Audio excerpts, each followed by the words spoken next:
Hello, and welcome to Let Me Bore You to Sleep. My name's Jason Newland, and please only listen when you can safely close your eyes. There's naught for you to do.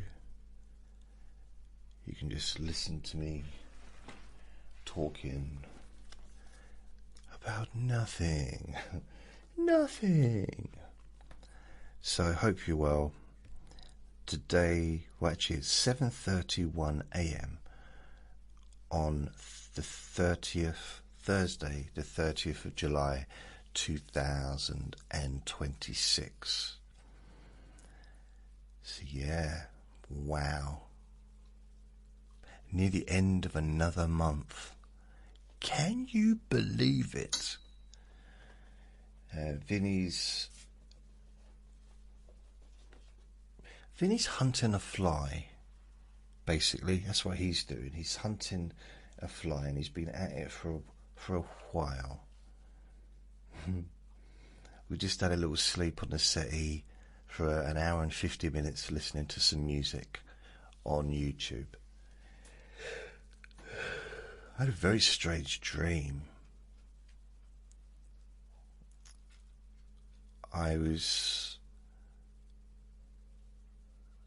What was my dream? Vinny's having some water in the bedroom. There's no tap in there, it's just that's where his bowl is at the moment. I mean, I'll move it into here when we officially move into the living room for the day. Into the parlour. Into the reception room. What was my dream? Okay, I had this dream. That sounds familiar. Sounds like a very famous speech. Flappy ears. Not the person who did the speech. Vinny. So, okay, I can tell you parts of this dream. I was living somewhere else. And I wasn't living... I was still living in a room that I was renting in London.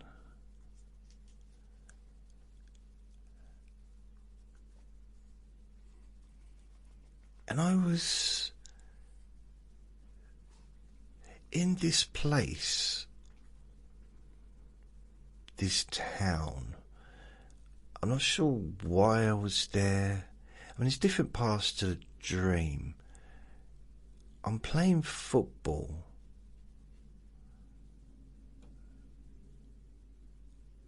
On this, it was with Vinny.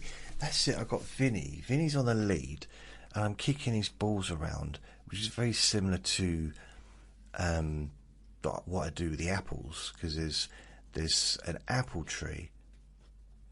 Funny enough, it's Nanny Treats' apple tree.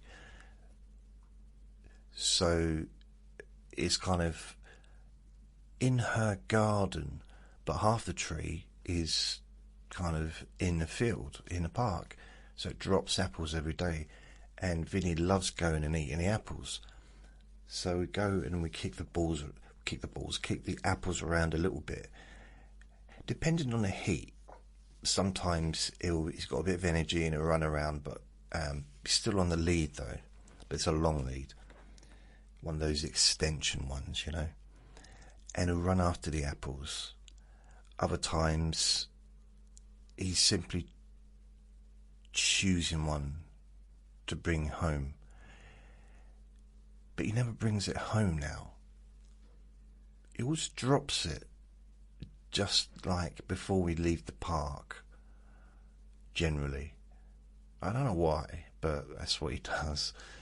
And so in this dream we were doing a very similar thing, but I was kicking balls around, or a ball around. But it was kind of like on a football pitch. And there was part of the dream where I thought, why am I not imagining a football? Which is a bit weird. And so I'm kicking this around, and I realise we're on a football pitch and it's all enclosed. So I can take his lead off. His lead doesn't need to be on. He can have a bit more freedom. So I do that, and he is running around and he's having fun, and then we need to go somewhere. I don't know why.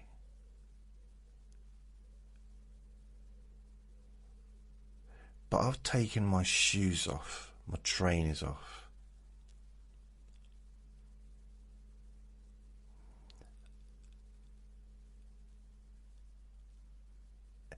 And we know that we've gone somewhere else, but then all these, I think it's like a school or something, these kids start playing football. Or it might even be adults playing football, I can't remember. But then we go back because I've left my trainer there. But no trainers, but I can only find one, and the other one's missing. So we're looking for it everywhere. And it's weird because the places that we're looking for it weren't even there before we started looking. That makes sense. Like, I would turn to the right, instead of being part of the football or maybe the goal, there's now a desk covered in shoes.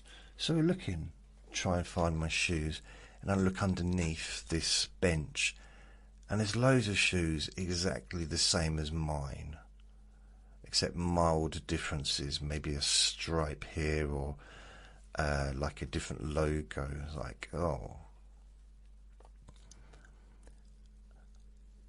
I can't remember where we found it, but we did get, oh no, it was on a shelf. I think a teacher helped us find it. It's like, oh, there it is, it was on a shelf. And then we leave. And then there's all these weird things happen, and I'm with other people as well, so I'm not just me. We're in this town. There was like part of when I was there that I was thinking, thanks, Vinny. See, I looked down. Right, no, this is real life now. I looked down underneath the table, and he just made that noise. I looked down, and it's nowhere near the legs. Not his legs, but the legs of the table. He's always near his legs. But the legs of the table are metal, so he must have banged it with whatever was in his mouth, which is like a chewy thing. But he's nowhere near the legs, so I think he just does it every now and then just to wind me up. So I'm thinking to myself while I'm in this place, maybe I'd like to stay here. Maybe, because I never really liked anywhere I've lived. And I thought, maybe this would be a place to live. Maybe this is somewhere that I'll really enjoy living. Like, as far as a town goes, you know, an area, a town, or whatever it was. Maybe it was a village, I don't know. Near the end of the dream, I'm looking for someone to show me around, because I realised that although I like the place, I've not really seen much of the place other than being in the town centre earlier in the dream, and there was like a marketplace, and there was some very unusual characters there, which you'd get anywhere that was quite busy, I imagine. In this country, it's always going to be different kind of people. And that's an understatement. And I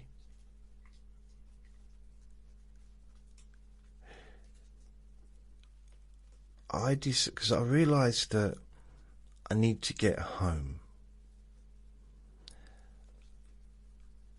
I need to go home because I couldn't stay there. But, you know, right at the end of the dream, I asked before, I kind of walked into this to see a neighbour, and kind of walked into this open conservatory area, walking over all the plants, which was a bit rude of me, but then it was a dream, so, you know, you can kind of do anything you want in a dream, can't you, and not really apologise, you know what I mean? And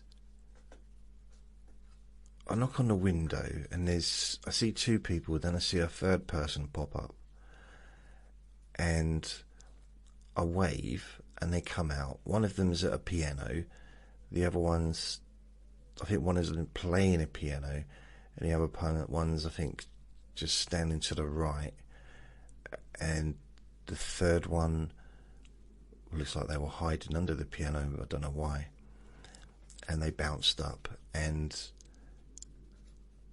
it was a lady, and she was bouncy, and I thought, okay, I wanted to ask someone, just to introduce myself, but then I thought, I like her, she seems nice, I'll ask if she'll show me around, because I'm thinking I'd like to sort of get to know the area, you know, to see if it is as lovely as I'm feeling it to be. That's the ending, but other stuff happens beforehand. And there's one point where I get into a taxi because I'm a bit confused about, like, how am I going to get home? Do I have enough money in the bank to pay for the taxi to get home? So I thought, well, I'll go halfway. I don't know if that even makes sense. You know, thinking, who can I call to get help with the money to pay for the taxi to get back? Because it's going to cost a lot of money, and it was weird being worrying about money when I'm asleep. That's just very strange. Man, it must have been a really long taxi journey. So I'm in the taxi. So I get in the taxi. I don't remember ordering the taxi, but it just seemed to know where I was. I mean, it's dreams, isn't it? You don't need to phone for a taxi in a dream. It just appears when you want it, I guess. That's how real life should be. But I do draw the line at what, you know, how much of real life should be like a dream, because I have some very strange dreams that I would not like to be real life. So I'm sitting in the back of this taxi,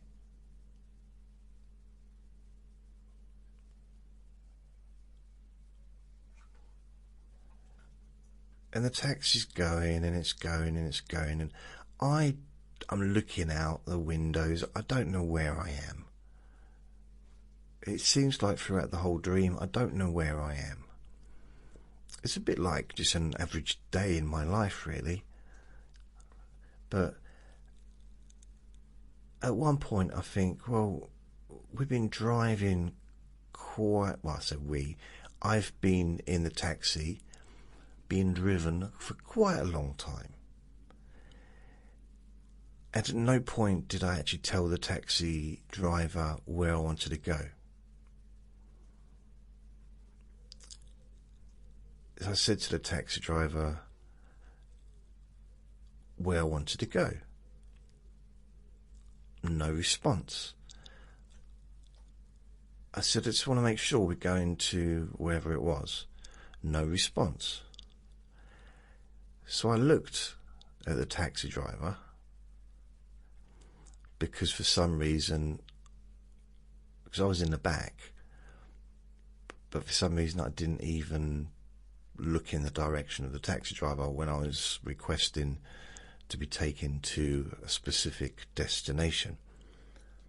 And I looked, and I realised there was no one in the driving seat. Now, 30 years ago, that would have been almost like a horror story, wouldn't it? But today, with the self-driving cars, I just automatically assumed in my dream, oh, it's a self-driving car. I've never been in one of these before.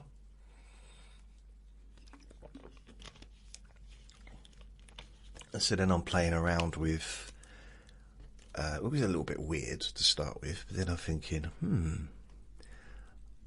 wonder what I can get up to in the back of this car. And I started thinking, is there a television? And a television came up. And I said, have you got an adult channel? And they said, no, you perv. And I thought, okay, fair enough. It's a bit rude. Being judged in a dream. It's not real. Don't care. It's just pervy to say it, to ask for that. In the back of a taxi. I said, no one's going to see me. What about all the other drivers that are driving past? Oh, fair enough. What about when we stop at traffic lights? All right, I haven't got to go on. So, yeah, that was a bit pointless. It's like I had 4 channels or something. It's like, I can't be bothered. And it's going, but there's no answer because I'm asking, excuse me, hello?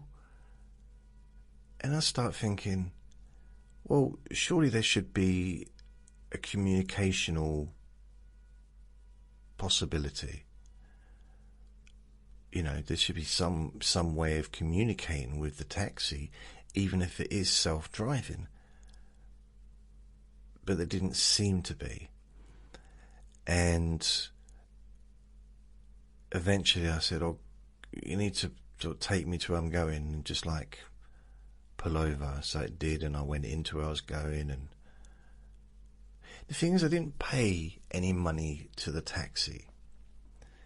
But I started thinking maybe, you know, like with Uber Eats, when I get a taxi with Uber Eats, no cash is exchanged. They just automatically take the money out of my account.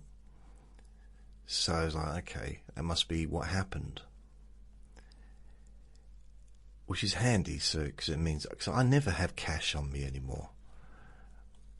I don't draw. The last time I drew money out of the cash point was,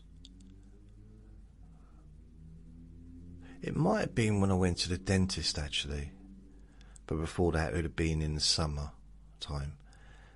But yeah, I think I drew some cash out when I went to the dentist. I still got £10 in my wallet, and I didn't even know it was there. I saw it the other day because I was looking, because I got a new debit card come through because my old one ran out. And I'm just looking through my wallet. This is in real life. So I get rid of the old wallet. I just chuck it into the drawer, the old debit card drawer. It's like old debit cards, bus passes, library cards, just stuff that I don't kind of use. And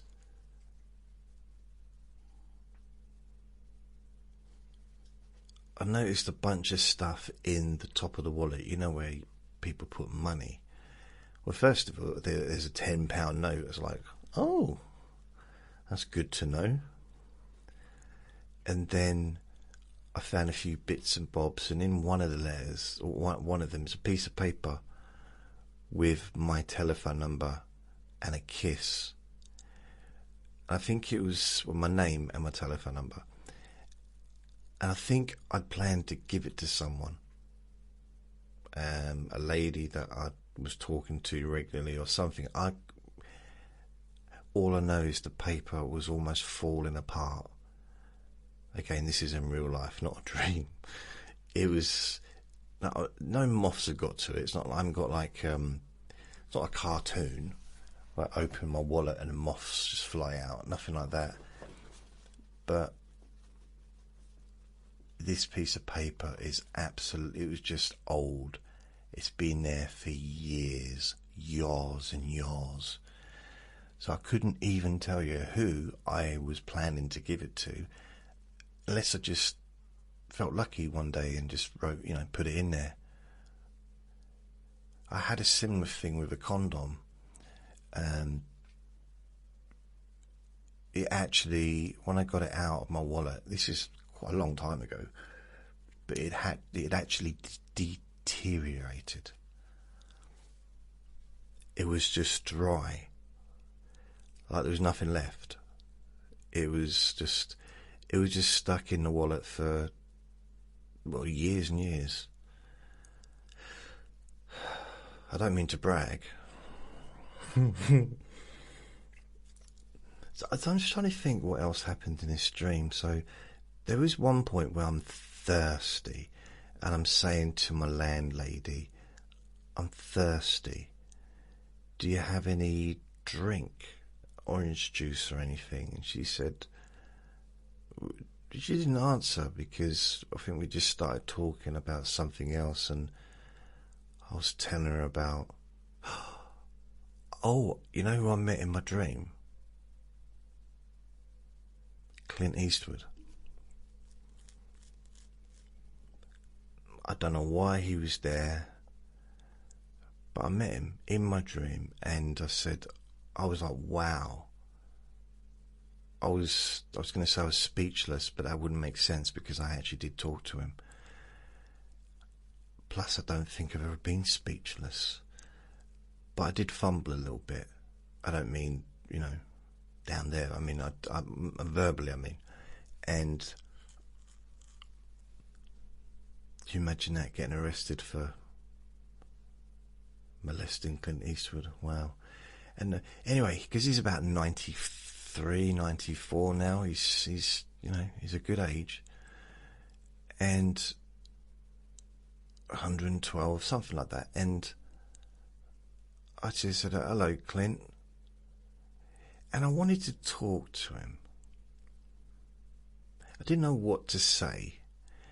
And I asked him some questions with no interest in the answer. The question I asked him was, all right, when's your next movie out? I don't care when the next movie's out. But I had to ask him something, and I thought that'd be a subject that he's interested in, because as far as I'm aware, he's still making movies. And he said, oh yeah, there's 2 coming out, but one will be coming out this weekend, but the other one is in a few months or whatever. I said, oh, okay. Well, thanks, Clint Eastwood. And he left. Very tall man. But then most people are tall compared to me, because I'm only 3'1". In real life, not in my dreams. In my dreams, I'm like 7 foot. Sometimes. I'm kind of stretchy. I can kind of do what I want in a dream, really. There was like a lady and a man in the dream all with me.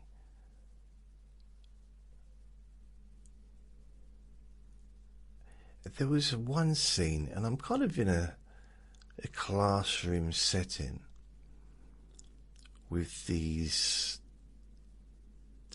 other adults. There's a couple of men, a few men, and they're just, one's acting, I think I'm playing peacekeeper between some of them.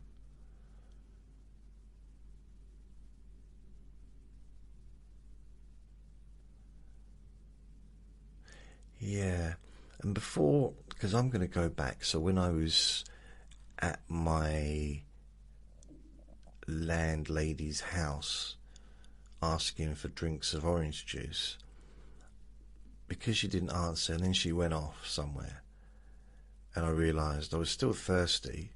Ironically, I woke up feeling thirsty, and I thought, well, I did see some bottles of water in my cupboard, so I had a little bit of cupboard space for where my stuff was. And for some reason, I had something like 7 bottles of water, or 4 bottles of water. 4, 7, it's similar, isn't it? But it was in a box. But most of the box was empty. So I'm trying to, for some reason, I'm trying to put the box away back into the fridge. Which is weird, because my space turned into the fridge for some reason. So I'm trying to screw the box down. Screw the box down. You know, and push it down and manipulate the shape of the box so that it can fit into a smaller cavity. And then I thought, maybe it's easier if I just take the water out. The water bottles, that is. But then I'm thinking, but what will I do with the box? Does it matter? But yeah. Why? Well, I can't just leave it here, can I, on the floor? Or can't I just chuck it outside? No, because someone will see it. Someone might see me doing it. So yeah, I don't know what I did in the end. I might have just hidden it. But I know I did look for some orange, but the 2 bottles of orange that I saw previously, before I asked if I could have some orange, because I generally, I try and find out if the thing is available before I ask for it. Because there was 2 bottles of orange, I think Orangina and another kind of bottle of something. But when I went to get them, both were half empty. They'd been like half drunk. I think one actually had a straw in it, I think. And I wasn't going anywhere near that. So I think, yeah, I got the taxi, the undriving, or the non-driver taxi back to the place where I'd been. There was another weird part of the dream. It's really weird now that I'm thinking about it. There was a part of the dream where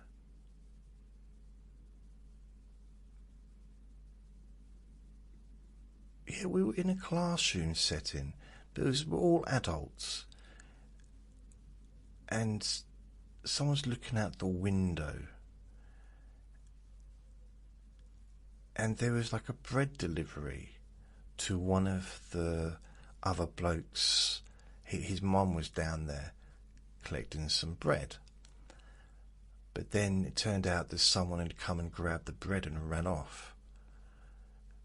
And then we're looking out the window, and I'm thinking, no, I'm going to go down there, see if she's all right. I'm just going to just look out the window, laughing. No, they weren't laughing. I was laughing on the stairs, but I stopped before I got outside, because there's one thing being disrespectful, but there's an entirely different thing being caught being disrespectful. You know, as long as you don't, no one sees you do it, it's fine. Anyway, I went out there and pretended to care, and I did care. And she was distressed, so I decided to run after the person, well, to try and find the person that had taken the bread. But I think I'm so fat, even in my dreams I can't run. So I'm skinny in my dreams, but it's almost like, no, won't do it. I'm not that creative. So I'm walking down this road, thinking about asking people, because I'm thinking, should I ask people if they've seen someone running with a loaf of bread? Or should I think it was bread, it might have been something else. Or should I go into the local shops to see if anyone's tried to sell them a loaf of bread? Which makes me think that maybe it wasn't bread, maybe it was something else. So I'm walking down this road, and there's a big market. It's a very lively market. Kind of one of those, you've got stalls on both sides of the road and no traffic in the road, just, pedestrians. But with shops behind the market stalls where the pavement is. So, there's people could walk behind and in the middle, or in front and behind of all the different stalls. And I didn't find the person, I don't think. But there was a weird incident where somebody melted. That was strange. And then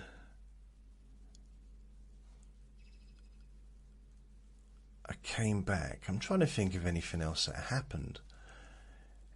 It was emotional. And I think because I must have liked the female that I was with. Maybe I think she might have been related to me or something, I don't know. But I said to her, are you gonna... Yeah, she was there for her boyfriend, that's it. She was there to sort of see her boyfriend, and I said, should we go home now? Maybe she lived in the same area that I lived. And she said, no. I said, no. I said, when are you going to go home? Or when are we going to go home? She said, not sure if I am. That's when I started thinking, ooh.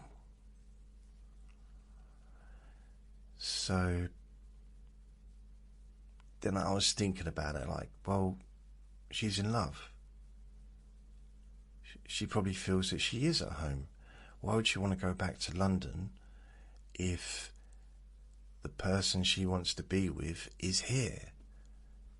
That would make no sense, would it? I mean, if she doesn't have to, that is.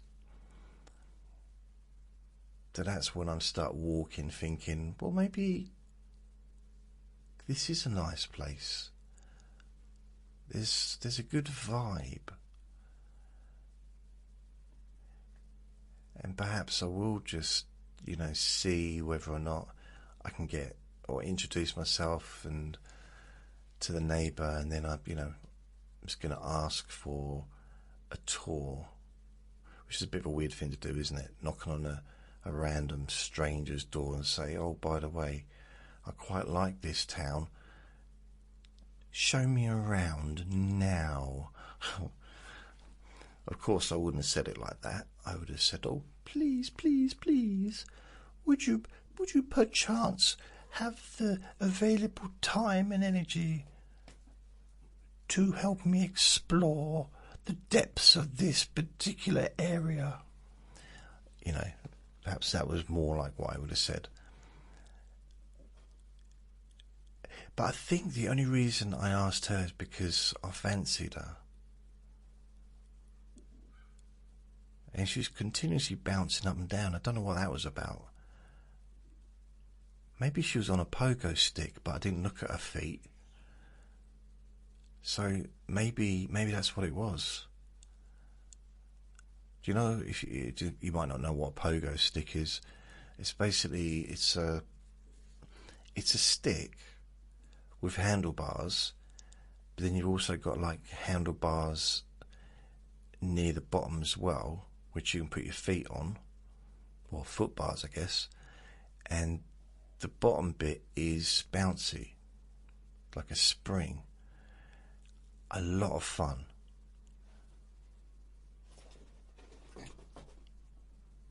Yeah, a lot of fun. And I don't know why adults didn't use that as a way of actually for transport. I don't mean instead of a plane or a car or a coach or a train. Not instead of, but it's got to be quicker than walking. It's more fun than walking, and I imagine it's got to be quicker than jogging. But then if you're going out somewhere, I mean, jogging for exercise is brilliant if you can do it. But it's not a travelling thing, is it? It's not a. I wouldn't class Vinny. He's still hunting that fly. He's literally he'll be on the chair next to me on the settee, and he'll be fast asleep, and I'll just be relaxing, and suddenly he'll move and be snapping his teeth into the air. I mean, his mouth would be connected. You know, it's not just his teeth. Again, it's not a cartoon. But it makes me jump. Really does. I don't bang my head off the ceiling because it's not... Yeah, anyway. I can't think what else happened in the dream. No. There probably was other stuff, but that's pretty much about it. I don't know if it was affected by a documentary I watched about a prison on YouTube. Yeah, I know how to enjoy light entertainment, but not sure. So I wonder what's in the news. What's in the news? Is there any nice stories? Richard Madeley. Richard Madeley. Richard Madeley walks off of great GMB, so it's Good Morning Britain, set over a pet peeve, as co-host says he's had... Oh, come on, I can't read this, it's like cutting it off. Would you like to pay for this article? Of course I don't. Richard Madeley. So those who don't know who Richard Madeley is, he's pretty much a television legend in this country. He's 70 years old now, and he's been hosting breakfast or mid-morning TV shows for decades. He's also, or he used to be really well known for gaffes, for saying the wrong things, almost like a real-life Alan Partridge.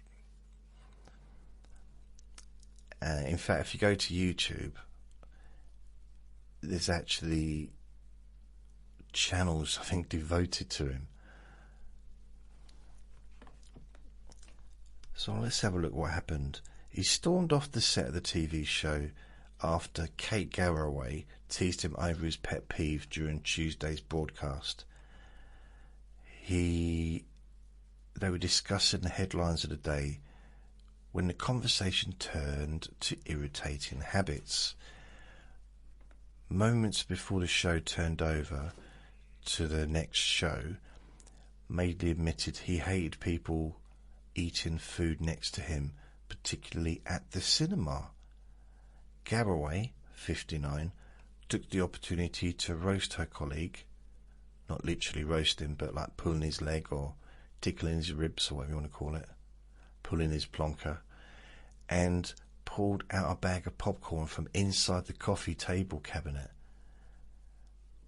As Madeley screwed up his face in disgust, she threw a piece of popcorn in his mouth and chuckled. "He's the fun police. He doesn't like people eating next to him."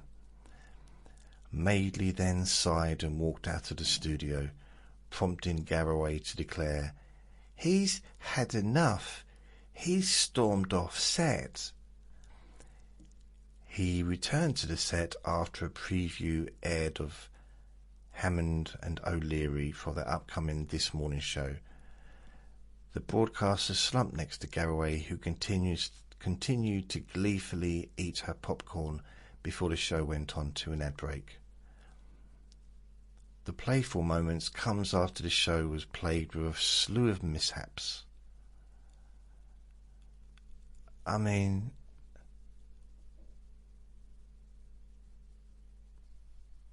so they were just messing around.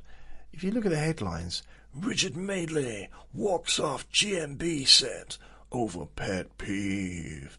As Carl says, he's had enough.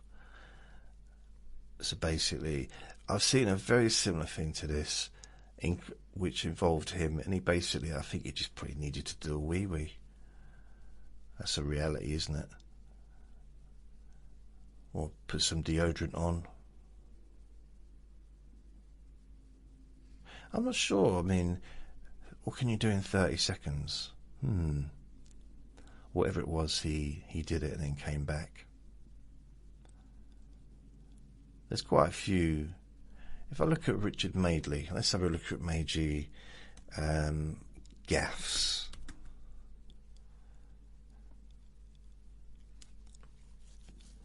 So let's have a look at some of the things that he's done over the years.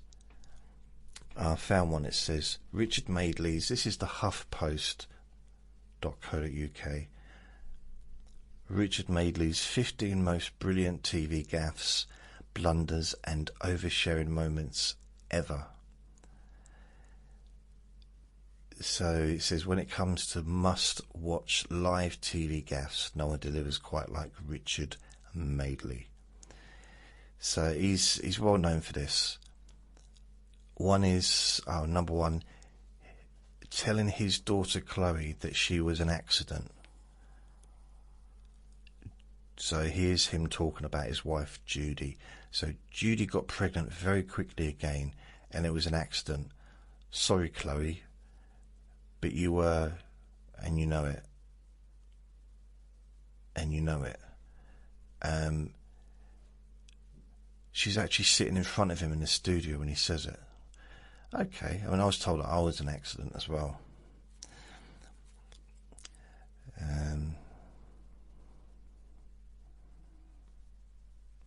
Number two, trying to talk to a guest via video link, not realising they were actually sitting next to him.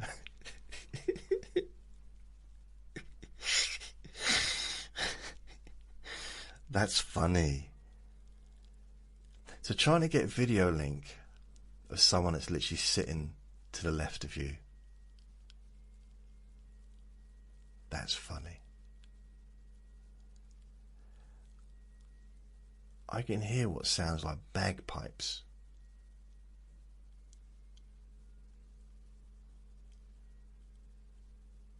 Why am I hearing bagpipes?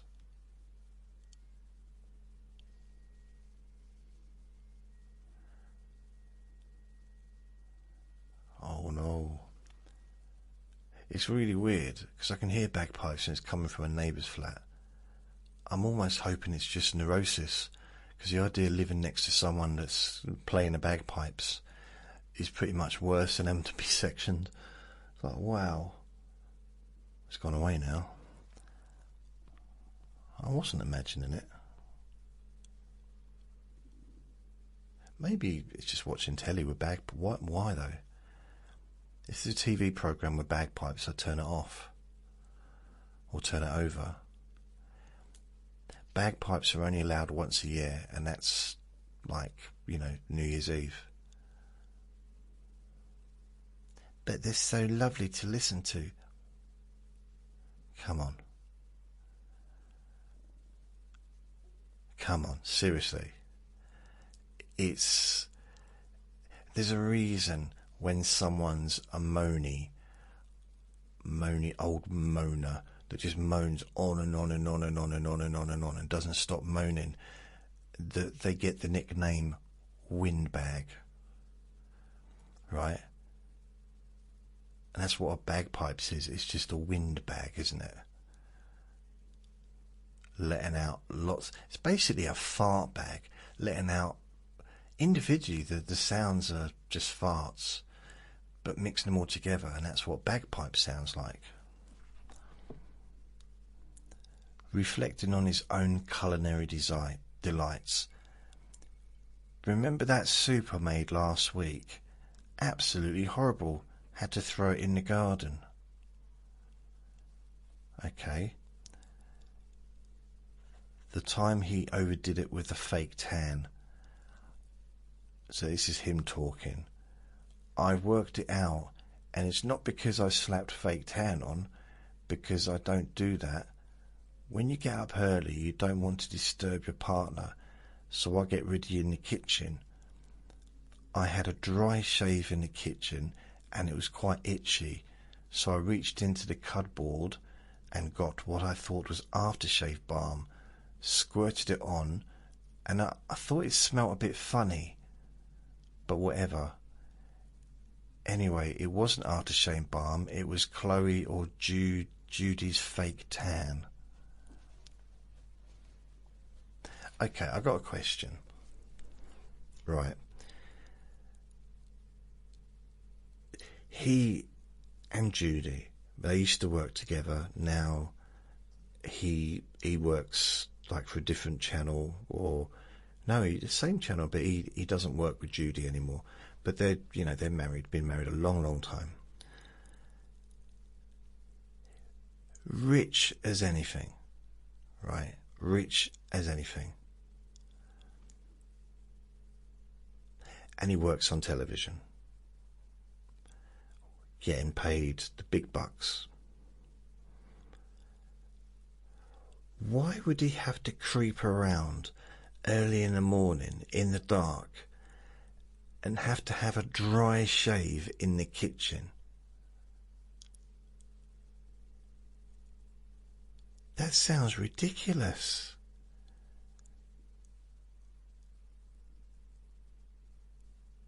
Is he that scared of his wife not to wake her up? I mean, personally, I don't care whether he shaves or not, but it's like, why would you have I'd have a dry shave because I can't afford any foam, or maybe the hot water's gone off. You know, there's the electricity's run out of money or whatever. It's very strange. Do they not own a bathroom? Mind you, I have lived in places where I got moaned at. 2 different places I got moaned at for having baths before going to work, because it was waking them up.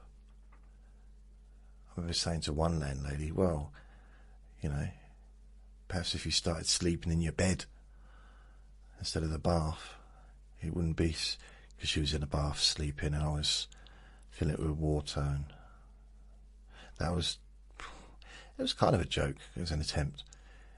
And like, well, I've got to get clean before going to work. Have a bath in the evening. No, but in the evening we sweat like about half a gallon of water of sweat. We're not clean when we wake up. Even if you had a shower and a bath, even if you had 10 showers before going to bed, you're not going to be clean when you wake up. But so I ended up having to have, I think in one place I went to have a shower instead, but even that was too noisy. So I have to have a strip wash in the sink, and then have a bath or whatever when I got home from work.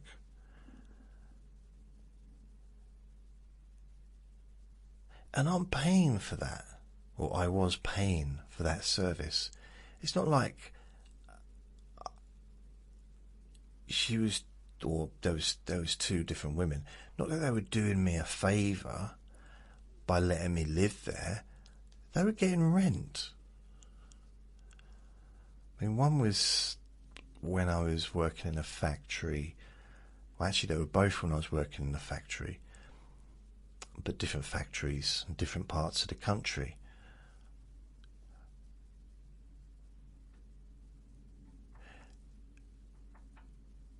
I mean, the one in London, I got a bird on the windowsill. Can you hear that? Why are they on the windowsill? Seems a strange place.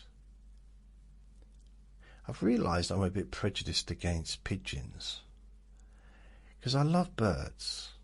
Birds are among my favourite animals in the whole wide world. They just are. I love monkeys as well, little monkeys. But I just love, I've got a big fondness of birds. And all I do, I got one of my best friends in the world, Horace the pigeon, who I've known since I've lived here. He hasn't visited recently, but And I will feed pigeons. Well, I used to feed pigeons in the park when I'd fed the squirrels.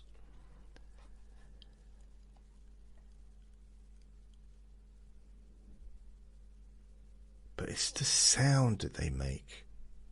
Hoo hoo hoo, hoo hoo hoo, hoo hoo hoo. It's like non-stop. Oh, I just had a little bit of an interruption from the old Vinster.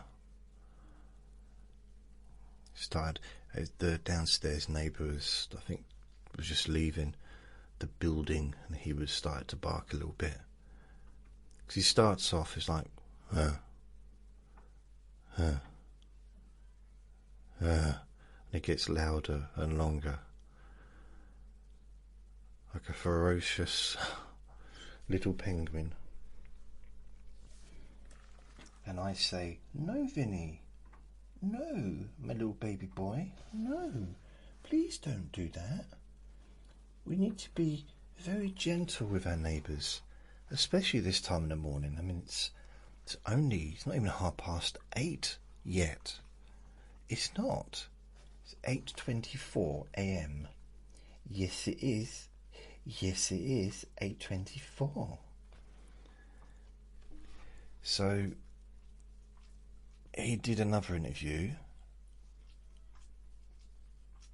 He introduced a guest to the paramedics who saved his life. Wow.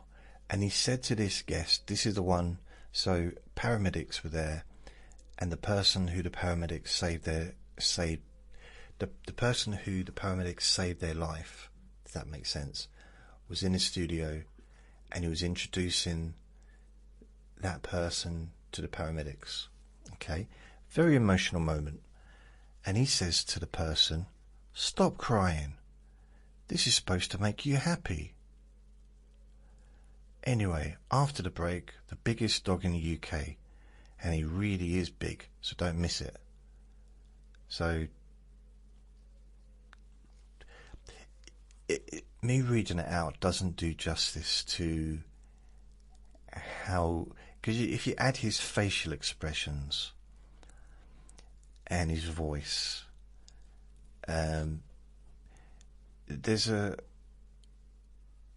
sometimes there's kind of almost a vacancy look, like he's not aware of what he's saying or who's around him. And there's an old saying, isn't there, read the room, and I don't think he's ever done that. But he's very funny, accidentally sometimes, but he seems like a really nice person. Actually, I like him.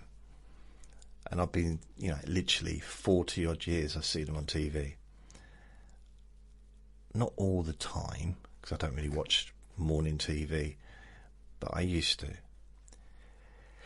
But he's now on the 6 o'clock in the morning TV, Good Morning TV, whatever it is, from 6 till 8:30, I think.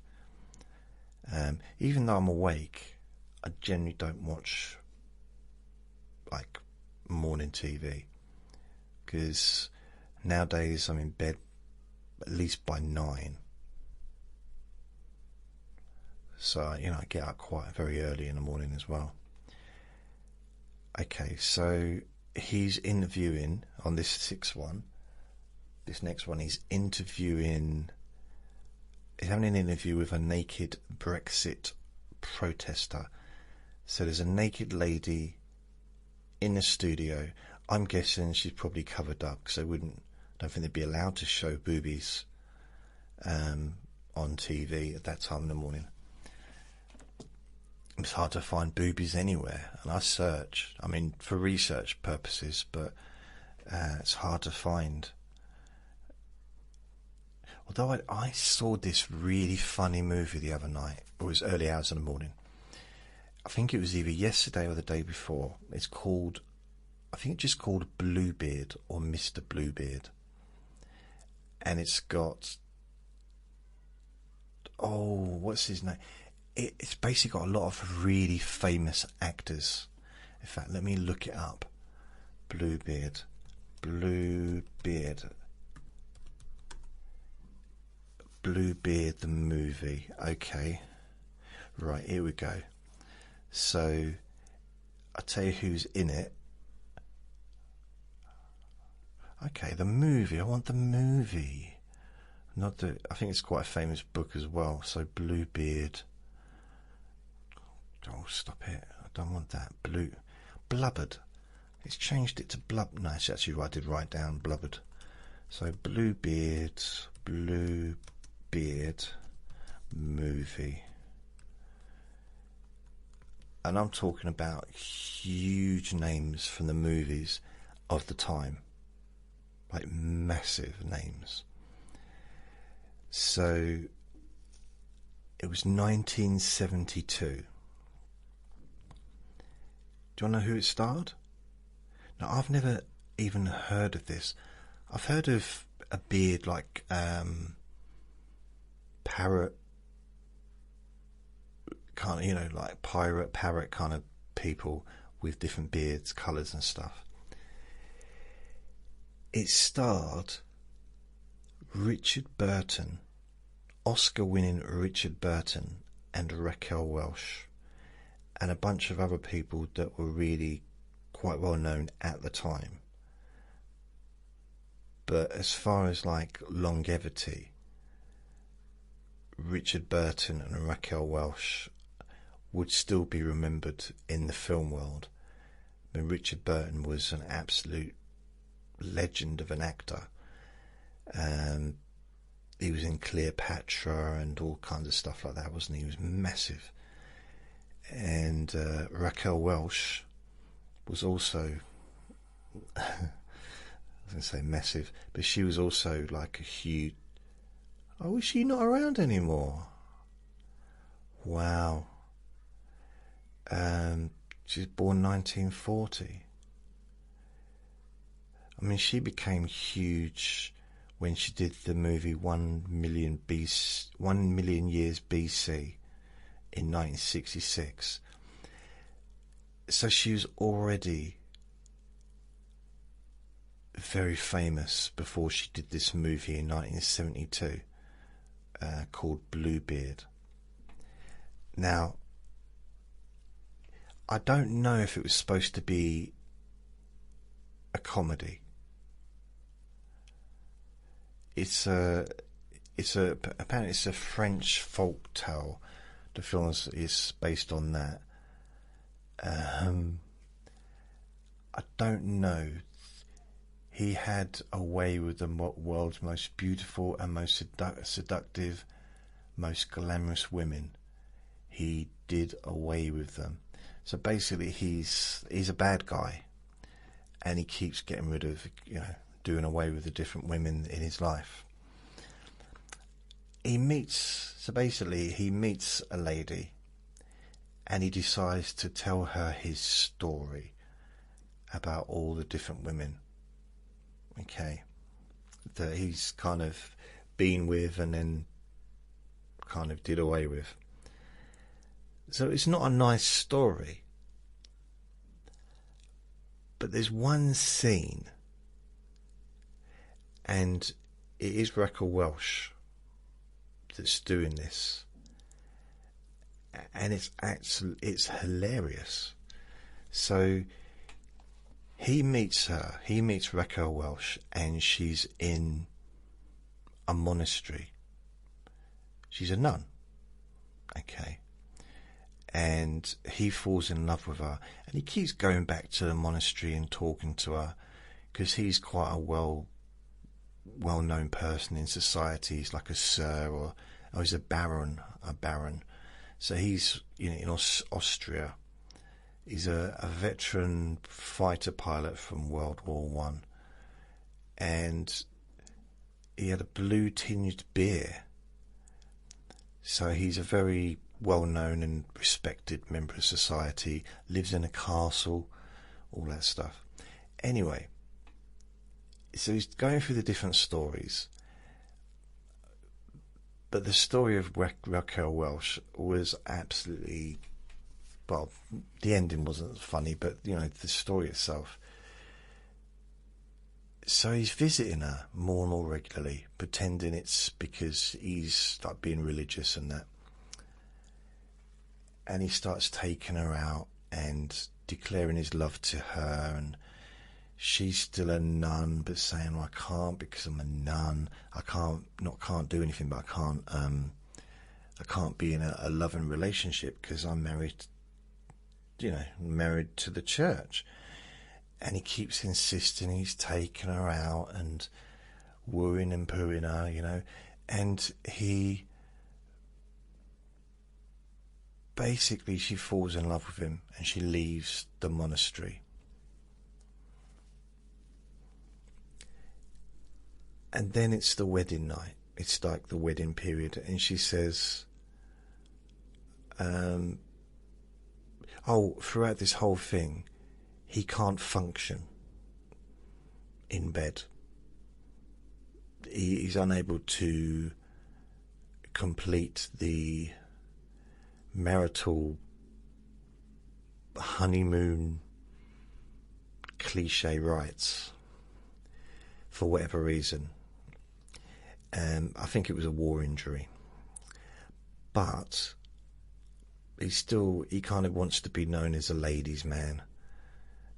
And so, I said, he woos and poos Raquel Welch, whatever her name is, Raquel Welch, and she's decided that she can't be physical with him, or she can't marry him until she's told him she needs to basically unburden herself by telling him about all the different men that she's been with. And he's like, well, you don't need to do that. The life starts now. Our life together is now. I don't need to know about the past. She said, no, but that's why I was at the church, so that I could pay penance for what I've done before. And I feel I need to do that with you. I need to get it all out in the open and tell you everything so that we can start on a clean slate. That's my words. Anyway, I mean, it's all my words, isn't it? Because I'm the one talking, but you know what I mean. And I swear this is one of the funniest, like if it was a sketch, it's such a funny sketch. So this part of the movie lasted for about 10 minutes probably. And she's basically, it's lots of different scenes where he's trying to be romantic with her, and she blurts out another ex and what they got up to. And just the look on his face and the awkwardness of the situation and how out of place it was that she'd sort of blurting this stuff out. Oh yeah, and then there was, and it went on and on. It's just really funny. I don't know if it was supposed to be funny. I really don't. But it was, and in the end, the ending wasn't funny, but like that period, and he seemed to really love her, but then he seemed to love all of them. I didn't watch the whole movie. I probably missed the first probably 20 or 30 minutes, and I did watch it to the end because it got me enthralled, just because there was something about it. It's an old film. I was like 2 years old when it came out. But to see Richard Burton almost, I imagine that movie was, I don't know if it was successful or not. I'm just going to look down. Does it say release? Critical response. Okay, it says here, someone said, there's no longer any novelty in watching the sad disintegration of Richard Burton's acting career. It's a bit rude. Another person said it was 123 minutes of unrelieved boredom and morbidity.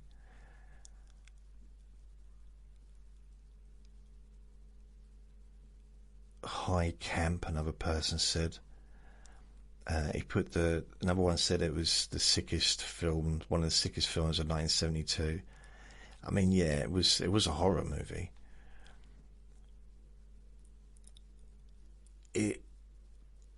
For that piece, for that spot with Raquel Welch, it was funny. Honestly, I was laughing because I didn't expect it. And I like a little bit of like really old horror early in the morning, because I used to like watching that, like the old Hammer House movies, and they'd be on like really late at night, or maybe nowadays you can find them sometimes 3 or 4 in the morning, and all black and white, or the Christopher Lee and Peter Cushing movies, you know, Frankenstein or Dracula or those kinds of movies. Or even the really old ones, the Bela Lugosi or Boris Karloff. Why is it that Boris Karloff sounds like a horror monster? Weird, isn't it? The music was from Ennio Morricone. Didn't he do the sound, the good, bad, and the ugly? He did. That's probably another thing that got me kind of hooked a bit, because I love Ennio Morricone's music. I've literally listened to albums of just his music, really much more to do with the Fistful of Dollars and A Few Dollars More and all that stuff, the old spaghetti westerns. So in a way, when you think, the music for the movie was an Oscar winning, and I'm pretty sure Ennio Morricone would have won Oscars for his music. I wonder if he did. Did he? Did he win an Oscar? Westerns.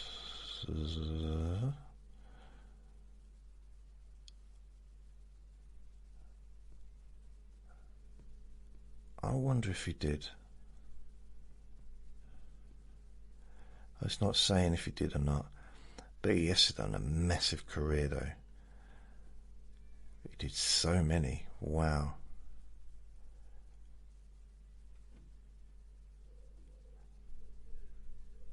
I wonder how old he was, or is. Oh, he was 91 when he passed. Born in 1928. So you think about it. We had this movie, it had Richard Burton, who was... How many times did he win an Oscar? Richard Burton.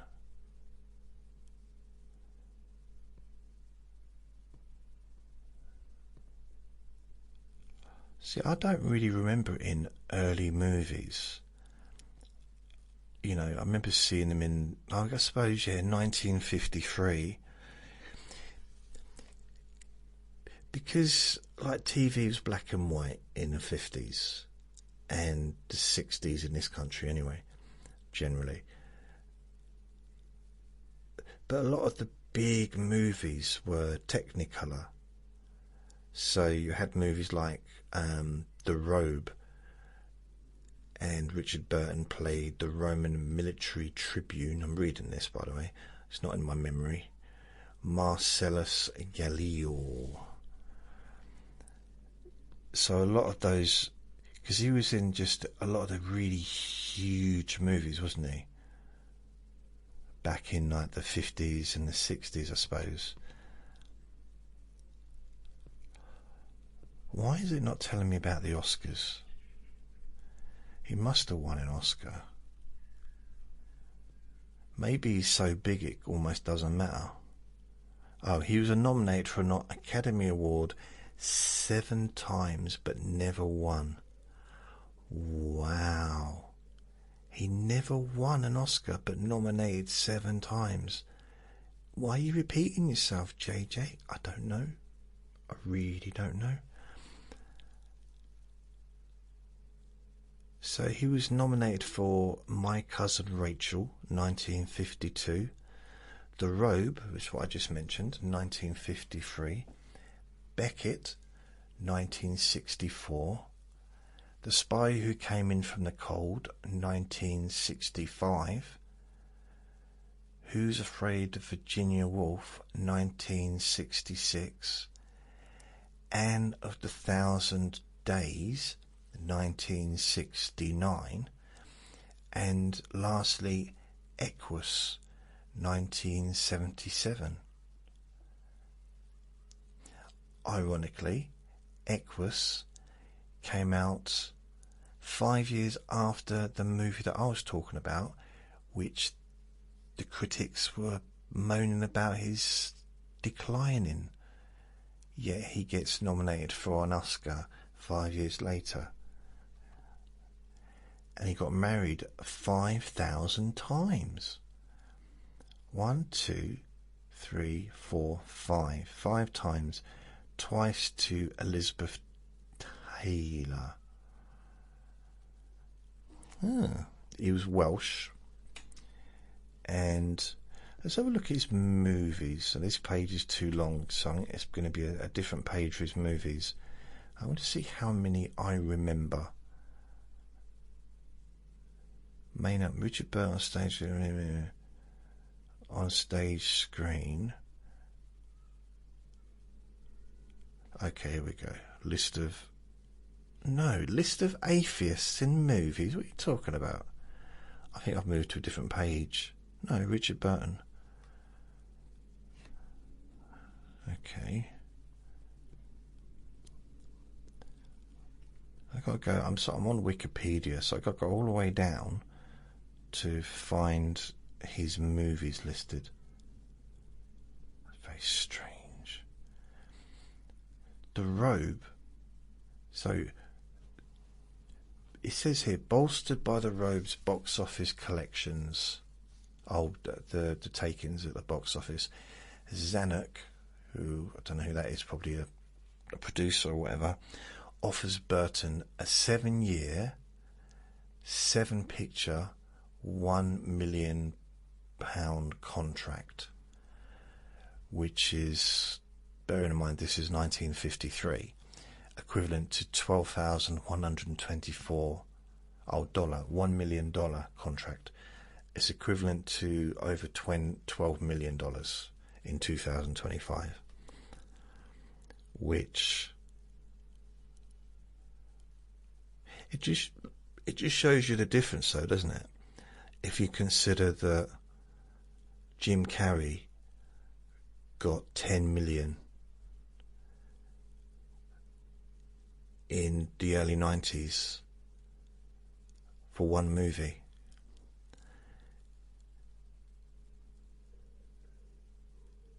And you say, yeah, but this is 1953. No, but the equivalent of 12 million, Jim Carrey got 10 million 30 odd years ago, which would be the equivalent of what, 15 million now?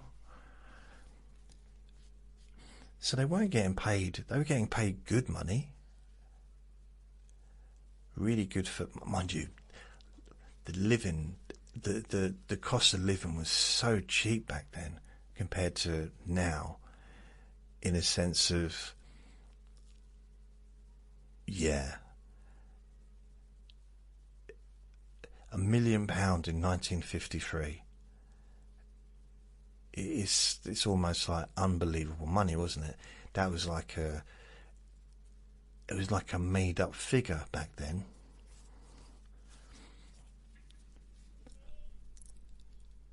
Someone's in the garden shouting.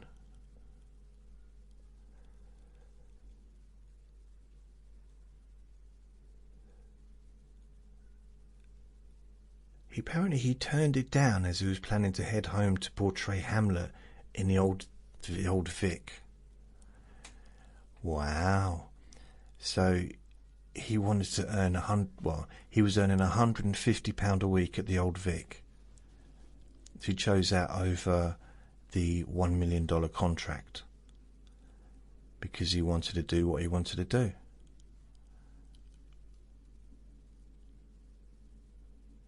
Whoa. You got a hats off, baby. Apparently it says Hamlet was a challenge that both terrified and attracted him, as it was a role many of his peers in the British theatre had undertaken, including Gielgud and Olivia.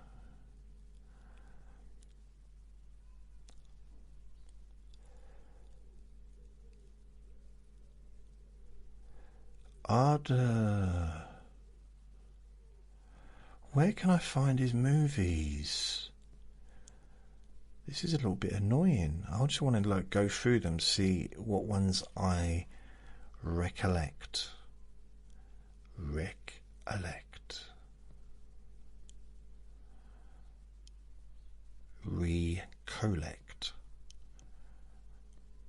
Just going through it. I thought that would have been one of the main links on here, but it's not. No, it's not.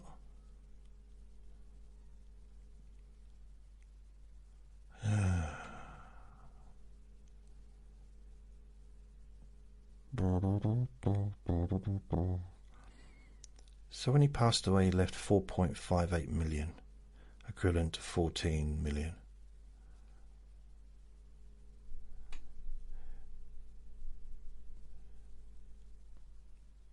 Oh, he's only 58, blimey.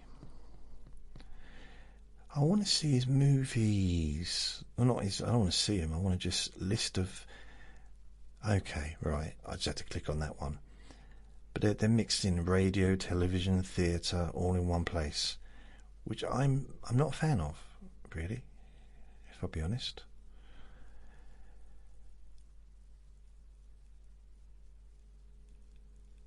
Right, it's all mixed up.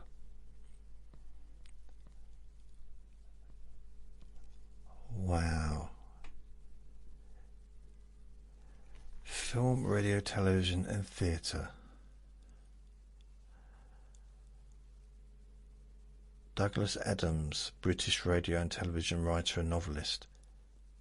Why? That's got nothing. See, I want to try and find out his movies, but there's nothing there. It's not. Oh.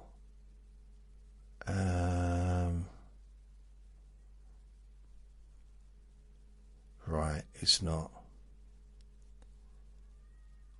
That's weird. Why would they do that? Okay, I can find out. All I've got to do is just put Richard Burton movies, isn't it? Richard Burton.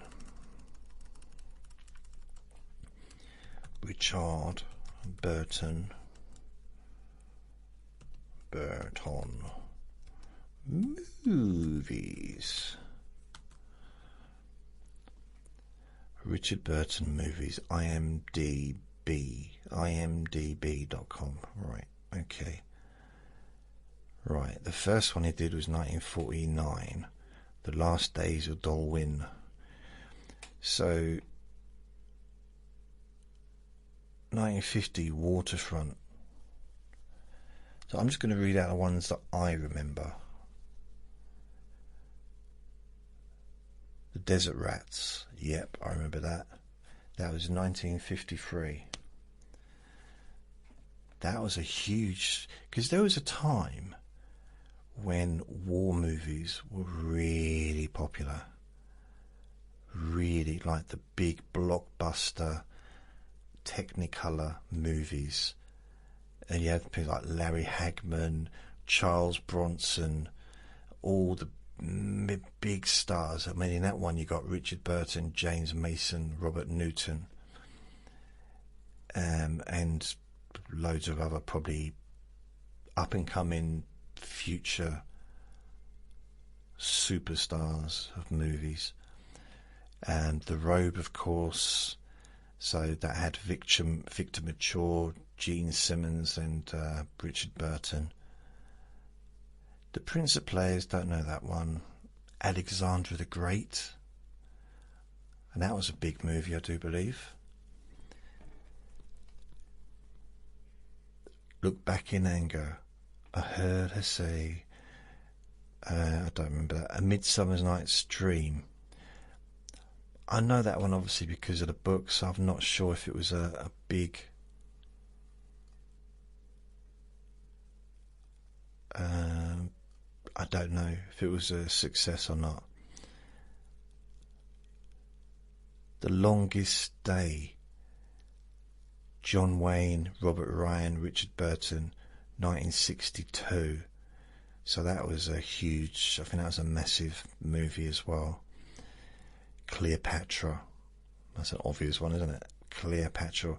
Rex Harrison, Richard Burton, Elizabeth Taylor. I loved Rex Harrison. I loved the way he talked.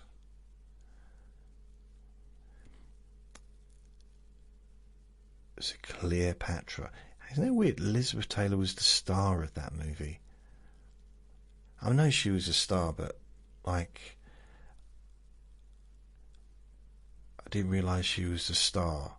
Because you know, you get movies where the star isn't like the person that's named first. When you actually watch the movie, you realise, no, that's the star.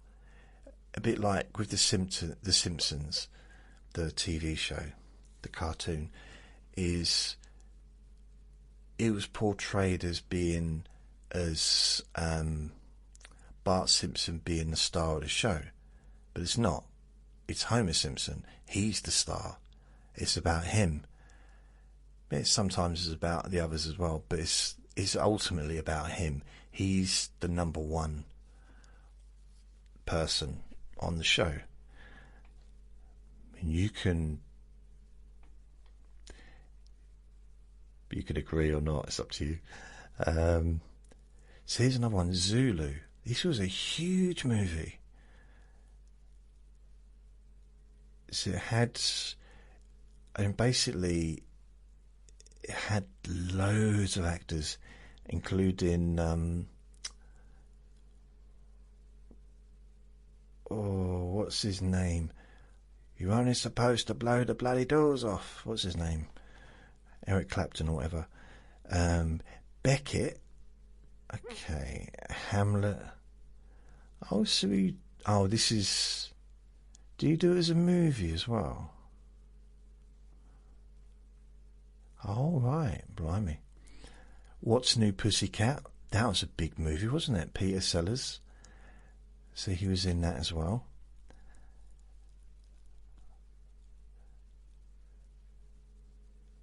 I want to watch that again. That was funny. I love Peter Sellers. And The Spy Who Came In From the Cold. That was a big one, wasn't it? That was a big movie. Who's Afraid of Virginia Woolf, of course. Big movie. Taming of the Shrew. I don't know if it was a big movie, but I know it's very famous, isn't it? Very famous book. Dr. Faustus.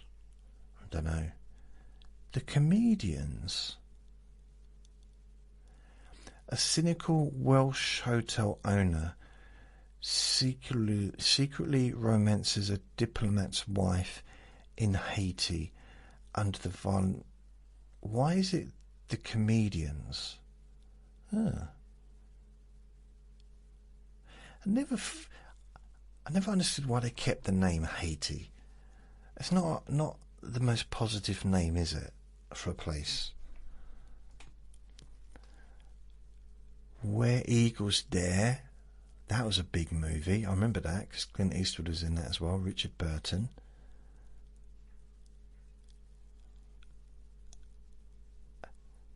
Right, I don't really... Bluebeard. It says 1972. I thought it was 1973. Oh well. So that's the one I was talking about at the beginning. And there was a bloke when I was in Ireland. That's it. Well, that was fun. Just like randomly just mentioning other men. Oh, I forgot about him. Yeah, that was him and his brother. The Klansman, Exorcist 2. So Oh, he was the star of that, was he? That was a huge movie. Those Exorcist movies, the first one and the second one, I guess, and the second one was big. First one was massive. He wasn't in the first one, was he? No. Unless he was he? Going back? Nope. Someone's car alarm's gone off. The Aquus. So that was the last film he got nominated for an Oscar with. A psychiatrist attempts to uncover a troubled, stable boy's disturbing obsession with horses. It doesn't pull me in. You know what I mean? His last movie was 1984. John Hurt, Richard Burton, Susanna Hamilton. Wasn't that a huge movie? So if he starred in a really, really big movie, wasn't it?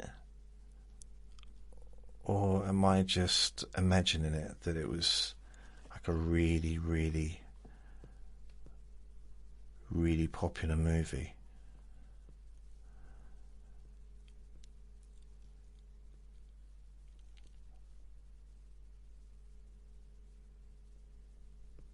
So I don't know what the ratings were, what the take-ins were.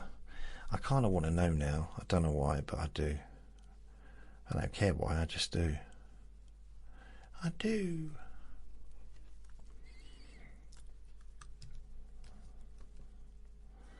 Film. So Wikipedia will tell me probably how well it did. Alright, it made a profit. Budget 5.5 million, and then box office 8.4 million. And it was when did it come out? When was the movie made?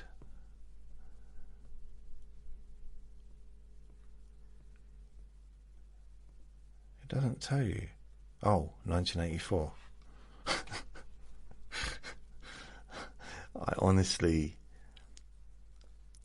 I thought it was supposed to be a futuristic movie, so it doesn't make sense releasing it in the year that it's based in, when you look around like there's nothing like that. That was the whole point of the book, wasn't it? Because this is what George Orwell rather, predicted that 1984 would be like. But in 1984, when it was released, we could see that it wasn't like that at all. Yeah. The thing is,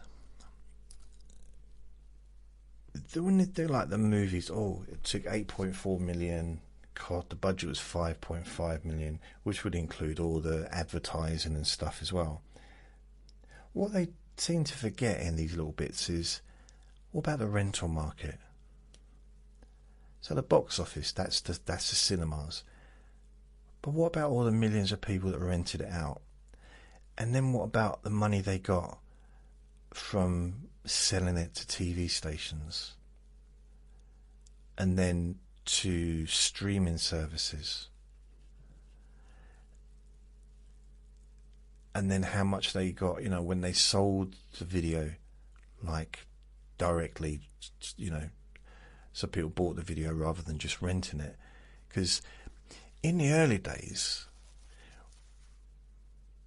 I'm talking even like early 80s, you could rent a movie out probably £1 each or something like that. But if you actually wanted to buy the movie, it would cost, I think, like £60-70. And that's in the early 80s. So, so you could buy it off the shop, but that was they were probably paying 50 quid for it, and they wanted to make some profit.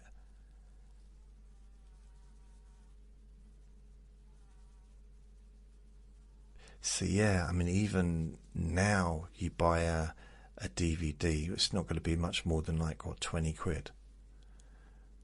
That's 40, 45, 46 years later. Crazy, isn't it? Crazy, completely crazy.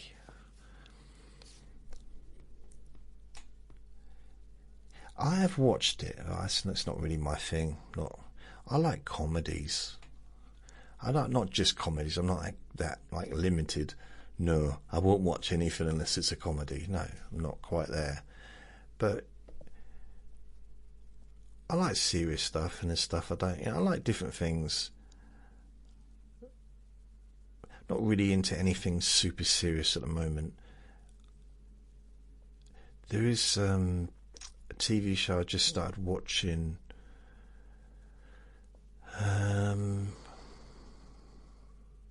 Is it Insatiable? Let's have a look. Insatiable TV show. Insatiable. Have to turn the TV on. Oh, okay, here we go. Oh, it's actually called Insatiable.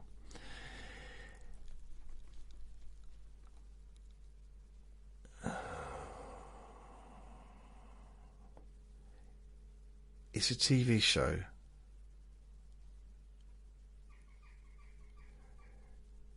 It's really weird. The Wikipedia has started off saying it basically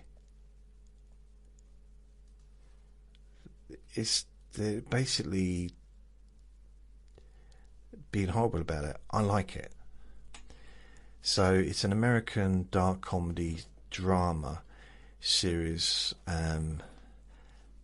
basically about a young girl who's out for revenge because she was overweight growing up and wasn't treated great, and then she had to wear a wire on her jaw so she could only drink food, like liquid food, for about 6 or 7 weeks or whatever, and she lost loads of weight and suddenly was beautiful.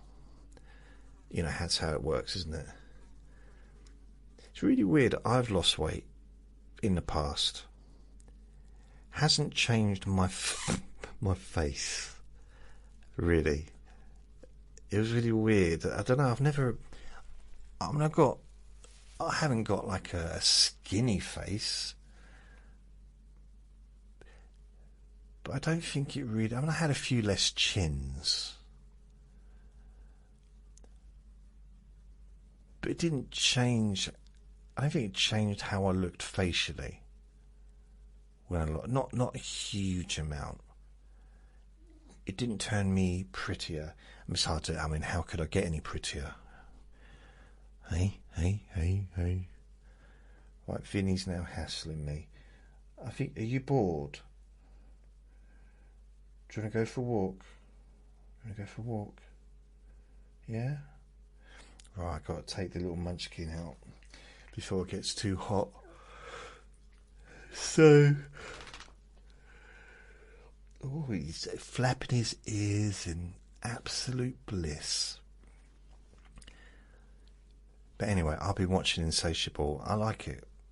It's funny. It's 2 series available. It's on. I think it's on Netflix. That's the thing. If you look at reviews of a movie or TV show, I just find it can ruin it for me. Unless the reviews are positive, then it's not going to ruin it. Unless they, spoil the plot. But when they start like saying things about it that aren't nice, I think I'm just very easily influenced. Well, I know I am. So I try not to look at reviews of something before I watch it. That's what happened with the Simpsons movie. Now, I was a big Simpsons fan going back like 30 odd years, and when the movie came out in about, I think, 2005, I was really looking forward to it. And I looked at the reviews, and the reviews were really bad. Or some of the reviews that I read anyway. And then I watched it, and it just spoilt it for me. Because I was affected by that, what had been said. And it kind of happened a little bit with the Supergirl. So I watched Supergirl the other day, and I didn't enjoy it as I would do, because I'd watched, there was a lot of stuff on YouTube and on the internet about Supergirl long before even while it was being made, and not all of it was positive. So I'm going to have to stop watching that stuff because it ruined it for me a little bit. I will watch it again when I'm in a better frame of mind. And they did the same with the Superman movie. That I say they, like YouTube and the critics, and like, he's a different actor. And they were really picking him apart. And they were even picking how Supergirl looks, like picking her off because of her looks, because she hasn't got perfect teeth, and it's like, she's a human being. I mean, you can make, if you kind of make fun of how someone looks if they're wearing, like, you can make fun of Darth Vader. No one did because he was too scary, but you could make fun of the costume. But you wouldn't make fun of the man inside the costume, especially as he was about 7 foot tall and a bodybuilder. Robert Powell, I think his name was, but he was huge, but he was the Green Cross Code man. The thing is, it's like, it's okay to, like, let's say you've got Aquaman plays a character in Supergirl. It's a different character, and you can see it's him. I mean, you know it's him, but you can see it's him. It's a good character, but I kind of, for me, this is my personal opinion, if you're going to play a superhero or a supervillain, whichever way you want to go, just play one. It confused me a bit, because there's been a few now that have played like different ones. And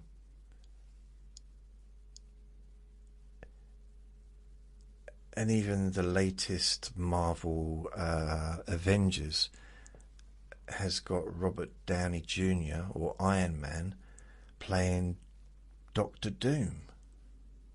Now, I don't know how the heck they worked that out. Maybe,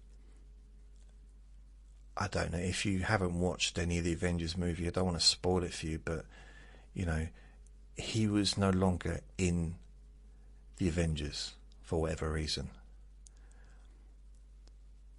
after the last movie. So, or the last, one of them movies. So I'm thinking, well, that's it then, isn't it? Maybe they regretted it and thought, well, we want him back.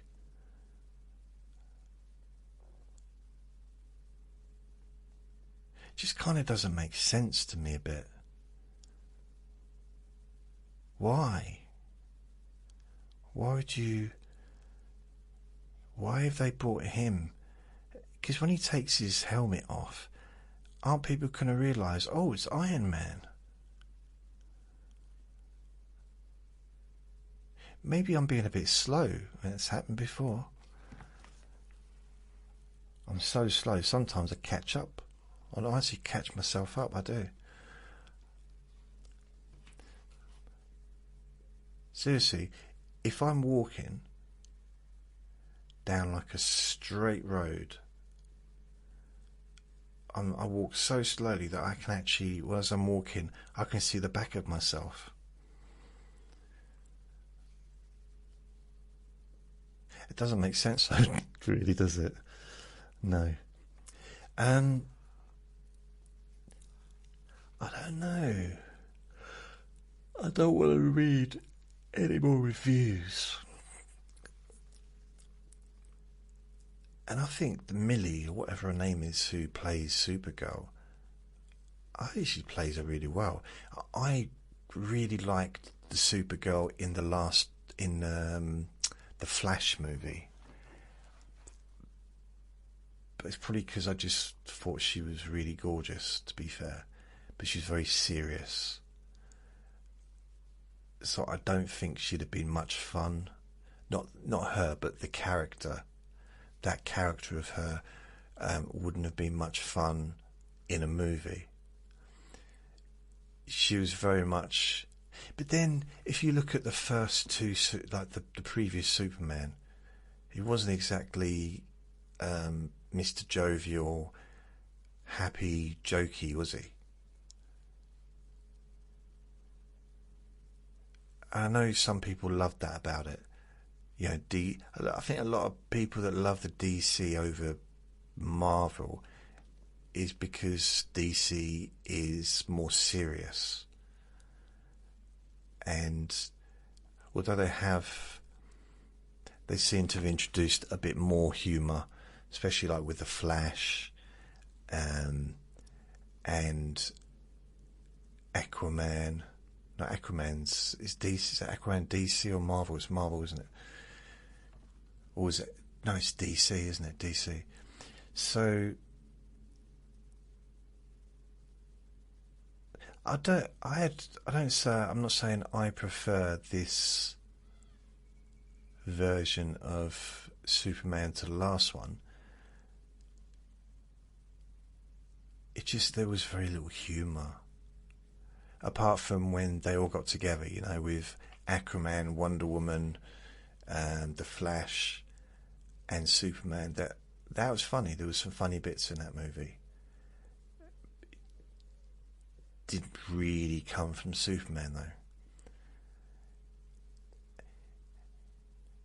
But then he wasn't really Clark Kent. I think a lot of the humour from the original, or the 1970s, late 70s, early 80s Superman, the humour came from when he was Clark Kent, not when he was Superman. Because he was pretty serious when he was Superman, wasn't he?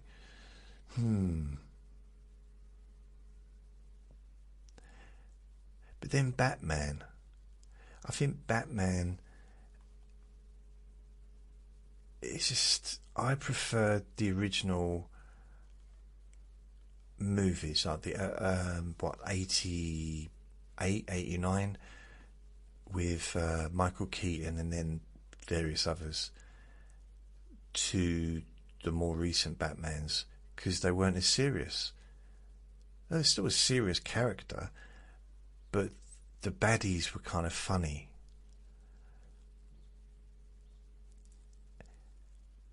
And I also grew up watching Batman the TV show, the series, even though it was from the 60s. They used to show repeats on Saturday mornings. So I was like, at the age of 8, 9, 10, watching Batman on TV, like in the Saturday mornings, and loved it. Absolutely loved it. So after watching, and it was so funny. It was ridiculously funny. It was just silly, which was the whole point of it, wasn't it?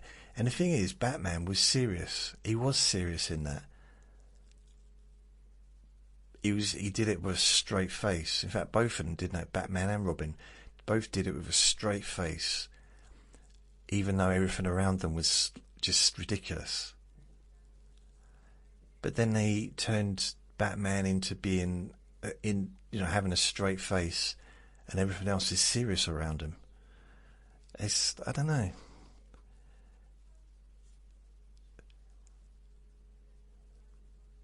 They're all good, though. I'm not saying that they're not good. Just I quite like a bit of lightness with my superheroes. I do. Even some really funny bits, like the Flash.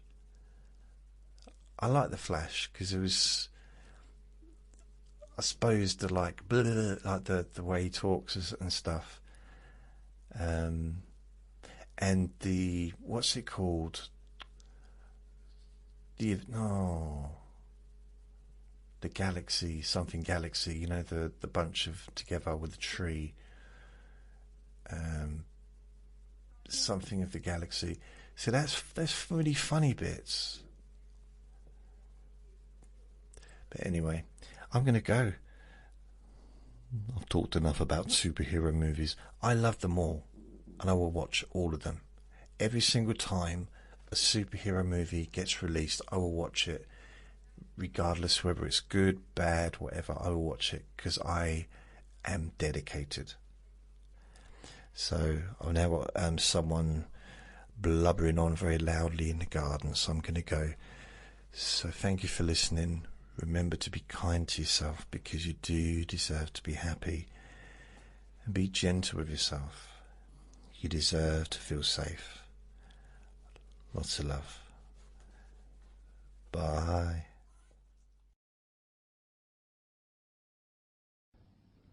Relax in a more deep and meaningful way,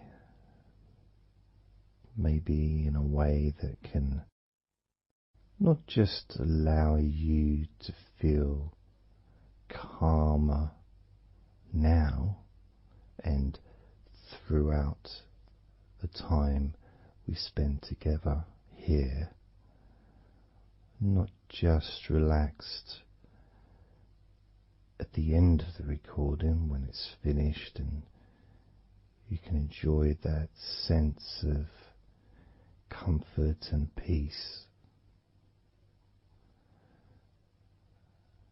but also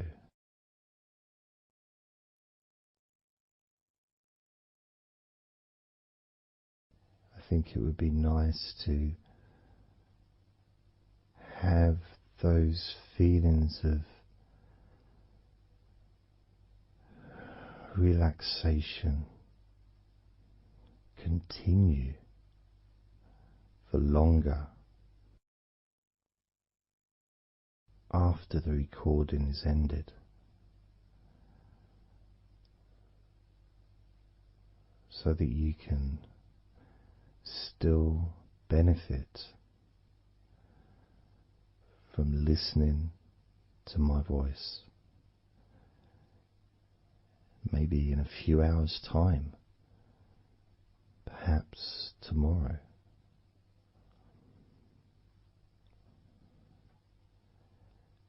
And then by listening regularly, especially if you find, like some people do, and myself as well, sometimes I find one particular recording that really resonates with me, and I'll just listen to it over and over again, like every morning, every evening.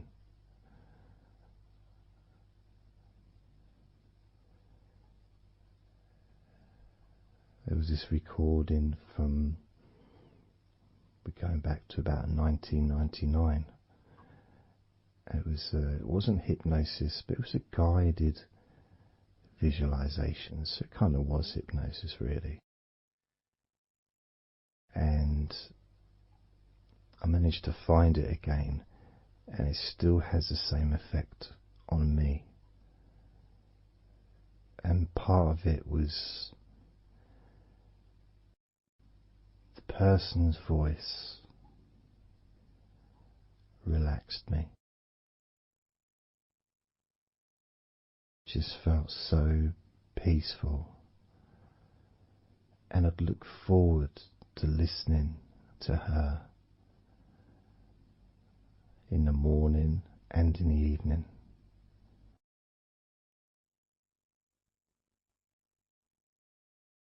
And I knew before even pressing the play button that as soon as I'd done that, pressed the play button, this was in the days of CD players, press the play button.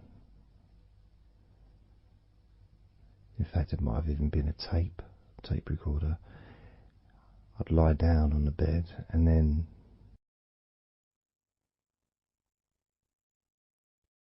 even without necessarily listening to her words, because I had them memorized really. It was as if my body knew exactly what to do. And the muscles just almost went into automatic relaxation.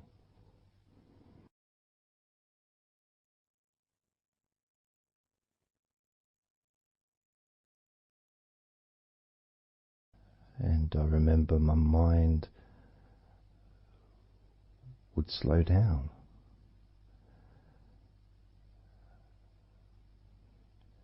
Now,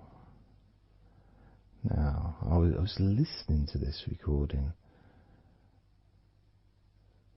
in the early days of learning hypnosis, and long before I ever made any videos or audio recordings myself, because I didn't start doing that till 2006.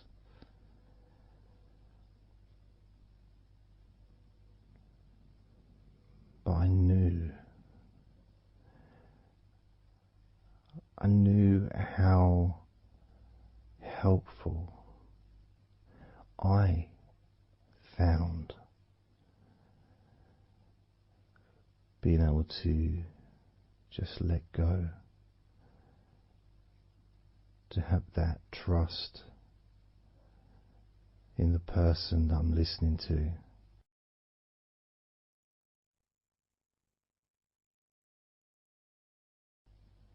Knowing that it's going to be just as relaxing, if not more so, each time you hear my voice. You may feel the same.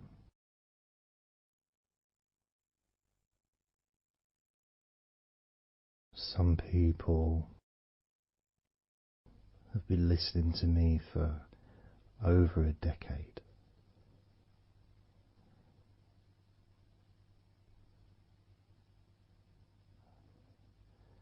Maybe not solidly, obviously not 24 hours a day, but maybe people come back.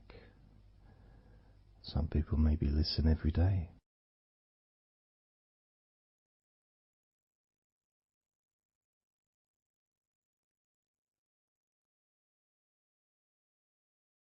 And something that I do, which you may not realize by listening, is when I record these recordings, now for example,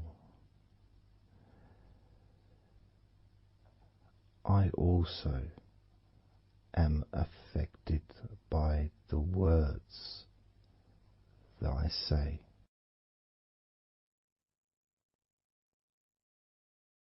So if I said to you, focus on your feet, notice your feet relaxing, I will be focusing on my feet. I will be noticing my feet relaxing.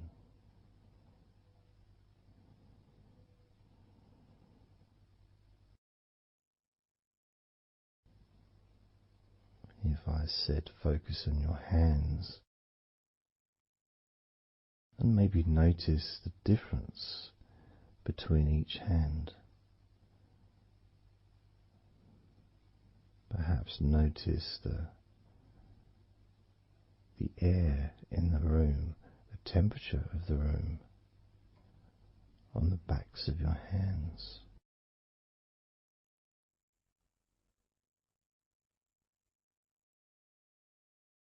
You may start to notice what almost feels like a very light breeze, even though there may not be any type of breeze at all where you are right now.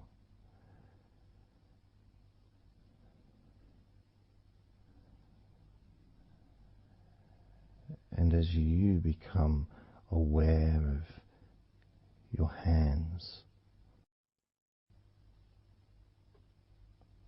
I'm also aware of how relaxed my hands are feeling now.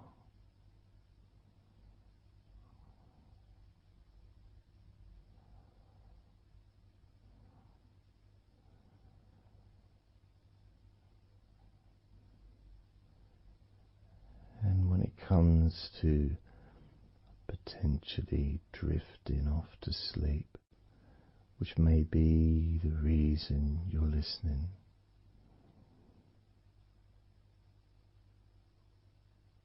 I also feel drowsy when I make these recordings. I also notice my mind drifting.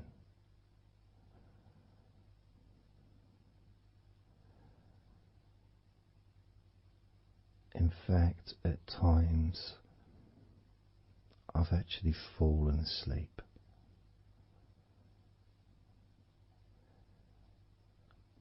without even noticing.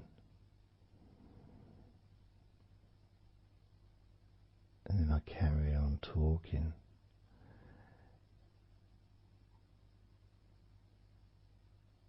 And it's only when I listen back to do the editing, I hear snoring. And I think, I don't remember snoring. I remember talking. Is it snoring or is a pig turned up?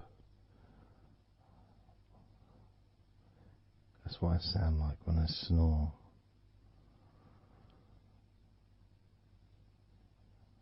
And I get really into the whole experience.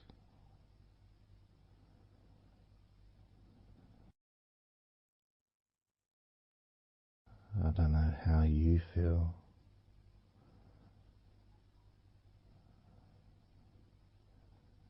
How relaxed you feel in your feet.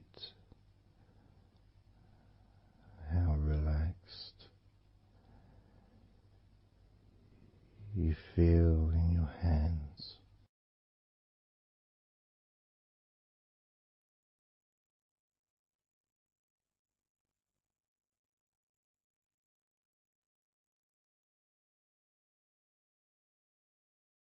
I have noticed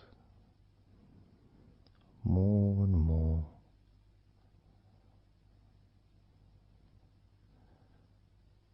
that the more relaxed, deeper level of comfort you feel, the easier your breathing becomes.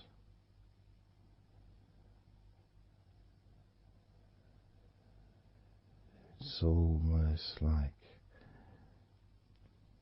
that additional muscle relaxation. This allows you to breathe easier,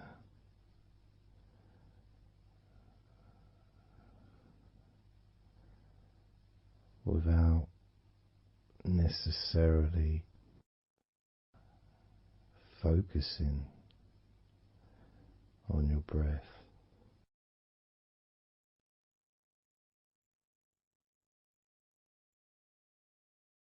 However, being able to notice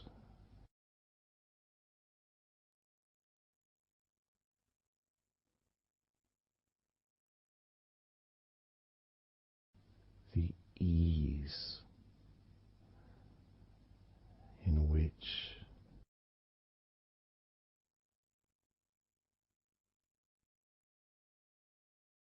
you breathe so naturally.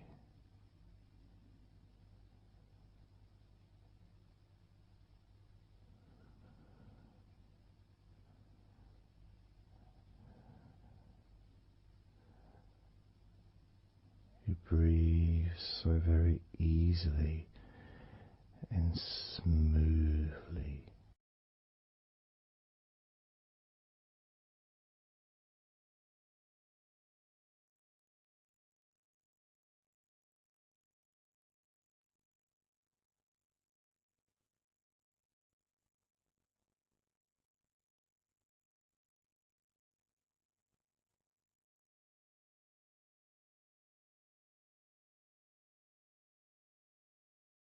Whenever I imagine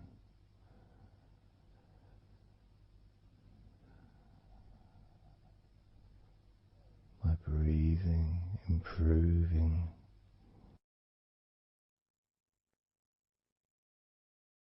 when I've got my eyes closed,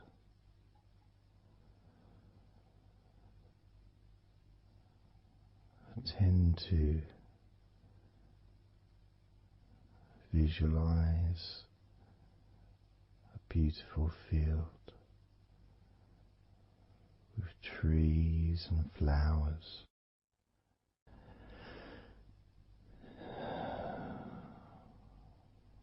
producing all that life-giving oxygen.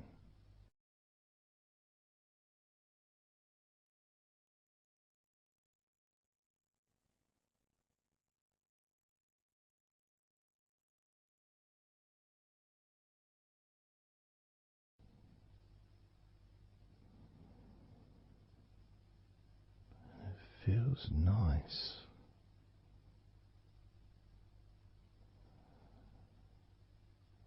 to, if nothing else,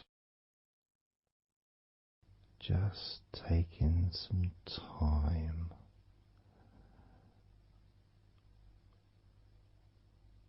away from everything.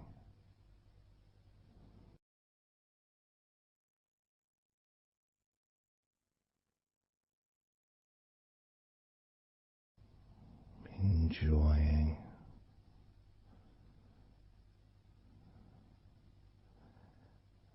that feeling of peace, serenity,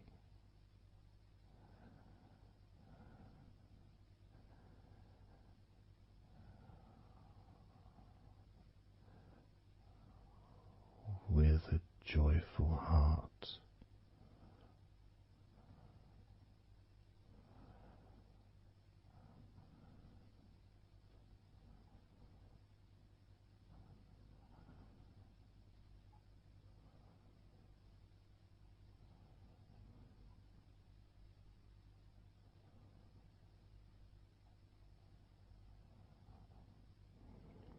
Time seems to just drip by so very slowly.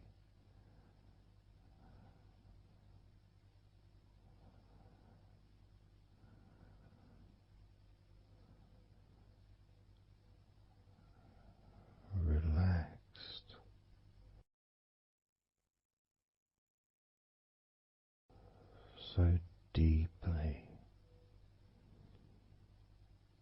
peaceful,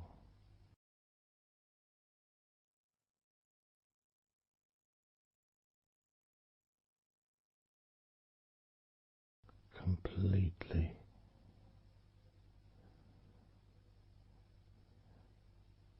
unattached to any thoughts whatsoever in this moment.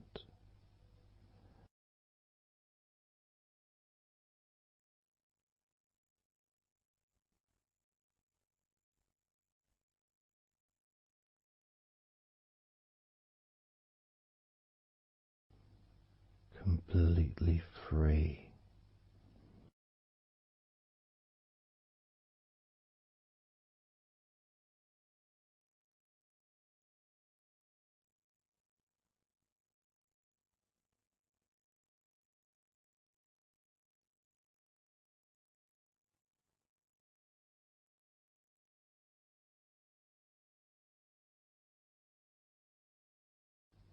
noticing that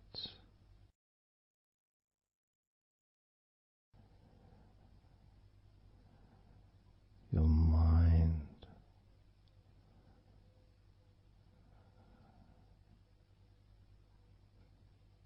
has slowed down,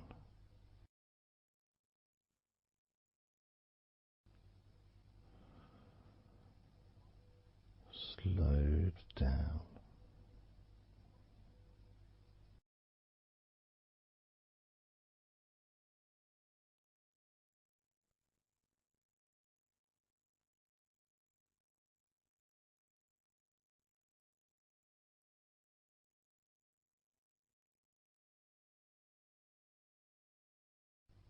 because nothing really requires your attention.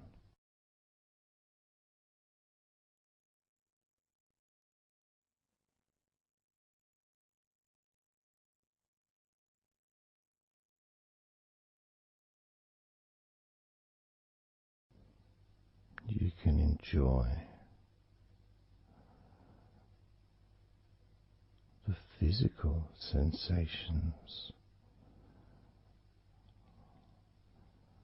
of allowing the stress to drip out of your body,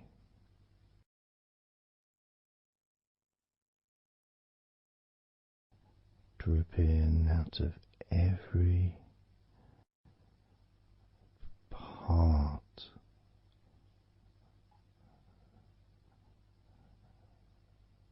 of your body.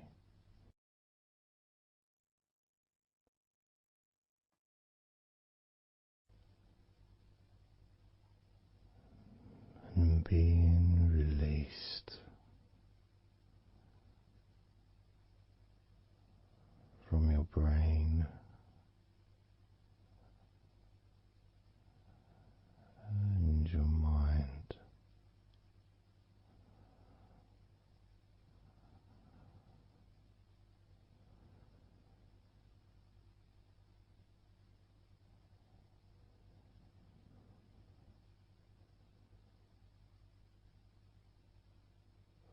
Slowly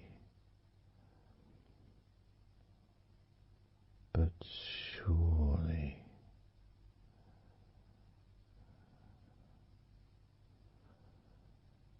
the muscles in your legs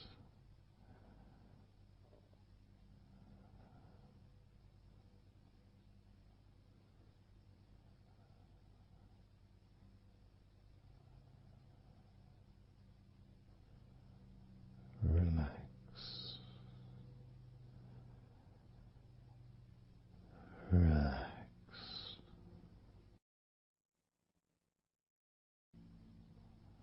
relax.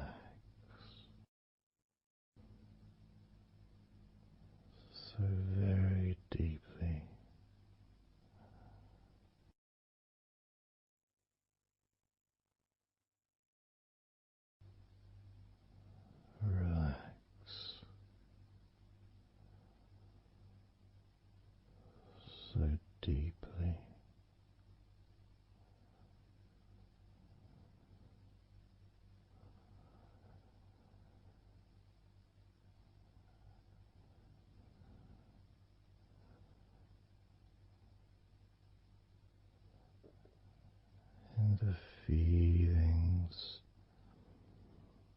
the pleasant feelings in your arms and shoulders.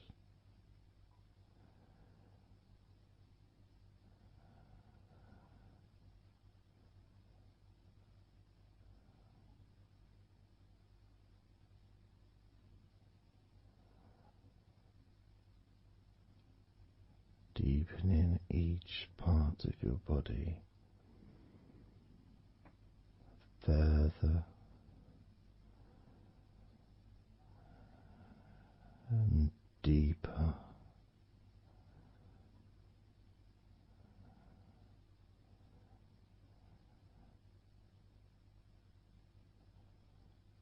and deeper.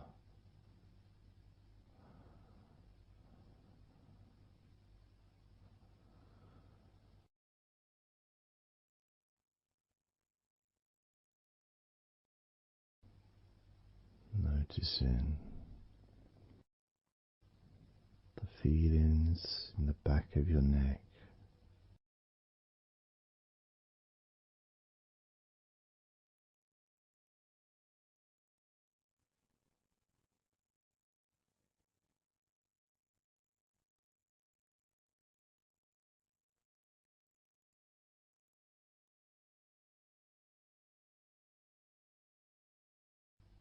the feelings in your wrists,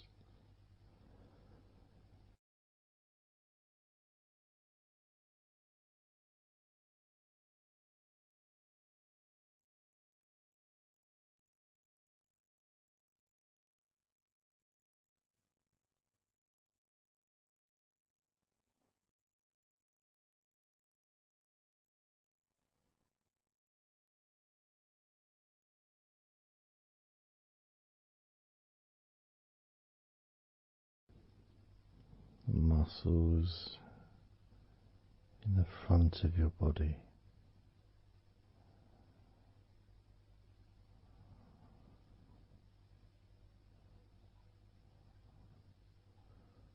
are also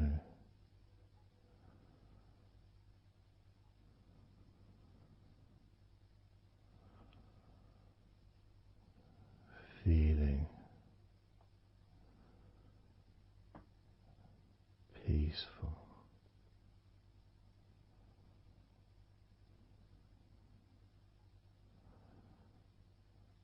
Deeply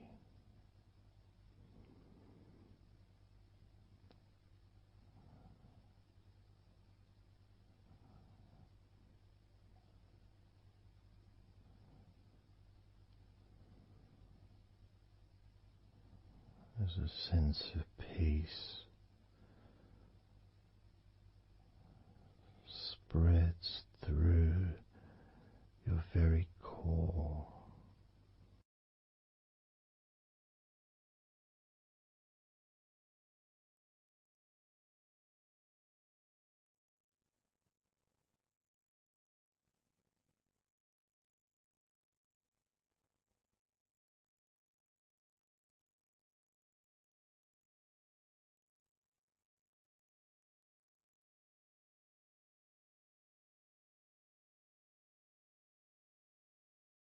Even when you focus on your mind,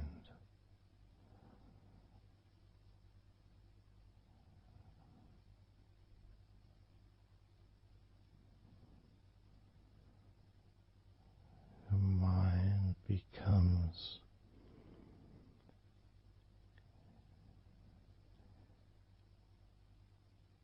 even slower.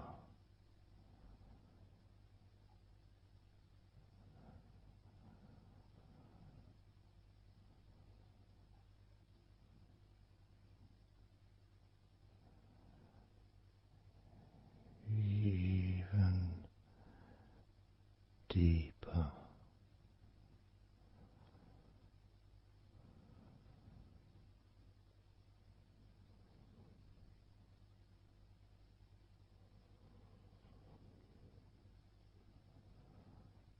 Relaxing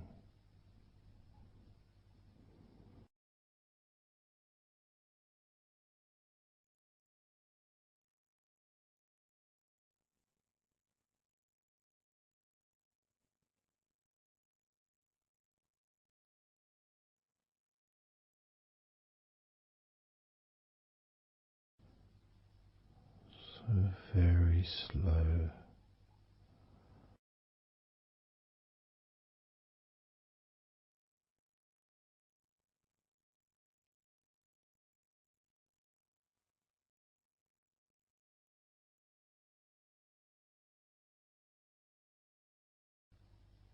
Your stomach,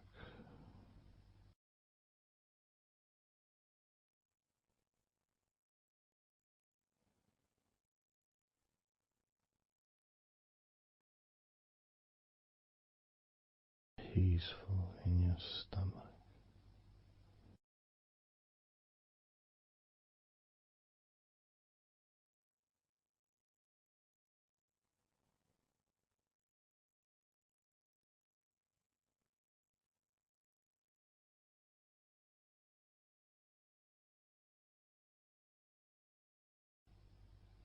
Your back,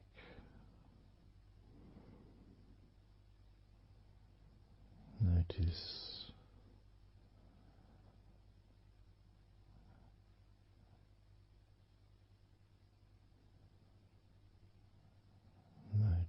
how relaxed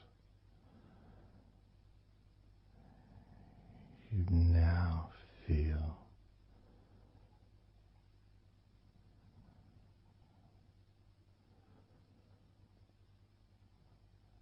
In the whole of your back.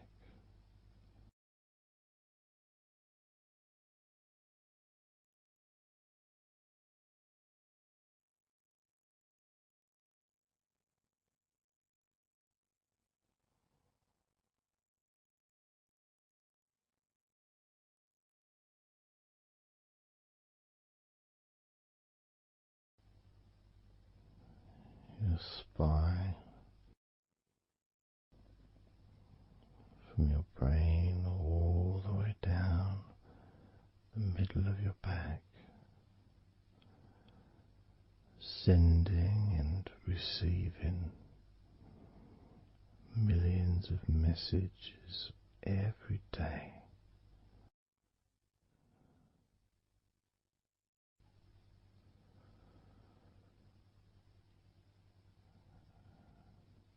Deep comfort increasing.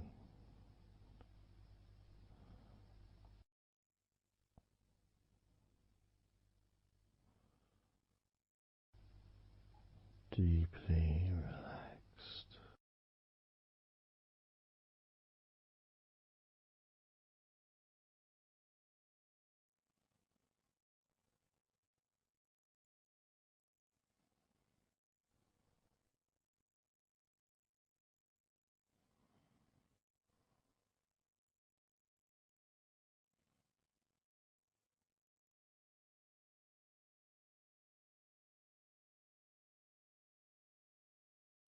Your knees,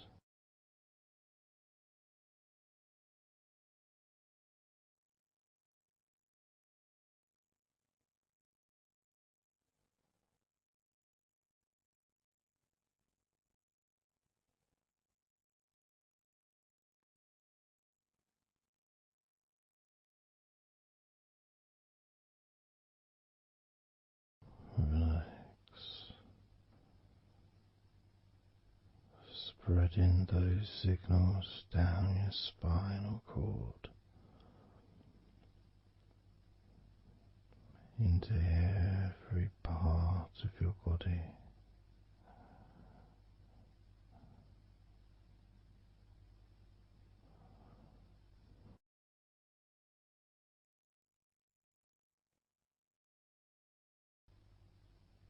Your shins and your calf muscles.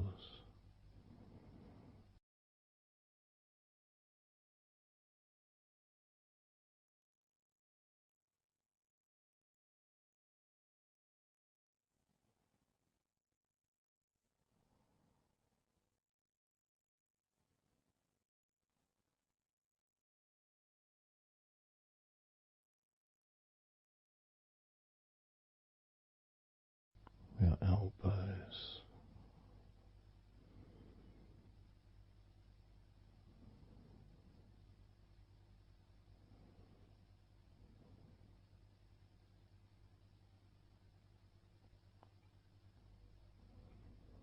feelings of peace and tranquility spreading through your body,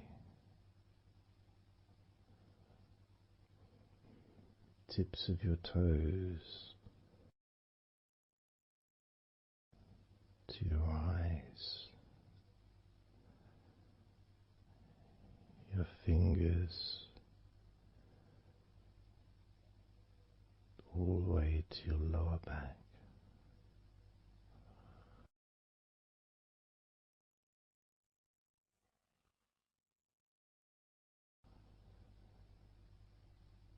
And letting go, really letting go.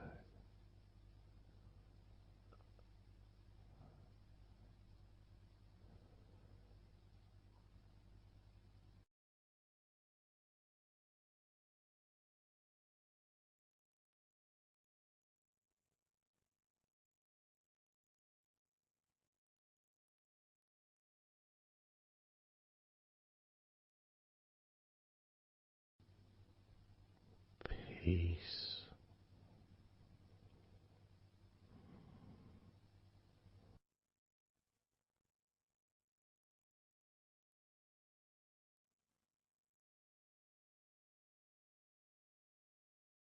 Drifting.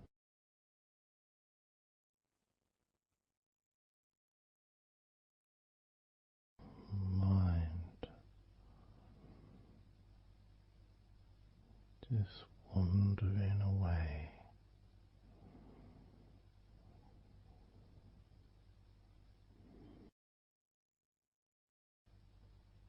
happy to let go,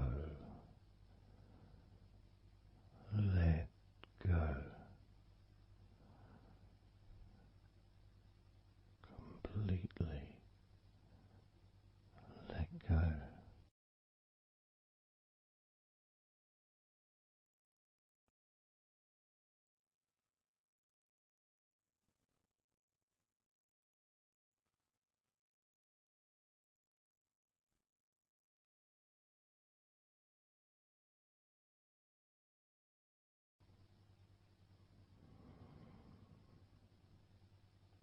So tranquil.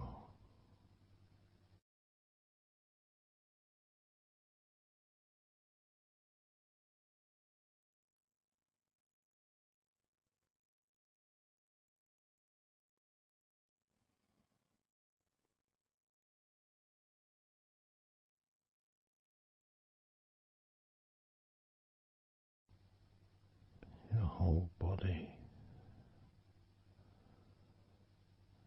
enjoying a sense of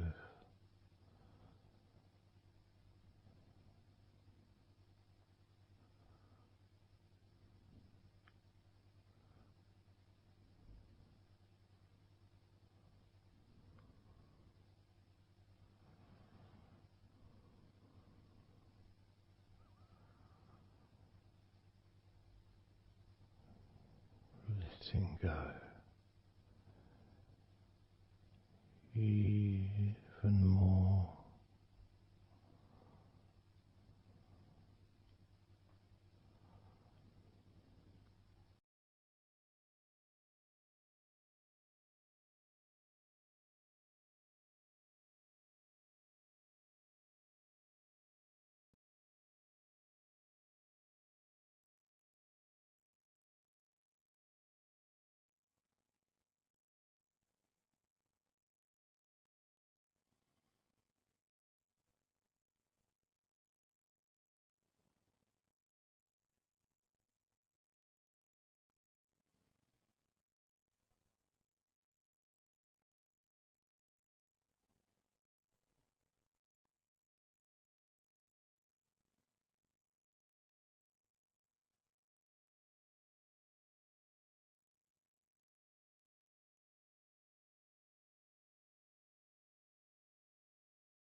Peaceful.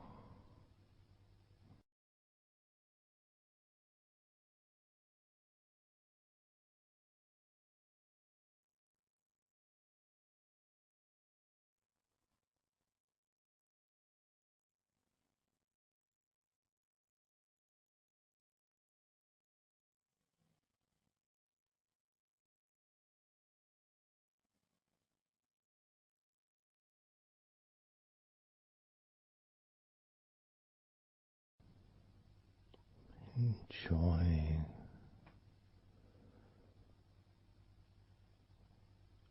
the space, this space of peace and safety.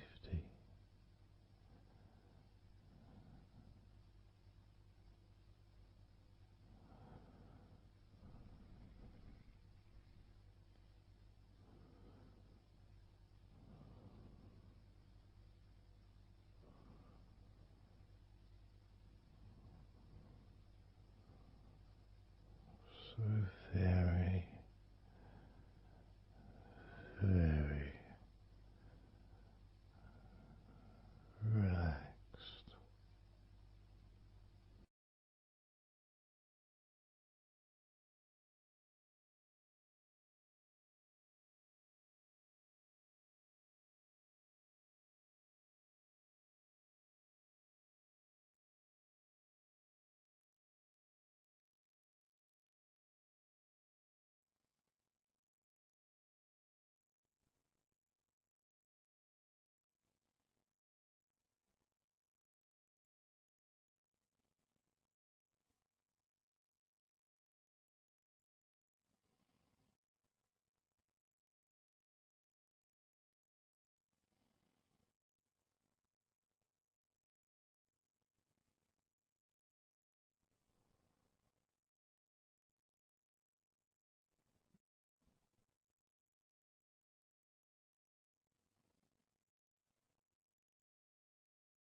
Letting go.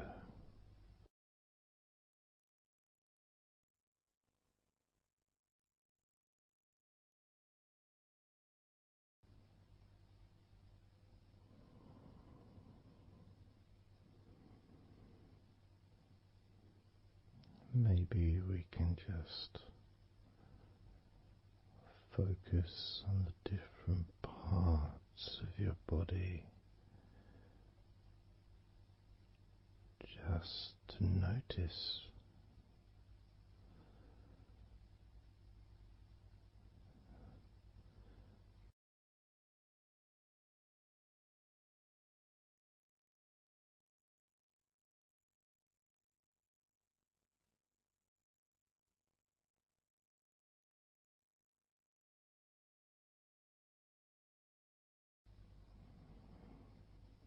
your forehead and your eyes.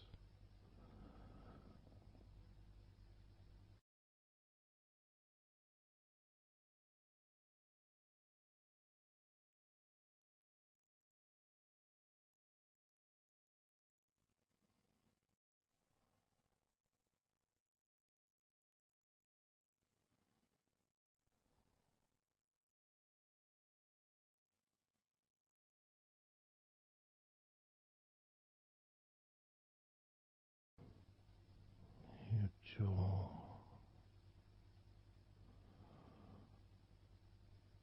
so loose.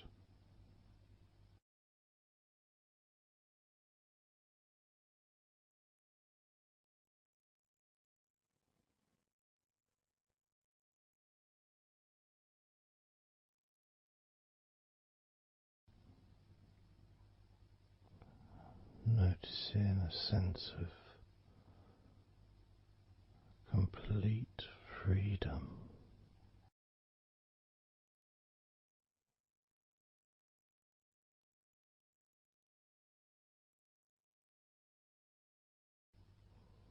Absolute freedom.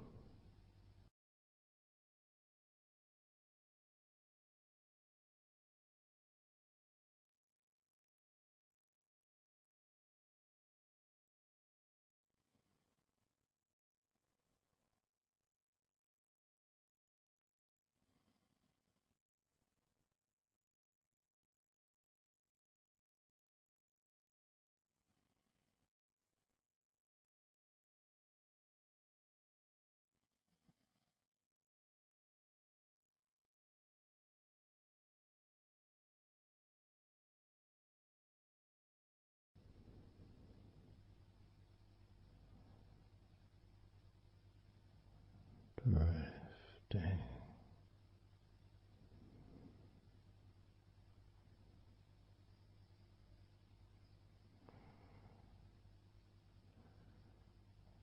drifting,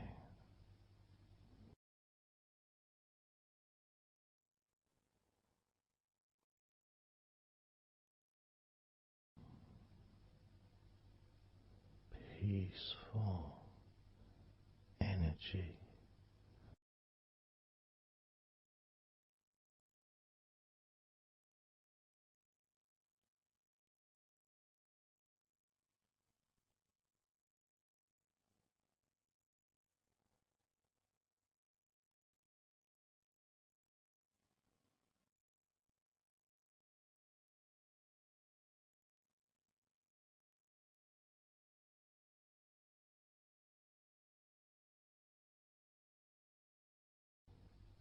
Peace to breathe, so much easier.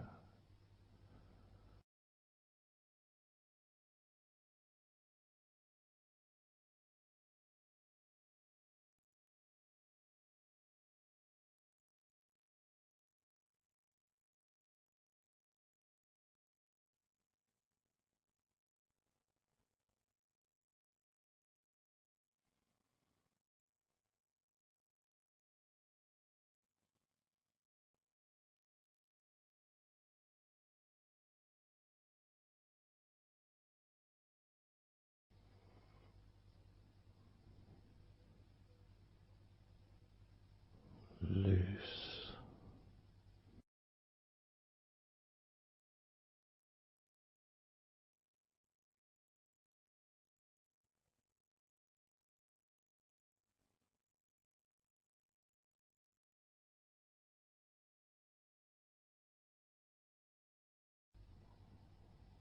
you may have or may not have noticed your mind drifting.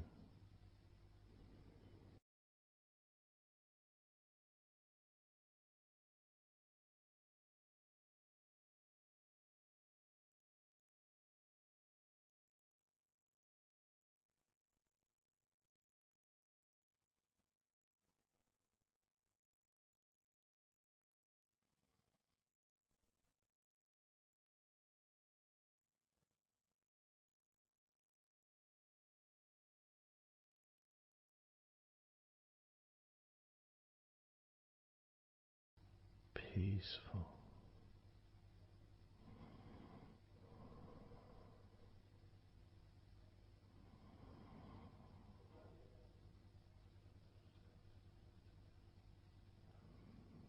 Moving even more deeply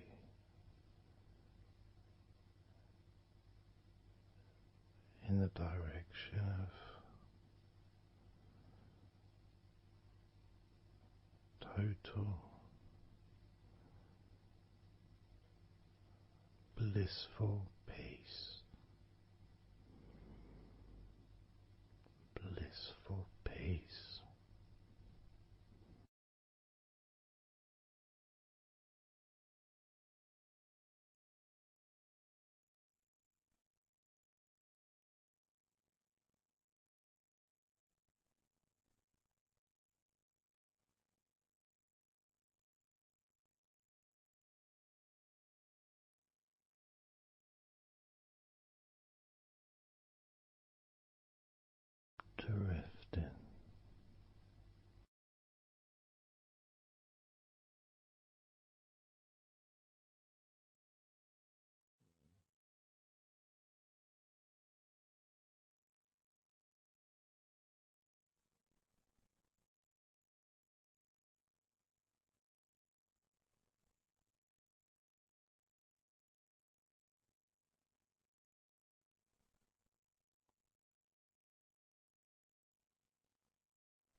total peace.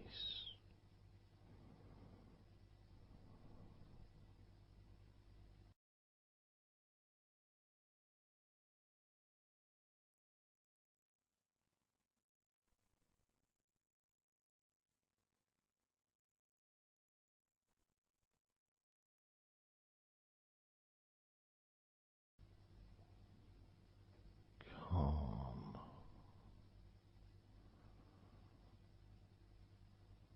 so calm,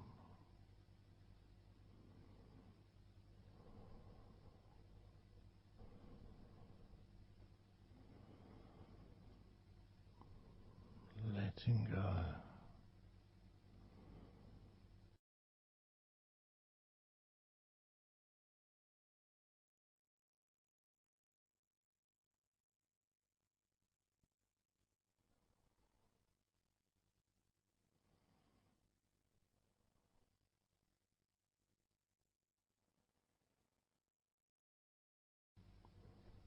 Peace of mind,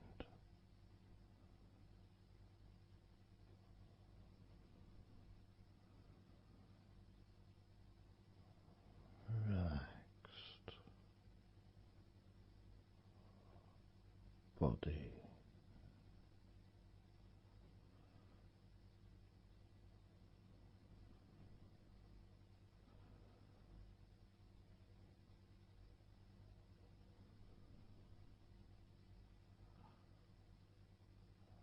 so relaxed,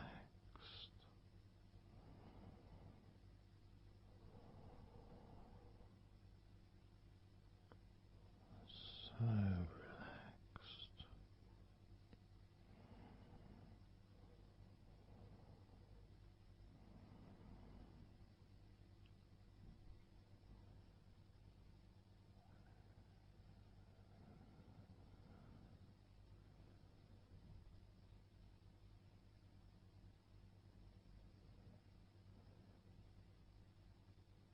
Your body feels almost invisible.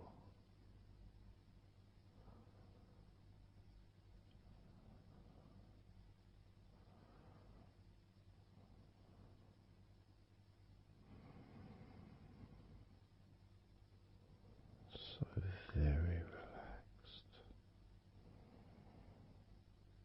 and peaceful.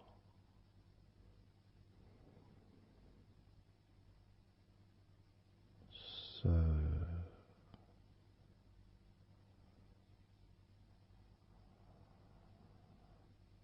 peaceful.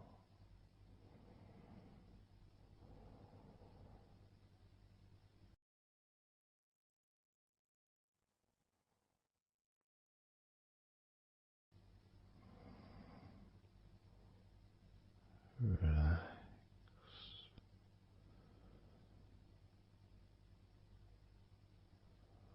Let go.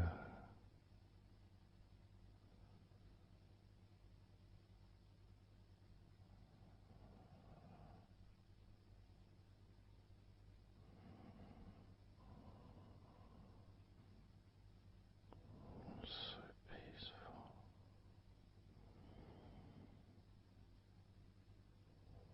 So very, very peaceful.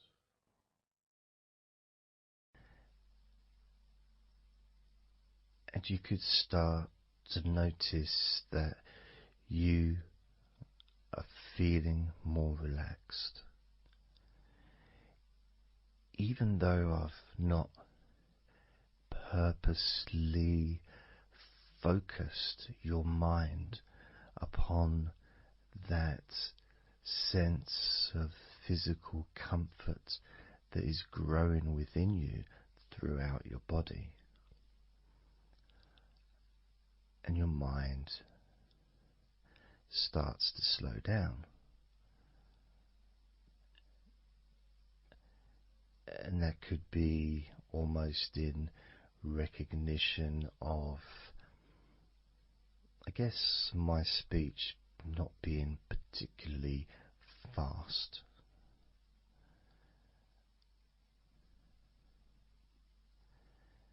and things just generally feel calmer just by listening to my voice. You give yourself an opportunity to take a break from the day, take a break from your life as it is, and to give yourself a rest, giving yourself permission to take some time off and to allow your body to relax and allow your mind to slow down, which in turn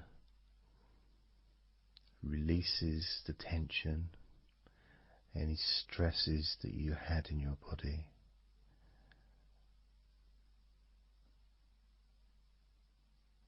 It's almost as if the parts of your body just open up, allowing the negativity out.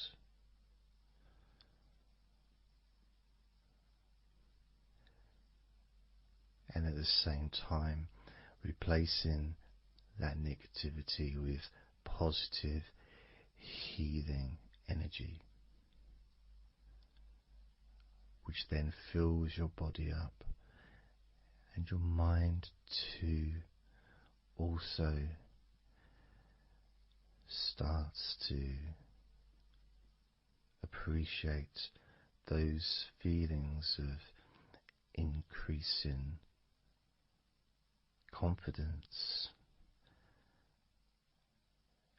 and an almost uplifting feeling, a positive healing,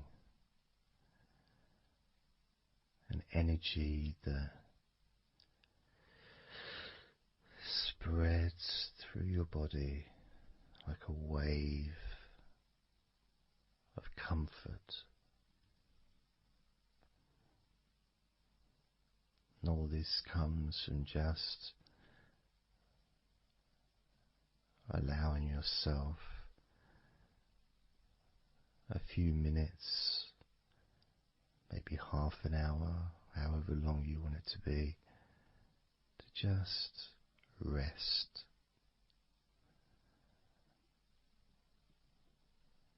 And allow your mind and your body to almost reset itself to the settings of comfort and relaxation,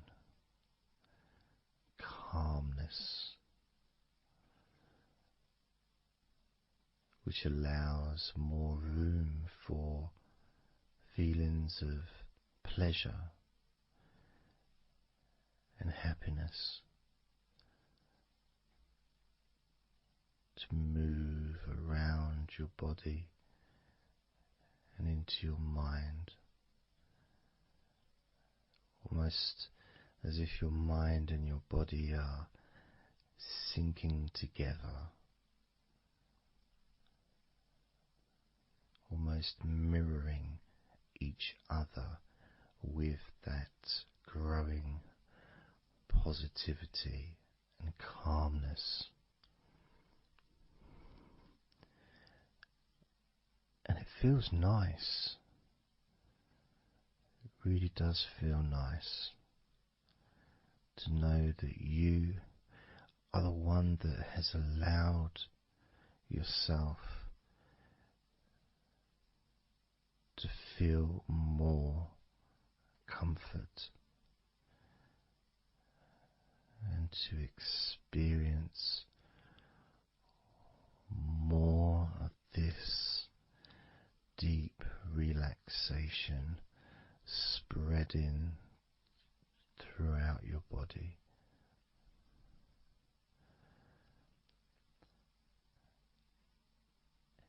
And as I focus on each part of your body, you can notice that that part becomes even more relaxed just by focusing on it. It becomes even more calm and comfortable just by focusing. And as I move down your body, starting at your head, the parts that you've already focused on will continue to relax deeply. And those parts that we've not yet focused on will just automatically release any remaining tension in anticipation of even more comfort about to come.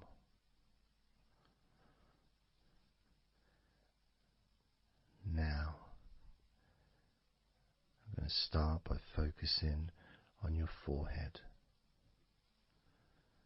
Just being aware of the feelings of your forehead. And any background sounds, like Mr. Herbert the pigeon, can just allow you to feel even more relaxed. It just means you're in the moment. This isn't a sterile environment. This is the world. I live in the countryside, so there's lots of nature sounds around.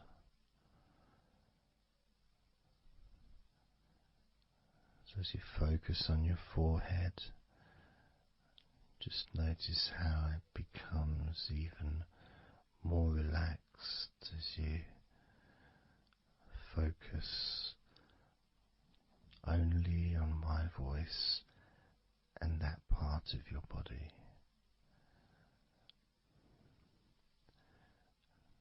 Moving down to your eyes, focusing on your eyes, noticing how your eyelids feel so heavy,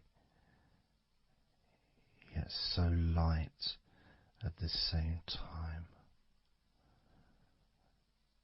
and all the muscles around your eyes relaxing completely.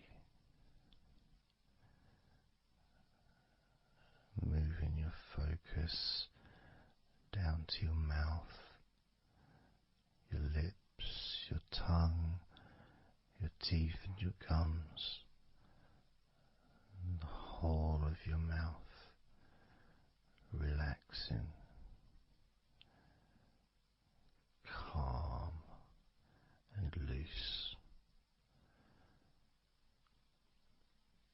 As you focus now on your jaw, not just the part of your jaw near your mouth, your chin, but all the way up the sides of your face to your ears, that whole of your jaw, feeling more relaxed and calm.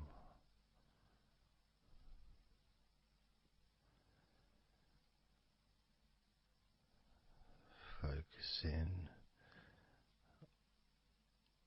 on your neck,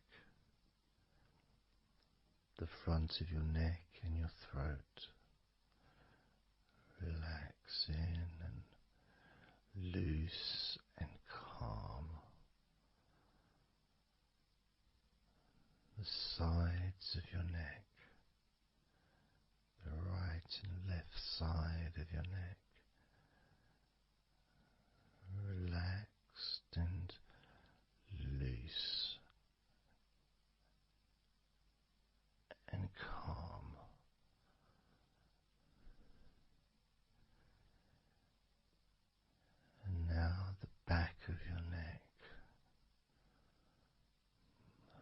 focusing on the back of your neck.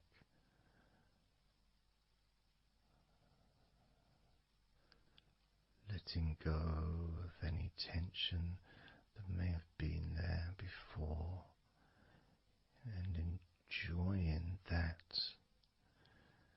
sense of increasing comfort and release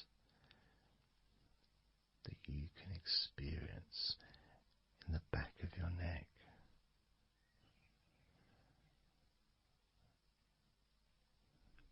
Moving down your back and moving either side of your spine, right from the top of your back all the way down to the bottom of your back.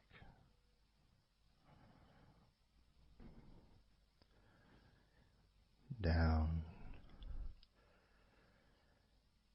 to your lower back.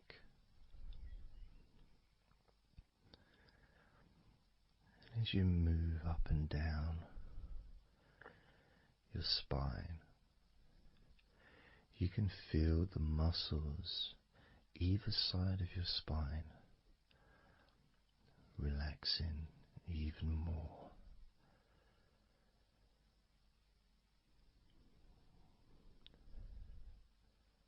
And as those muscles relax, that sense of comfort starts to spread outwards from your spine into both sides of your back. The top of your back, the middle and your lower back. And as you scan gently and slowly up and down your back, as the muscles in the top of your back relax and become looser, the muscles in the middle of your back also seem to just almost divide from each other, separating and almost melting.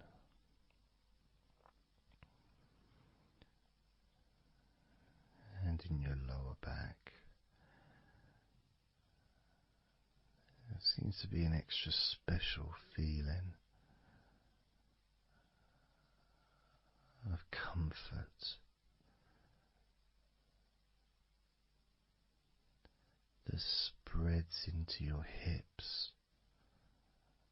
So down your lower back and into your hips, into the area where your coccyx are, and into your buttocks. And all those muscles that spread from your lower back into your hip area start to melt,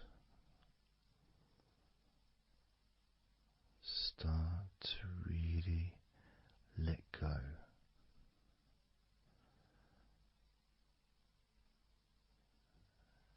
And even though we're about to focus on your shoulders, your back and your spine will continue to let go. Continue to relax so calmly. As you focus on your shoulders, you may notice that they're already feeling really loose.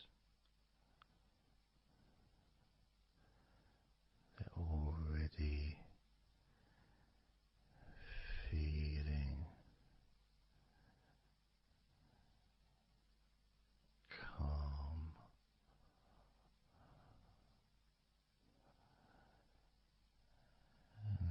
feeling of those muscles that move from your neck into your shoulders.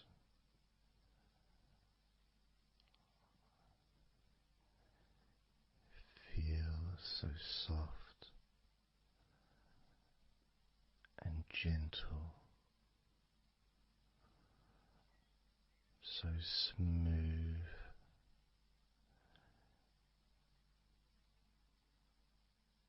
and calm.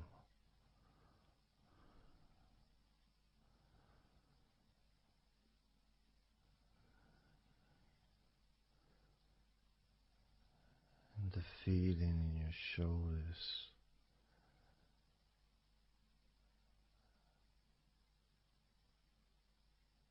seems to spread deep into your shoulders. That sense of relaxation, not just traveling deeply into your muscles, but also relaxing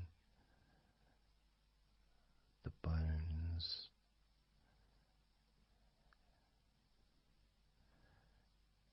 and moving all the way to underneath your arms, relaxing that whole area between the tops of your shoulders and underneath your arms, healing.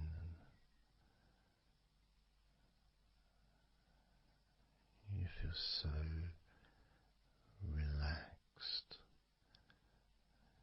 and comfortable in your shoulders, which sends that deep healing message into your arms.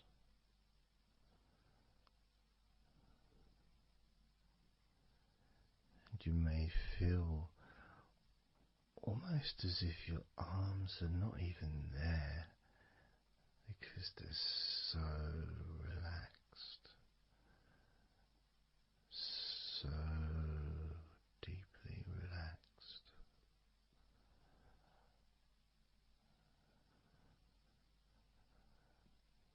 So calm.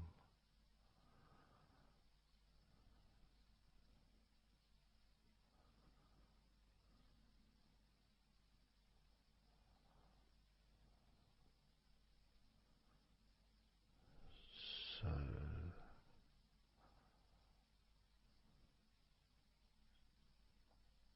loose.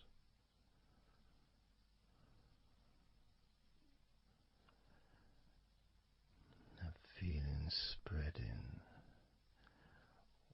all the way down your arms to your elbows, including your elbows.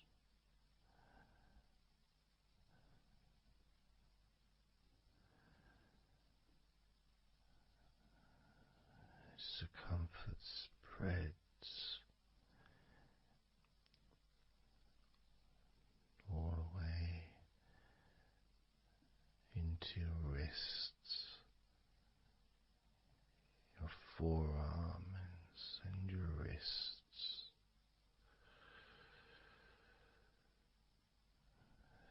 feeling so heavy, yet at the same time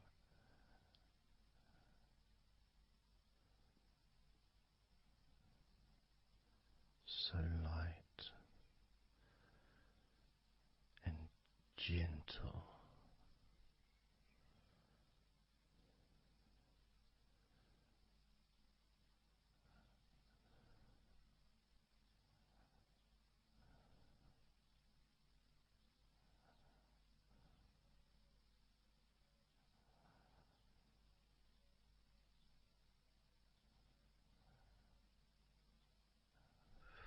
focusing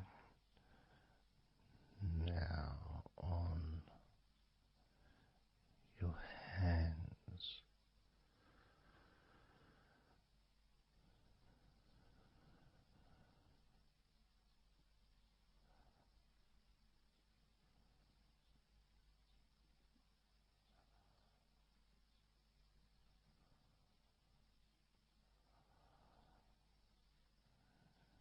Your hands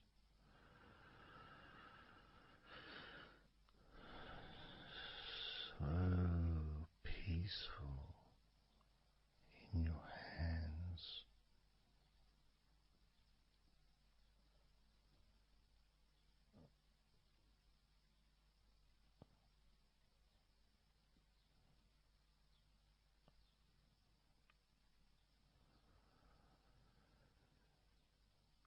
There's a sense of real peace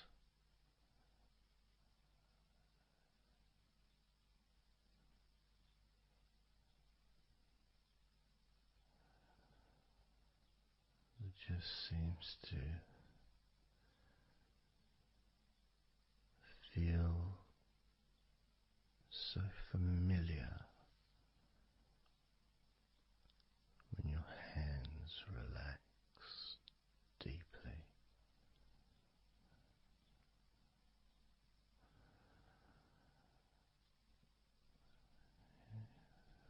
Feels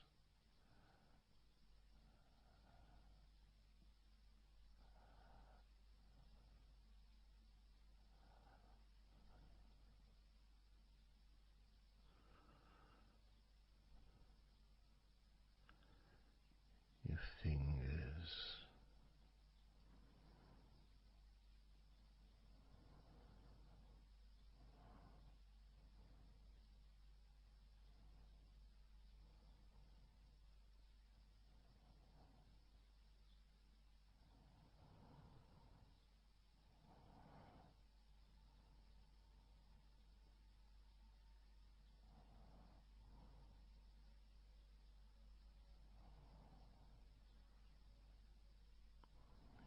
your fingers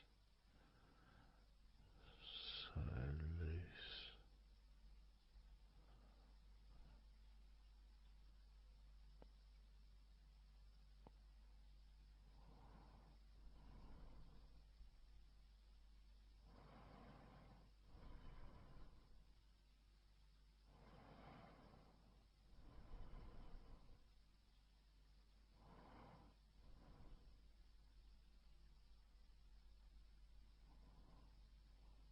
your fingertips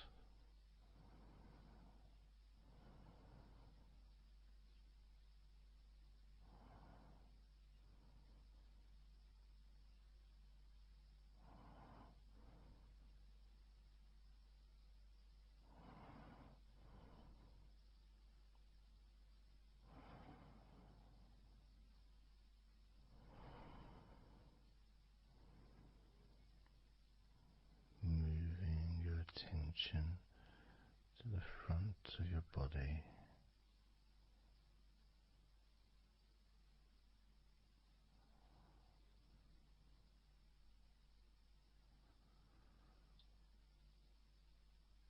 so comfortable.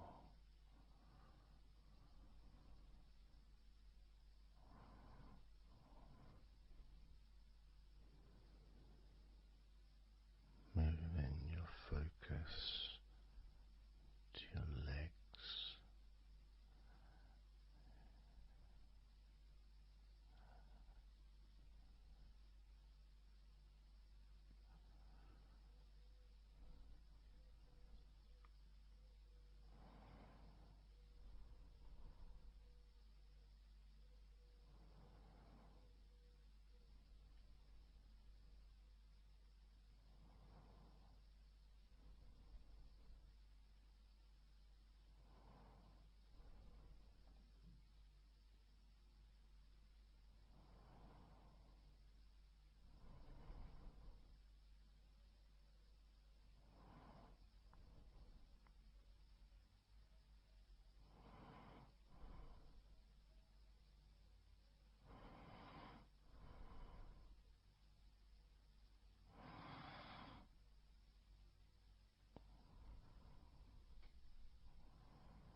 muscles in your thighs.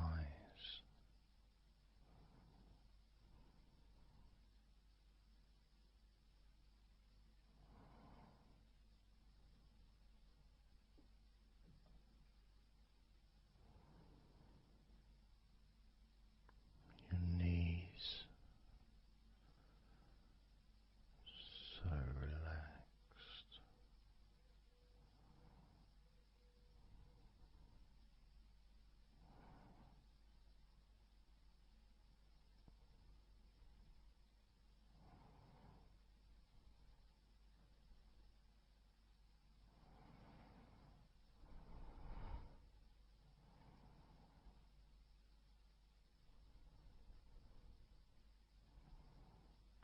Your calf muscles and your shins completely relaxed.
And the feeling in your feet,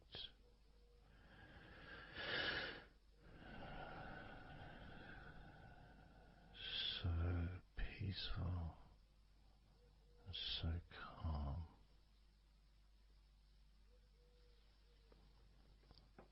so peaceful,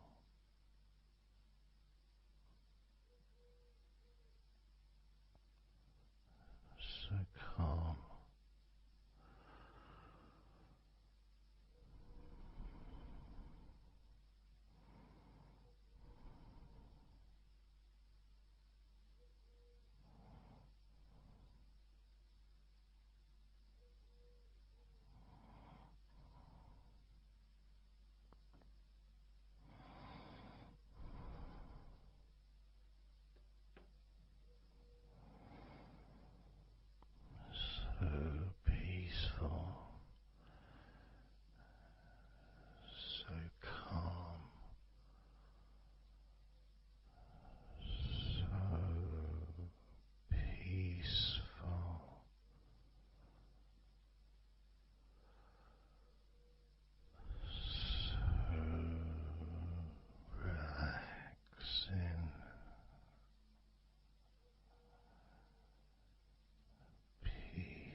letting go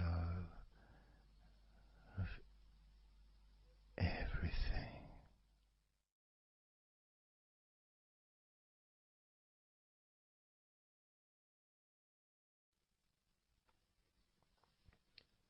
So I'm going to start counting down now from 20 down to 1.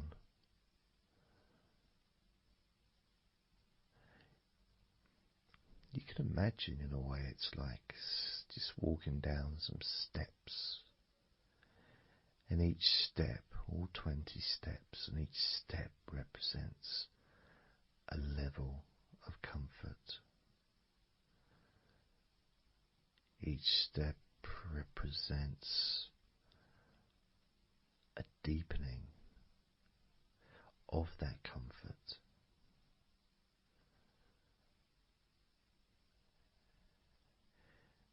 And the further you walk down those steps, the deeper and more relaxed you feel.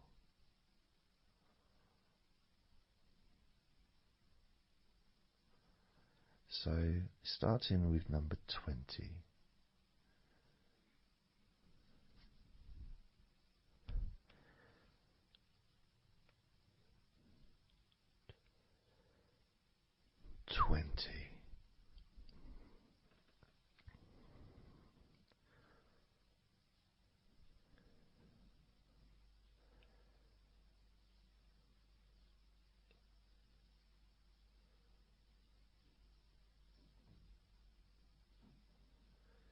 $19.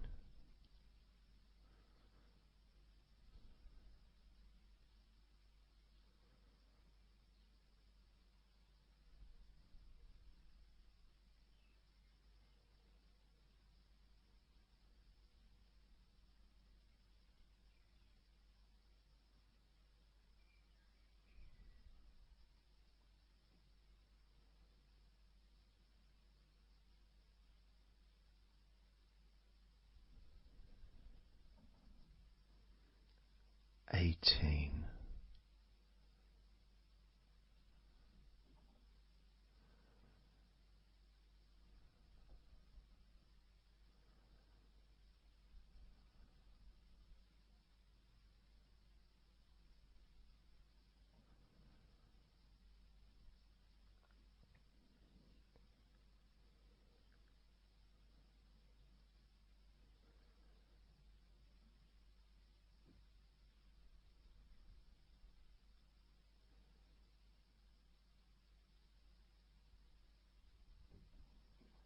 17.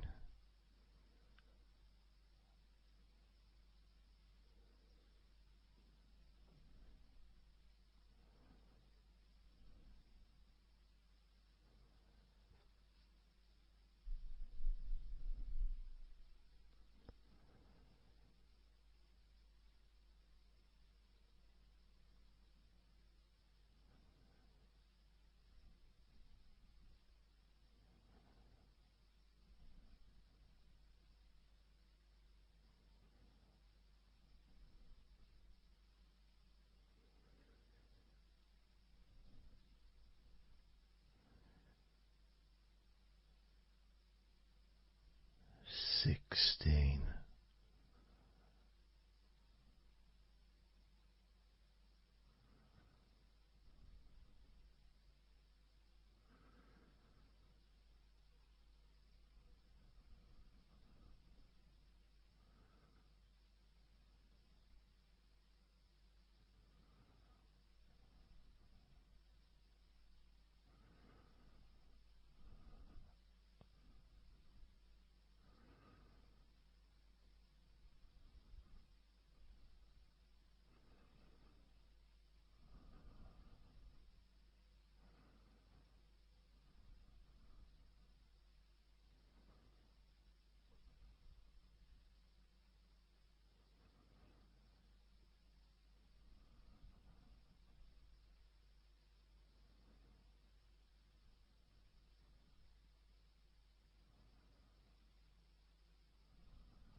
15.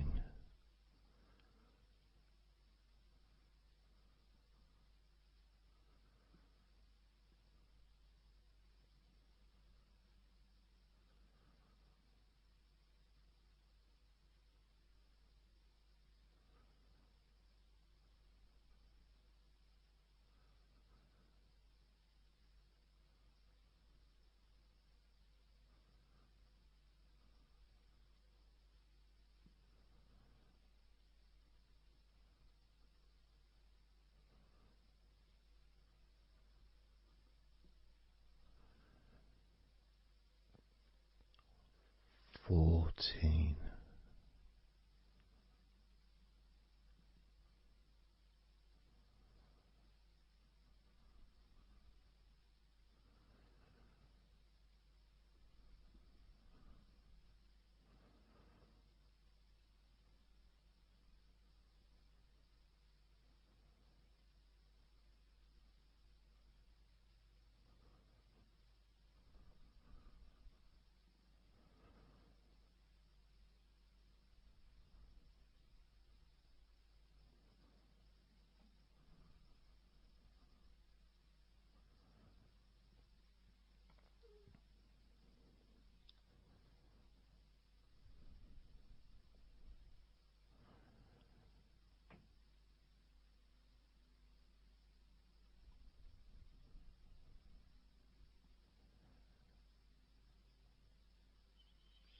13.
12. 11.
8.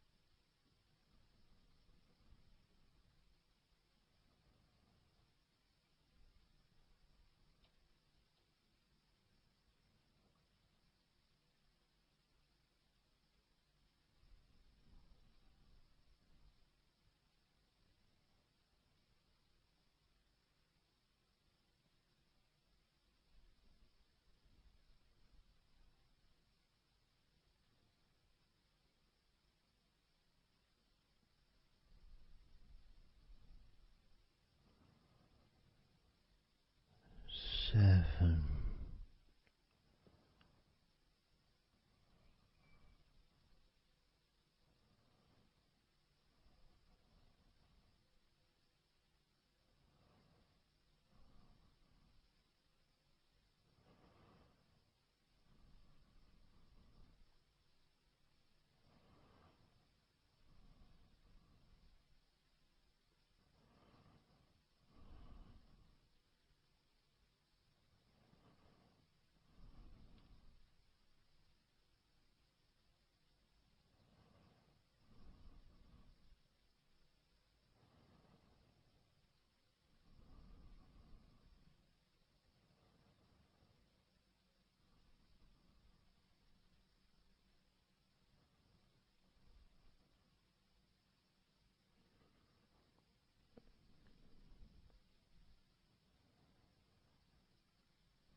6.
4,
2.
And now,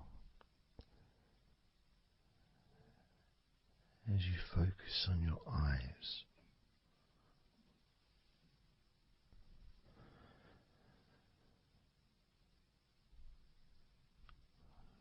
we're going to count down from 10 down to 1.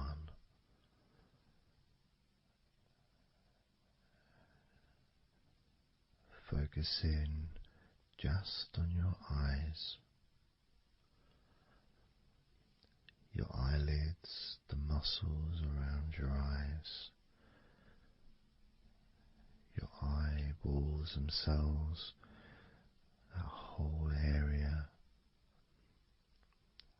that makes up your eye.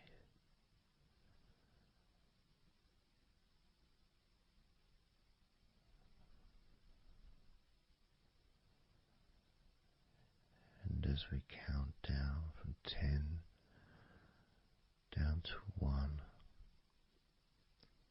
whilst focusing on your eyes,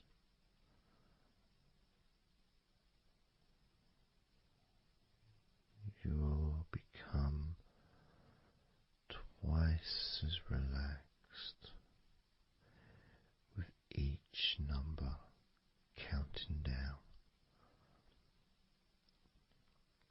And you may find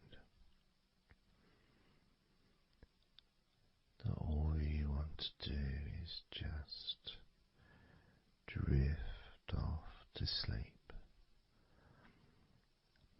And if that's what you want, then just allow yourself to do that.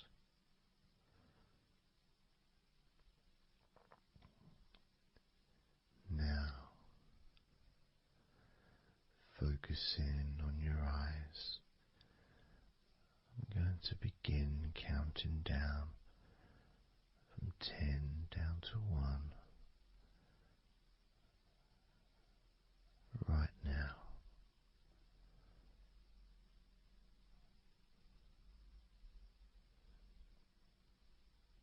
10.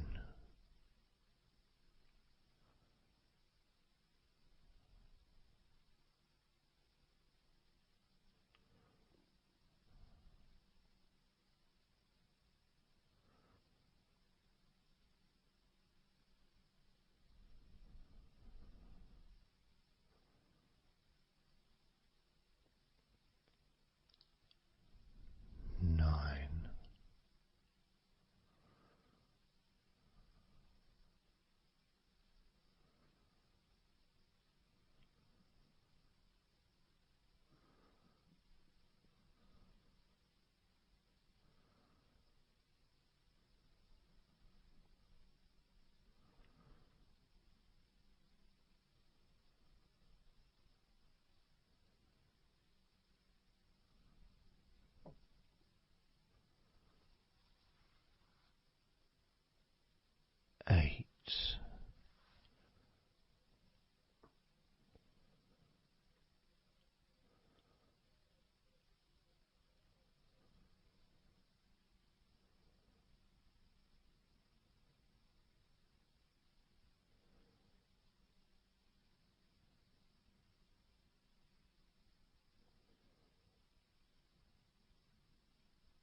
4.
3.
Two.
1.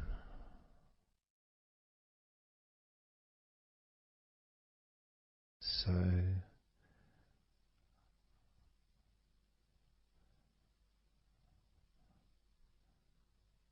counting down from 10 to 1. 10, 9, 8, 7, 6, 5, 4, 3, 2, 1.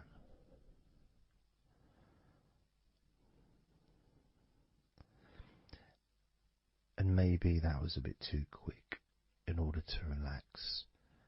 Maybe it's a bit too fast for you to notice the calming of your body. Maybe even a little bit of pressure there, like you're counting down from 10 to 1, what do you expect me to do, man? You expect me just to go all floppy just because you're counting down?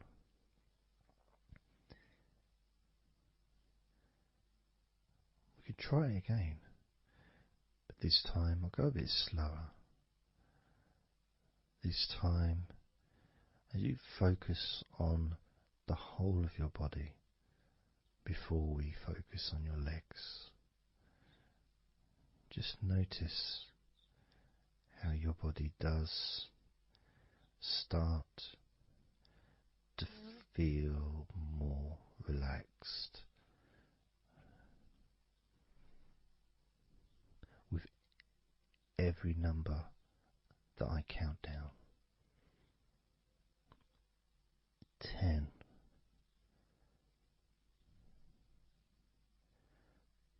9,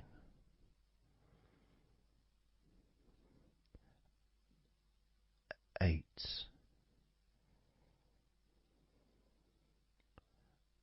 7,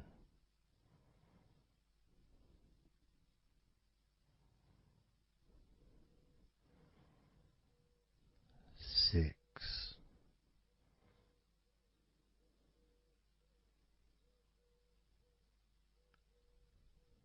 5,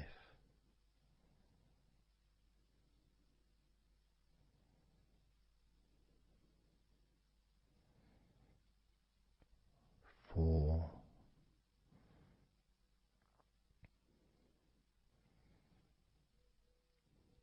3,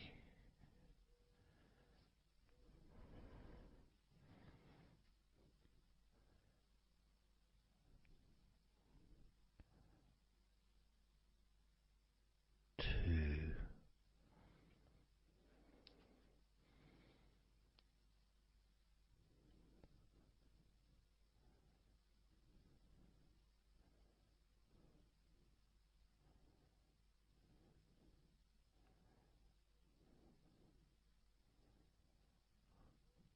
1.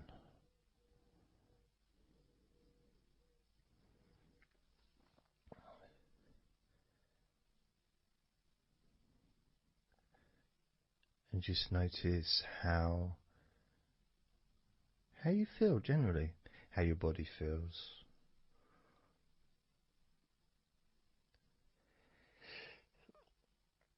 It's not necessarily even about counting down from 10 to 1. It's that space that you have, that space between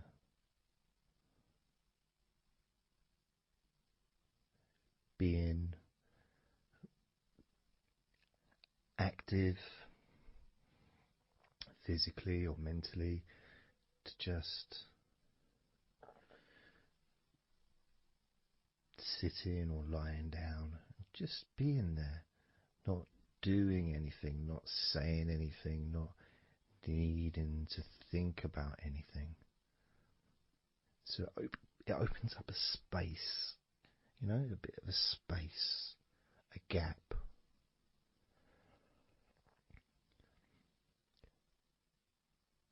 And the more I count down from 10 to 1, the bigger that gap becomes.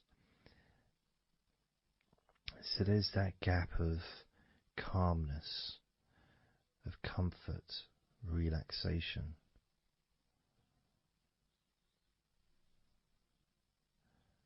It's a nice feeling.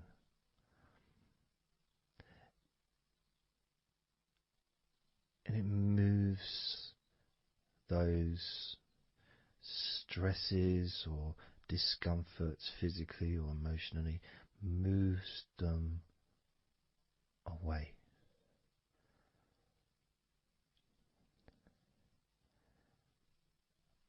Allows you to just slow down. So I'm going to count again from 10 down to 1 and notice that gap widening. gap. And as it widens, it's almost like the stress and attention falls into the gap.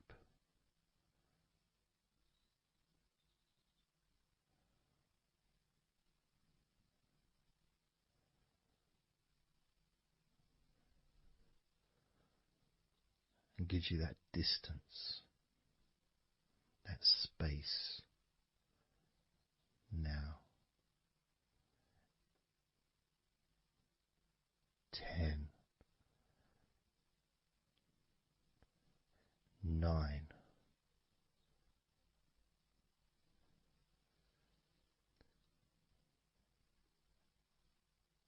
8,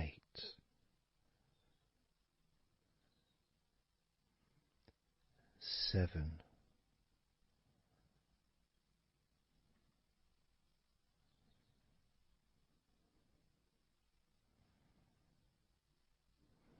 6,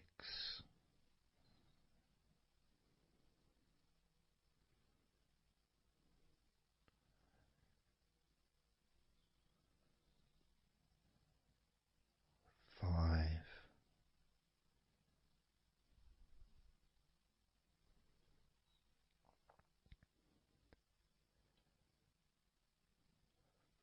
4,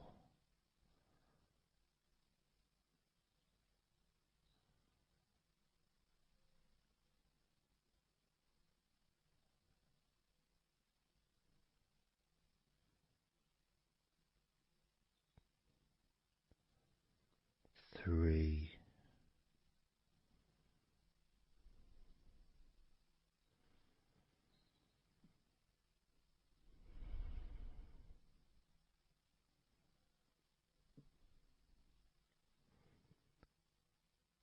2,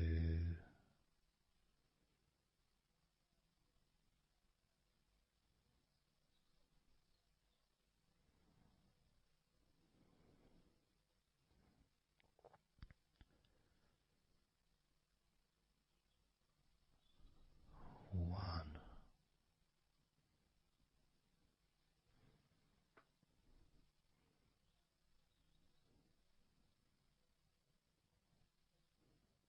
And how does your body feel now?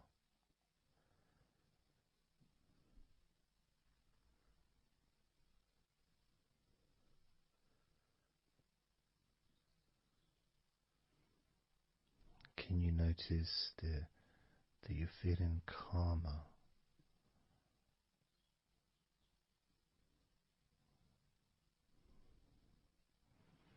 That you're feeling more relaxed?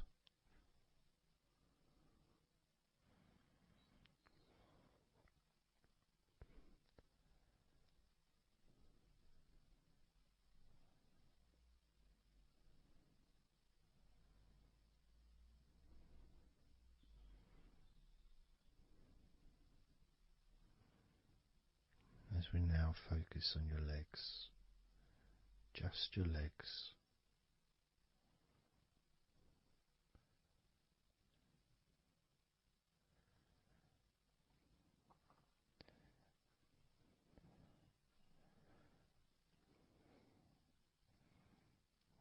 We're just going to start with focusing on your thighs.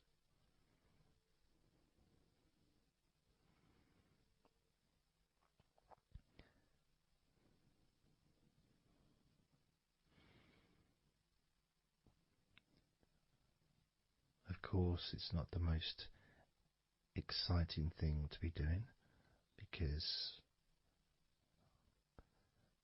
I'm sure, like most of your body, there's not a lot going on right now.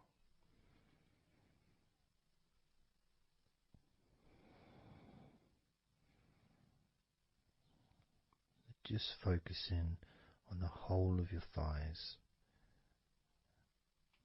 the tops of your thighs, the sides of your thighs, the bottoms of your thighs, your outer thighs and your inner thighs.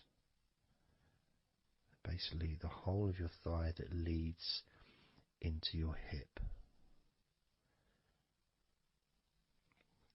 goes down to your knee joint.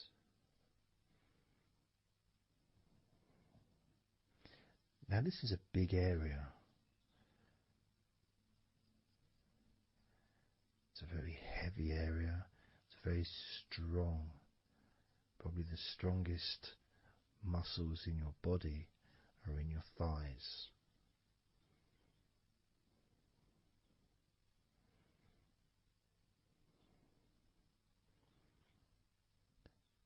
But I don't think we perhaps give enough attention to our thighs.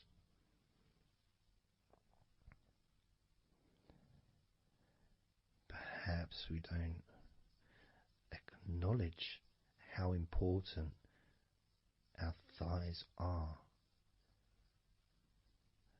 to our lives.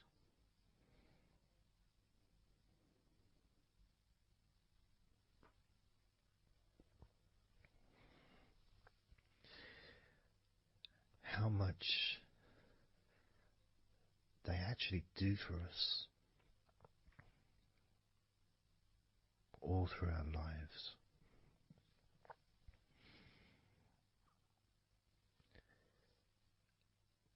And it may sound really weird, but I think that all of our body parts, especially our thighs, need some TLC. A bit of love shown, a bit of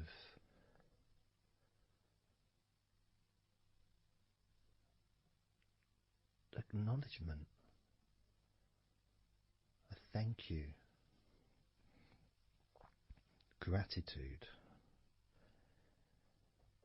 for what our thighs do for us.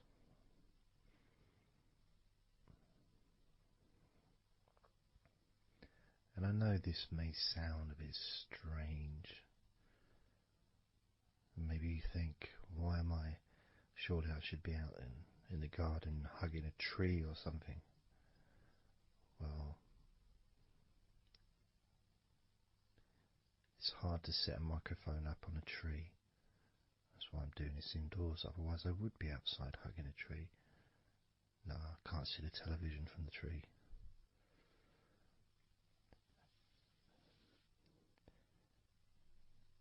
If you move down to your knees, again, such an important part. And I think we don't necessarily, I'll speak for myself here, I don't necessarily appreciate all that my knees do for me until I have a problem with my knee. So occasionally if maybe I bash it or it's aching for some reason, it's then that I realise how much it does. You know, the benefit of being able to use my legs without any kind of physical discomfort is a beautiful thing that's possibly not appreciated until it's temporarily removed. You know, that comfort. But as you focus on your knees, regardless of how your knees feel, you can add that sense of gratitude and love to your knees for all that they do for you.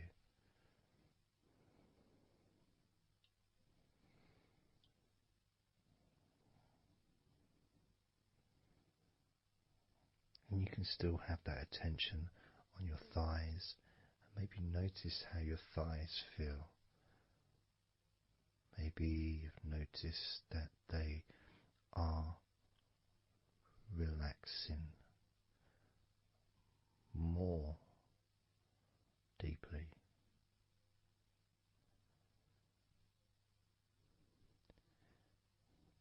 As you focus now on the bottoms of your legs, your shins, and your calf muscles, and the bones between your knees and your feet, incorporating, of course, your ankles.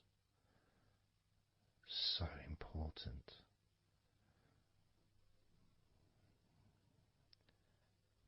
Anyone that's had even like the slightest sprain of an ankle knows how much we take our ankles for granted.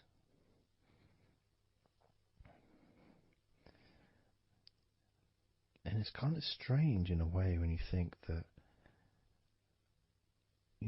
logically our wrists are a lot thinner than the rest of our arms, which is okay, can't see any problem with that, because we're just picking stuff up. But our ankles are so much thinner than the rest of our legs.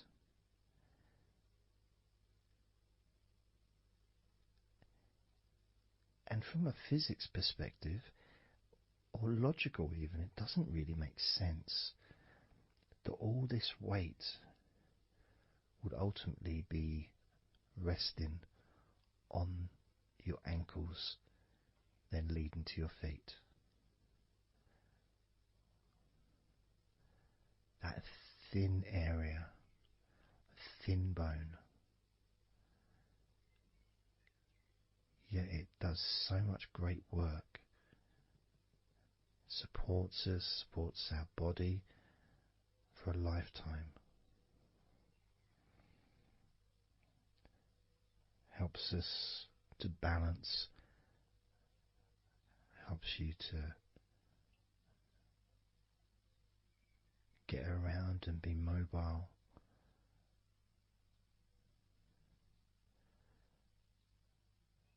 And there's the calf muscles, of course. When I was younger, I couldn't see the point in calf muscles. It didn't seem to do anything. Okay, if I walked around on tiptoes, then my calf muscles get some work. But of course that's not true. The calf muscles are being used whenever we use our legs.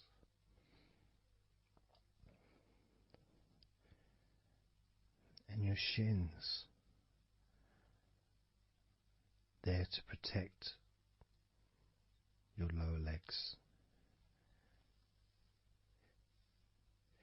shaped in a way almost as a protector for the bone.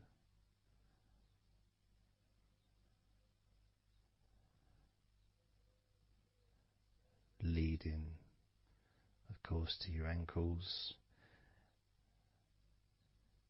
and your feet. But we're not going to focus on your feet, we're just going to focus on the legs.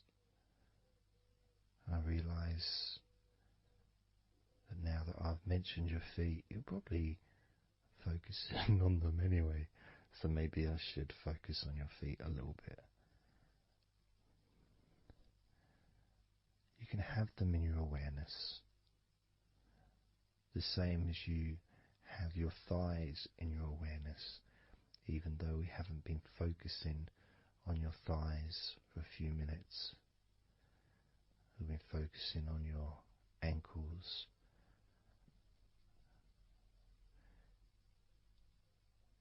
there's still that sensation of comfort in your thighs. And there's that movement of energy, because the thighs hold lots of different sensations. Of course, there's the muscles, the big, strong muscles that we have in our thighs.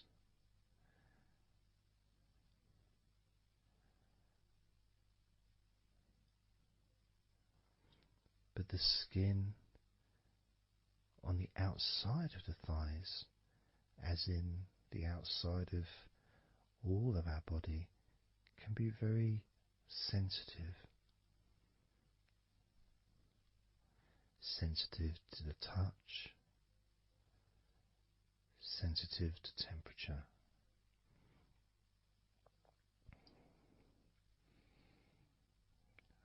And inside your thighs, the bones, there's the muscle, there's the blood vessels, the arteries. So all this stuff is inside your thighs. And I guess sometimes it'd be nice if you could actually put your fingers inside your thighs and massage. So you can massage on the outside, of course, but to be able to get deep into the muscles, and to be able to just massage inside your thighs, massaging the bones of your leg, massaging all the veins, and just gently healing your thighs. And you could move down, massaging inside your knees, just massaging those bones, but with healing fingertips, spreading that healing energy deep into the joints of your knees.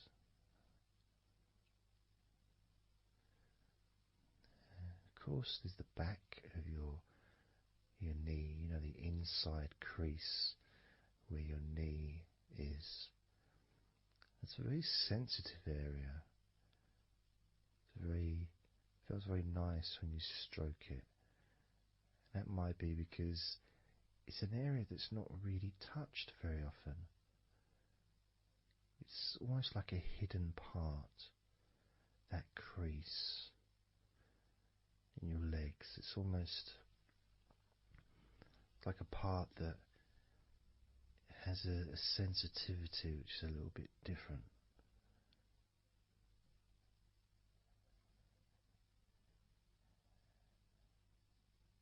Of course, it's protected by your legs.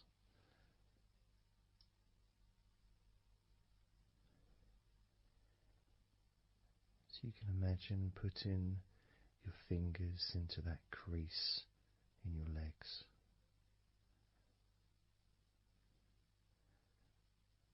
That fold in between your legs, you can just massage with your fingertips.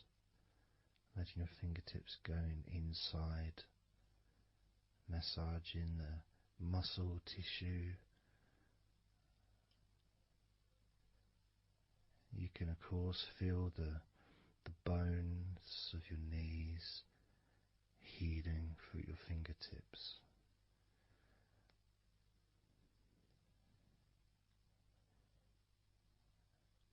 And then as you go down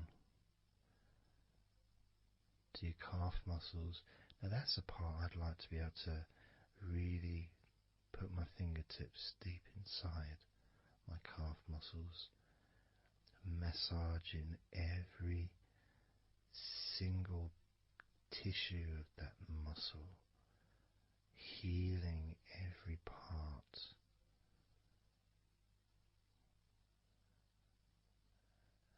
And then doing the same for my shins, massaging and gently stroking the bones, gently stroking them, healing in a loving way, because they deserve to be treated as the precious bones that they are, because our legs are so precious, as in all the other parts of our body. They're more precious than any jewel on the planet.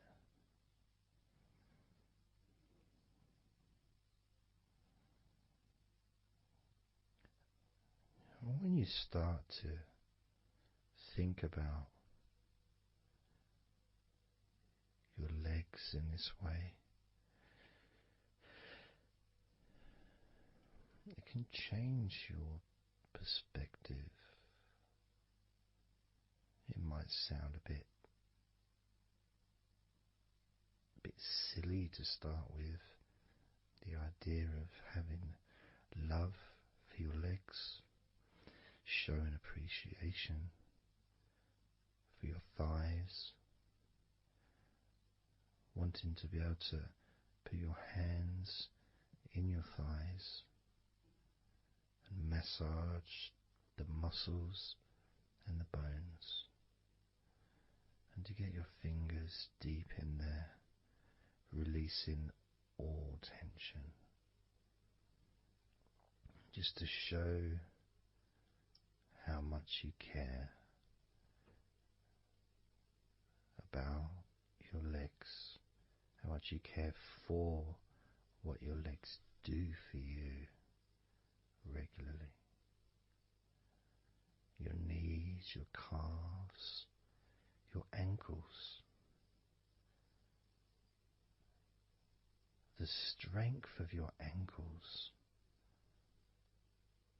considering how thin they are compared to the rest of your legs, especially your thighs. Yet they're so strong, so flexible, absolutely amazing things. Your ankles are truly a gift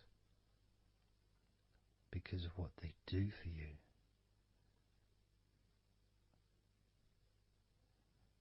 Supporting all that weight, regardless of what weight you are, even if you're only 8 stone, it's still a lot of weight for these little ankles. Now I'm a lot heavier than 8 stone, double that. Yet my ankles support my body all the time. Although they do give off a sigh of relief when I sit down. As in fact my whole legs do. My feet also go whew, and my toes clap. They're so happy.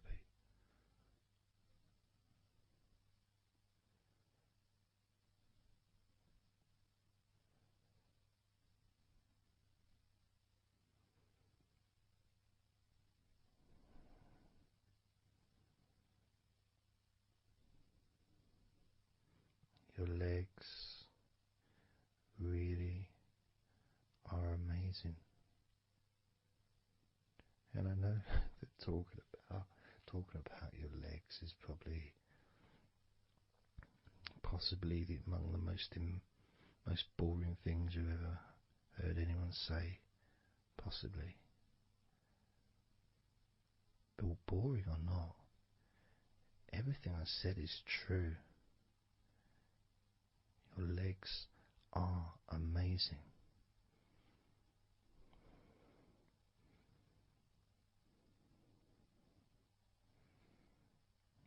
Your legs deserve not just respect,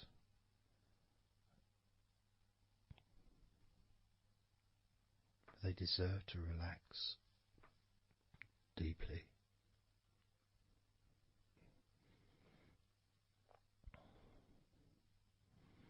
They deserve to take some time out of the day to just let go completely.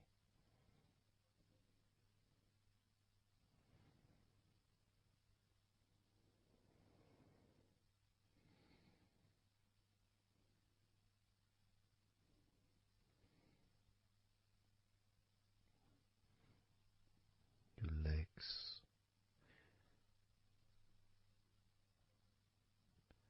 really can relax.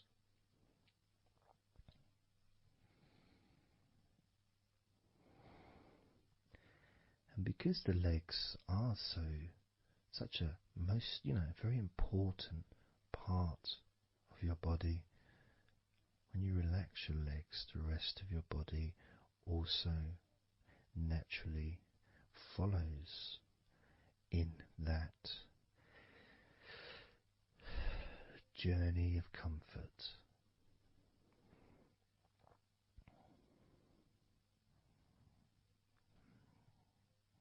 I can feel it in my hips. My hips feel really loose. And also my lower back as well. My lower back really feels stretched, even though I'm just sitting in a chair and there's no stretching as far as I'm aware that I'm doing. It's almost as if the muscles have just relaxed so much that there is a natural stretch as the tension has reduced a lot.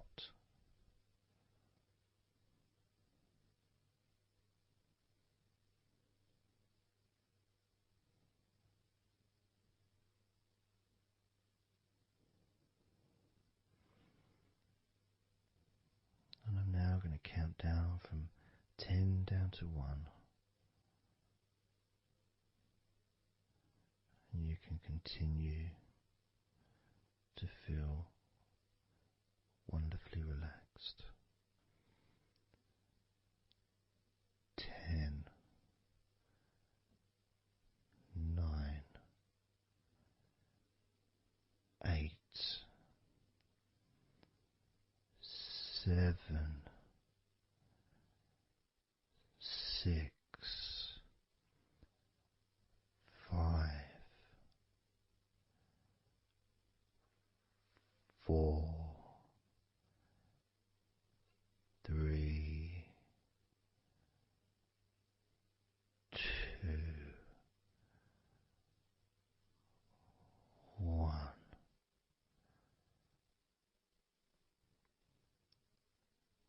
Relax.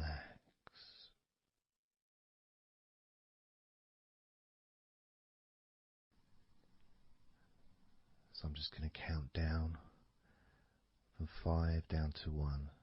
And as I count down, if you just focus on the numbers, just the numbers, counting down, and notice how you feel in this moment as you hear the numbers counting down, knowing that those numbers counting down represent you feeling calmer, not just in your body but also relaxing your mind. And just notice how you feel.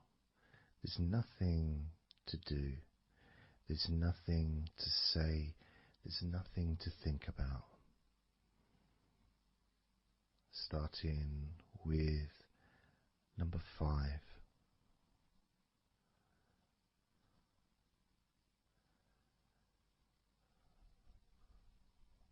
4.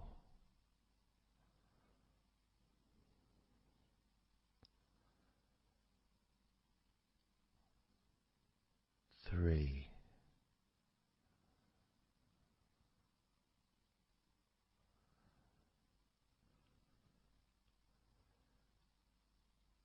2.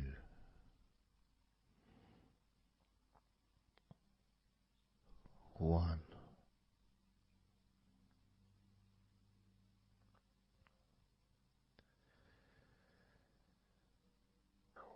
As you notice the gradual letting go of the tension in your body, you may also begin to notice and be aware of how your mind is starting to slow down. This is just a natural thing that happens.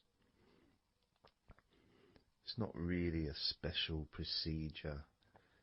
It's just natural because as your body relaxes, your mind also starts to relax. And the more your mind relaxes, the more your body relaxes. It's just a continuous circle of relaxation.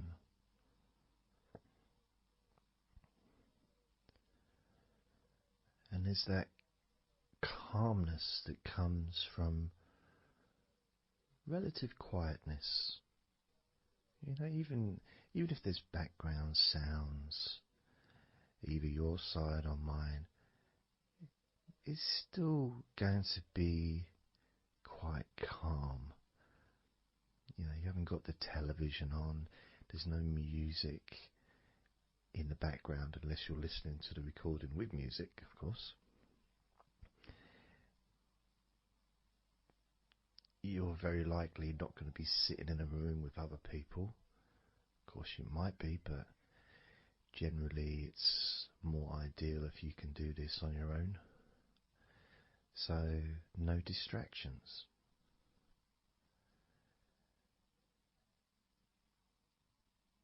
And when you stop thinking about stuff,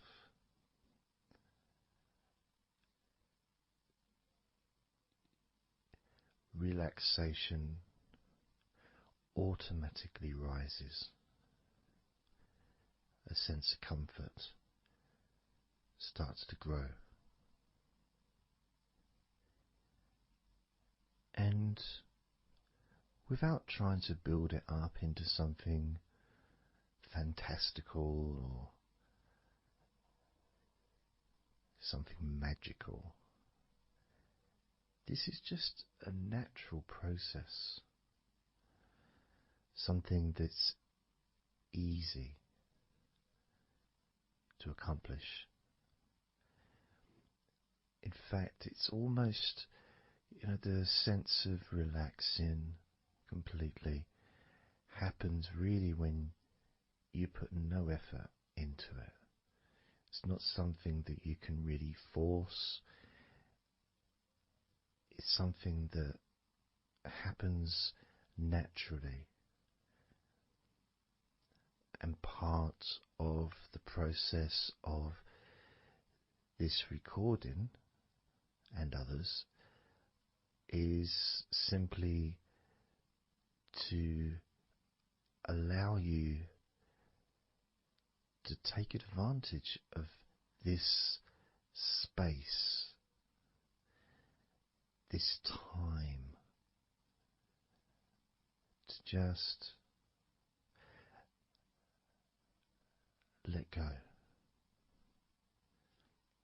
to just be here, to be in tune with how you feel.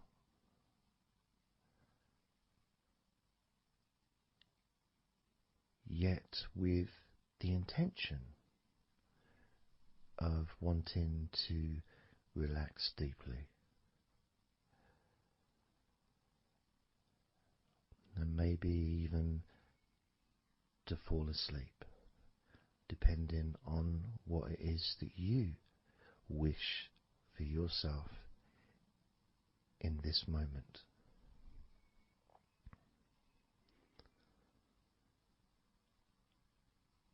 As we know, relaxing is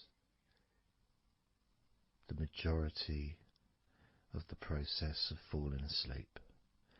The actual falling asleep part is the tiny bit at the end.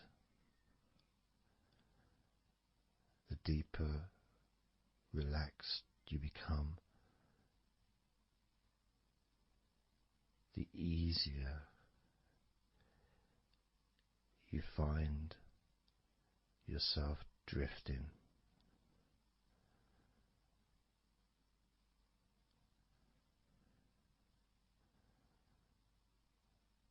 But you can also, if you choose, stay focused on my voice and really enjoy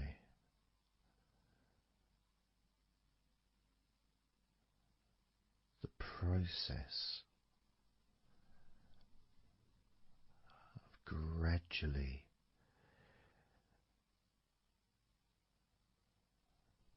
relaxing each muscle in your body effortlessly,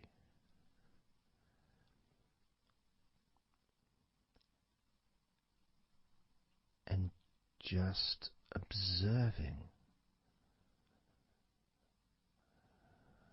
the sensation of letting go.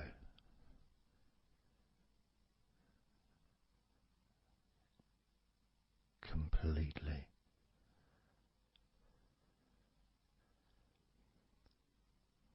This time I'm going to count from 6 down to 1. And you can notice your mind calming down more with each number that you hear me say.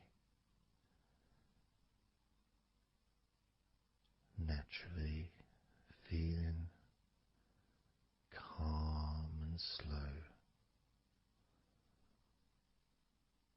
and peaceful.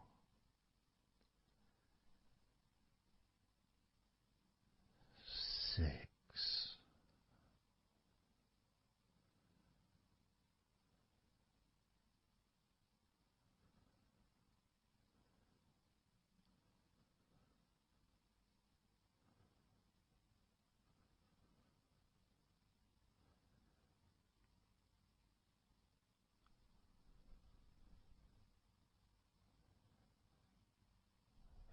5.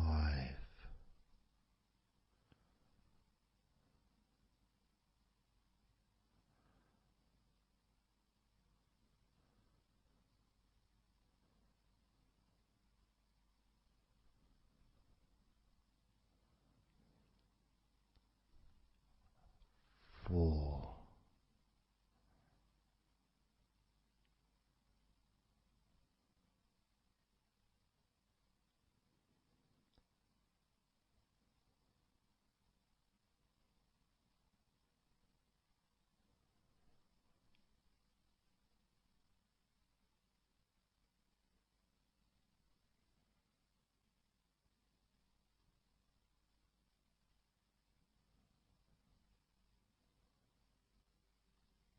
3.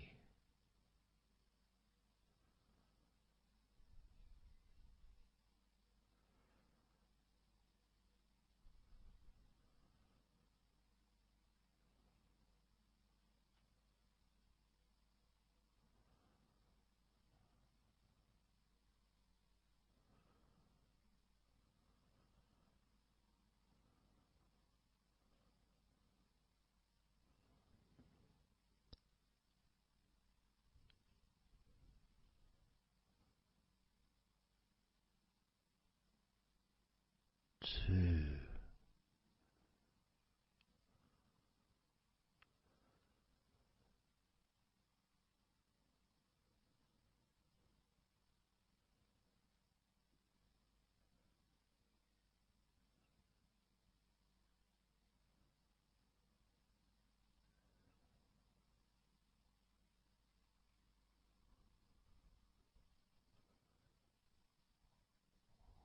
1.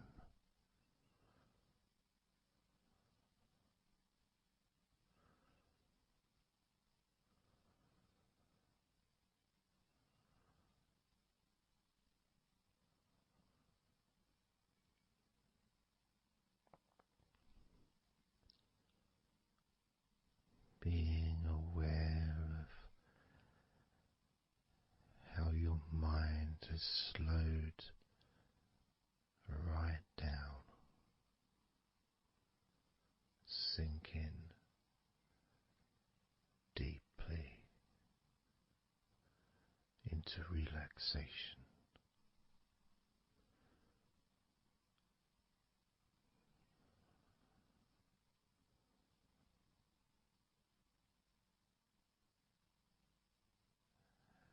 And as you focus on your mind, you may notice notice that there are some thoughts still there, maybe some stubborn thoughts that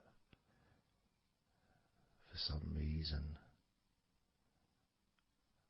perhaps need your attention.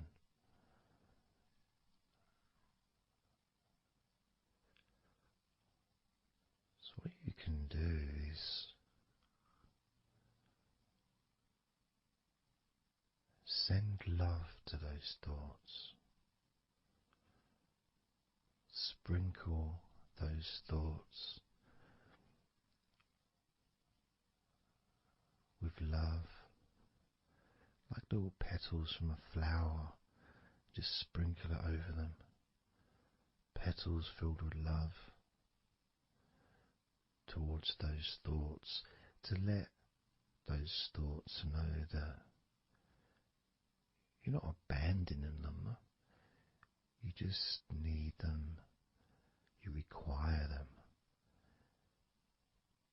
to just calm down, slow down, quiet down for now.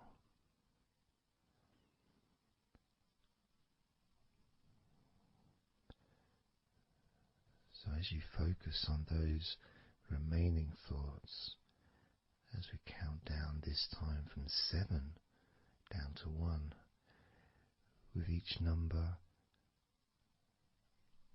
just imagine sprinkling those flower petals of love, kindness, gratitude over those thoughts, which will allow them to just melt away and relax deeply. With every number,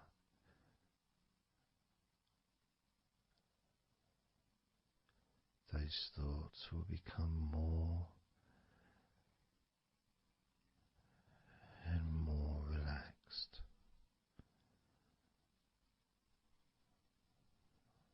Starting with number 7.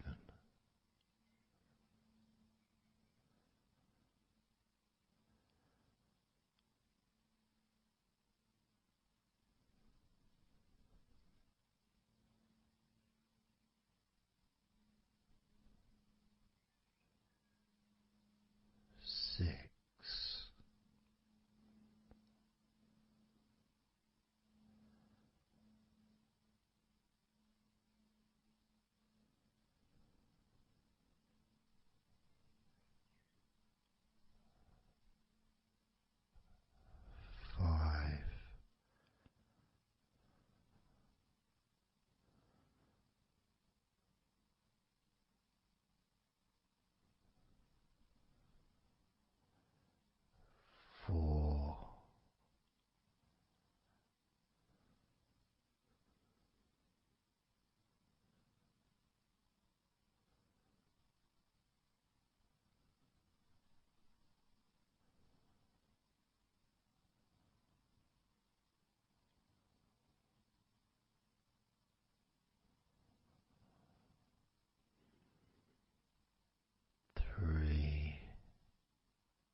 as you now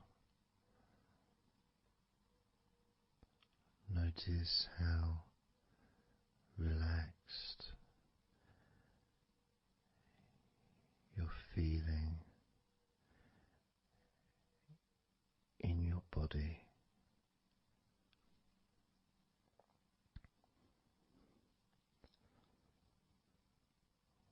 we're going to focus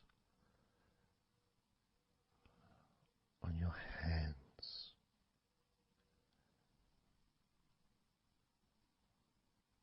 Because the more relaxed your hands are, the more relaxed your body and mind are.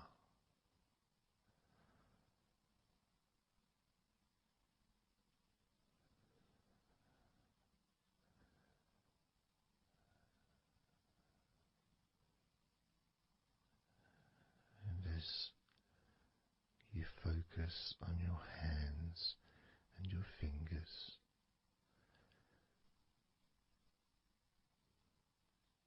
there's nothing needed to be done. There's no clenching of fists or tensing the fingers or anything like that.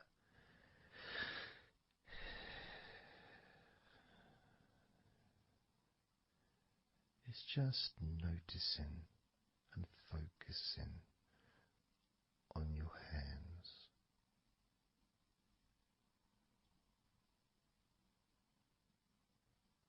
Noticing how they feel.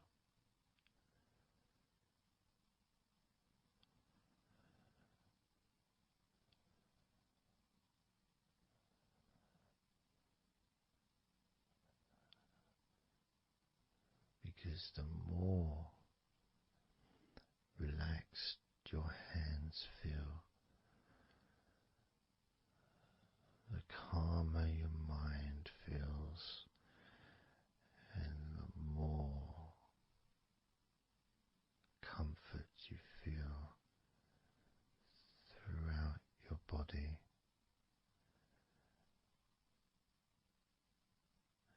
And you may have already noticed that your mind is starting to drift.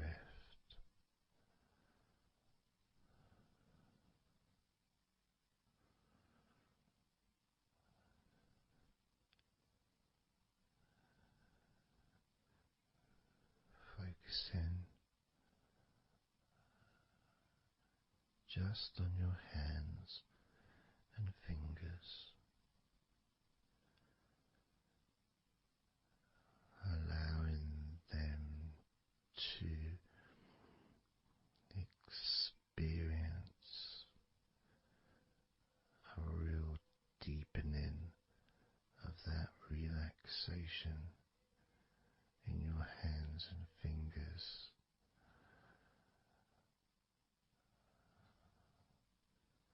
More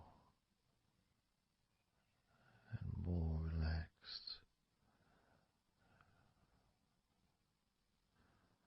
with each number.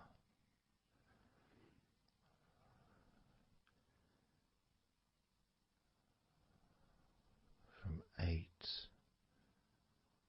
down to 1.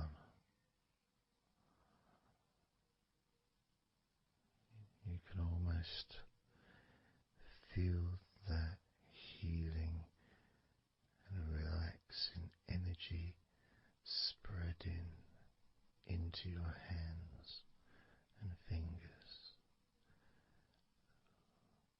becoming even more relaxing with each number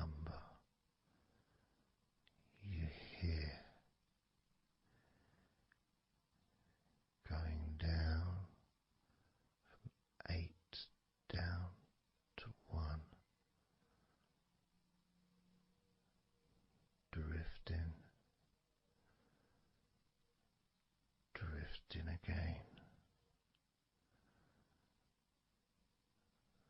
Starting with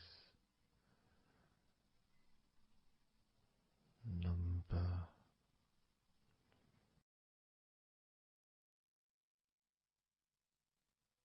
8.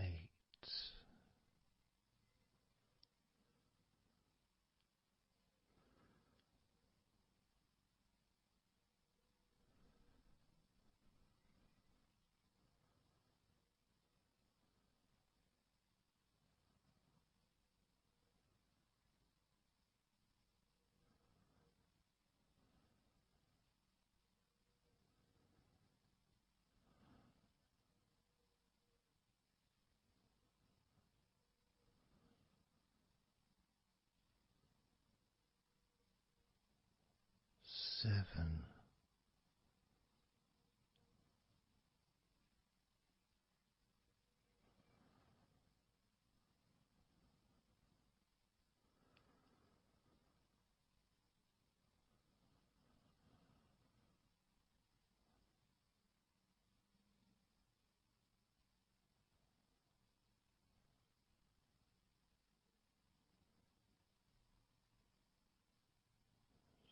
6.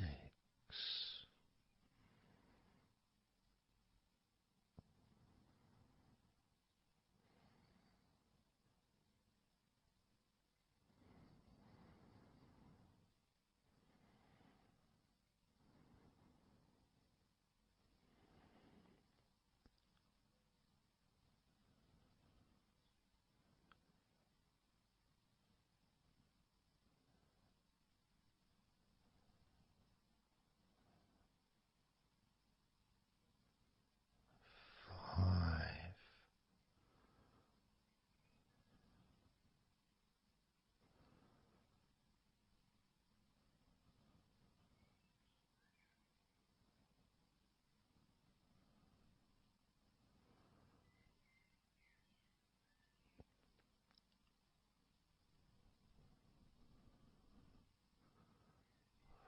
4.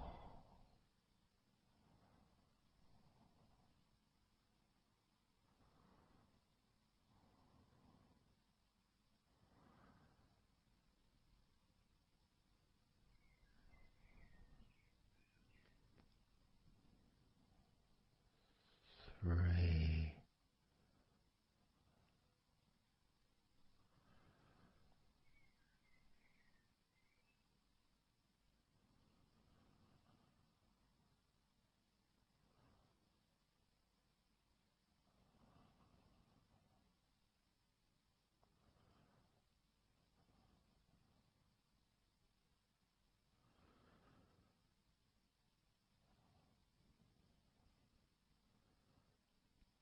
2. 1.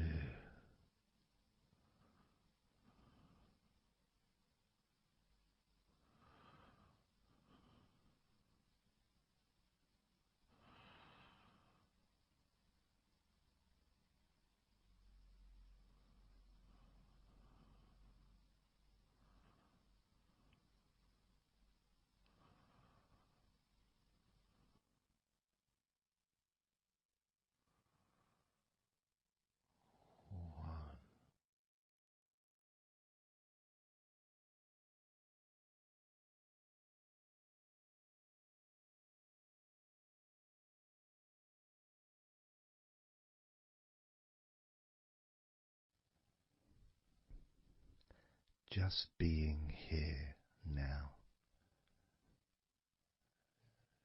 Nothing to think about, nothing to do, nothing to say. And everything just feels calmer. And this is your natural state of being. This is how you just normally feel when you take away all of that other stuff that we add.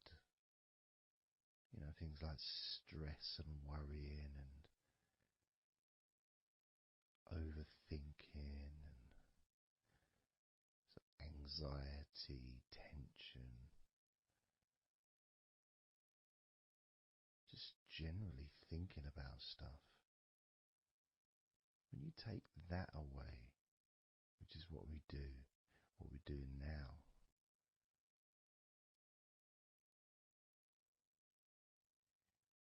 you're left with a real sense of peacefulness, which comes to you very quickly. Because ultimately, it's just a feeling. A feeling of comfort. It's almost as if you've gone inside yourself and you've found a special place where everything is peaceful. A place where you can feel relaxed and your natural sense of comfort. A place where you can be you. Where you can accept yourself for who you are. A place where you're not trying to please anybody else, ever. A place where you can actually not just love yourself, but in some ways, more importantly, you can like yourself. Appreciate who you are.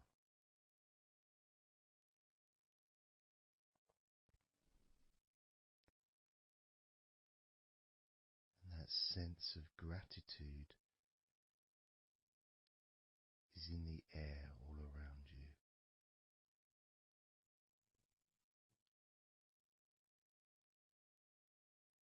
And that's also a place where you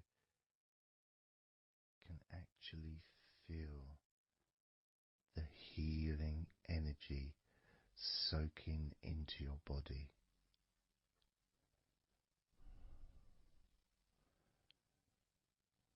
Healing energy soaking into your body. And that healing energy spreads through your veins,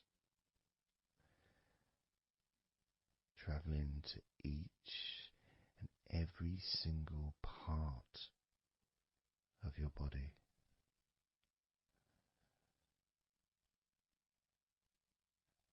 And you start to realize that actually that healing energy has not just entered into your brain, it's become part of your brain. And that spinal fluid is now mixed with healing energy.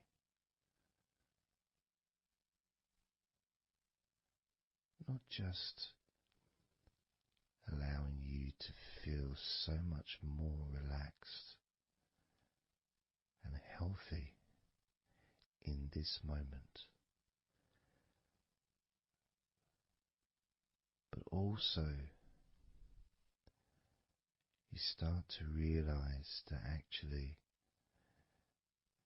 what's happening now with that healing, relaxing energy spreading through your body is actually changing your life.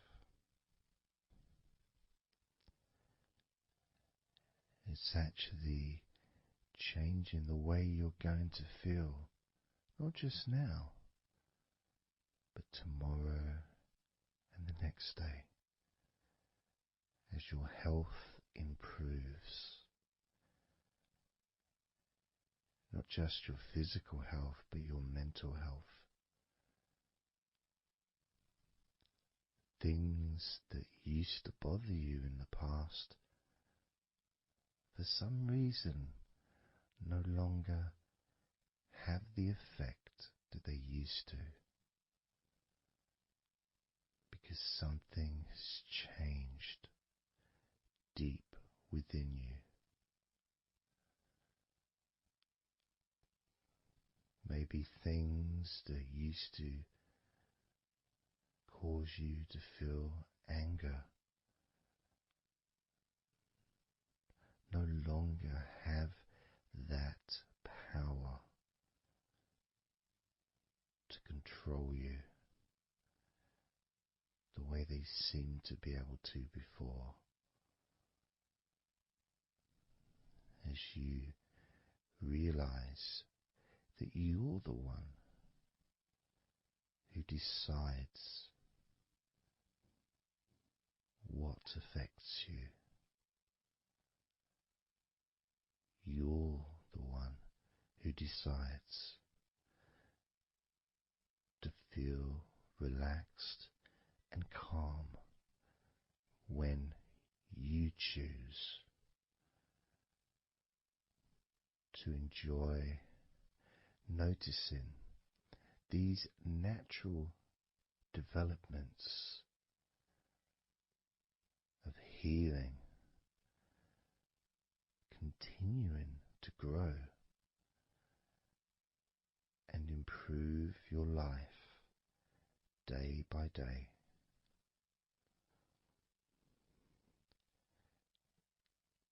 Including, of course, your ability to relax so much easier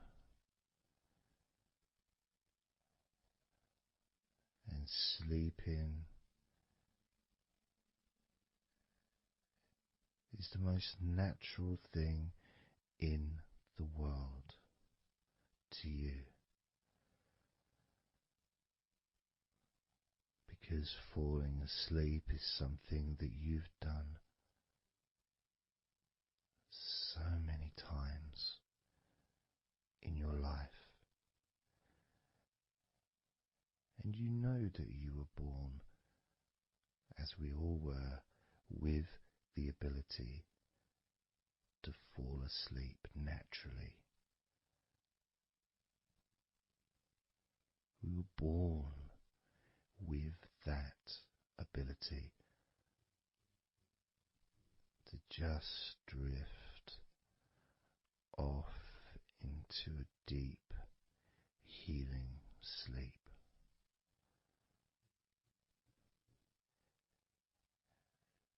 Even when we're kids, sometimes we'll fall asleep when we don't even want to. We try to stay awake. Maybe it's a birthday in the morning, or it's Christmas or holiday or something we look forward to. We don't want to go to sleep. But the more we want to stay awake, the more we just start to drift. And the more you fight drifting, the more you try and stop yourself from drifting asleep, the deeper and stronger that drifting becomes.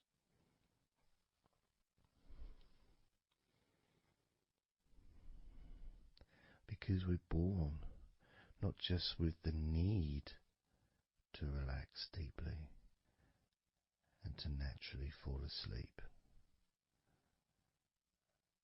but it's our birthright. It's part of our DNA.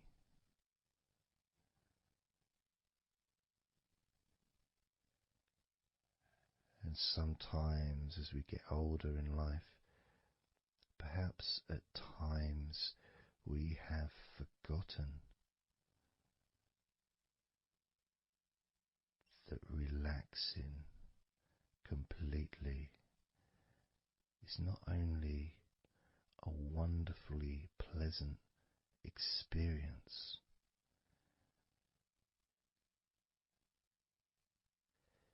it's also really easy.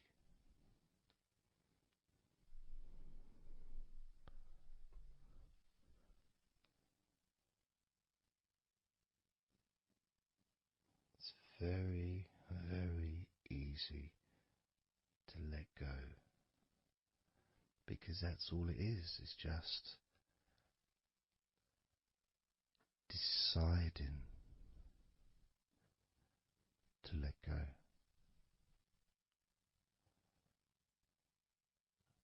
And when you press the play button on my recordings, you have given permission for my voice to relax you. When you press that play button, you have given me permission for my words to affect you in a positive, only a positive way, opening up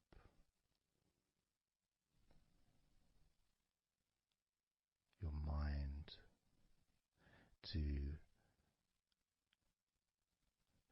useful and healing suggestions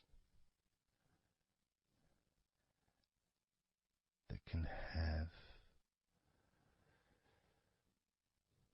such an amazing effect on how you feel right now, as well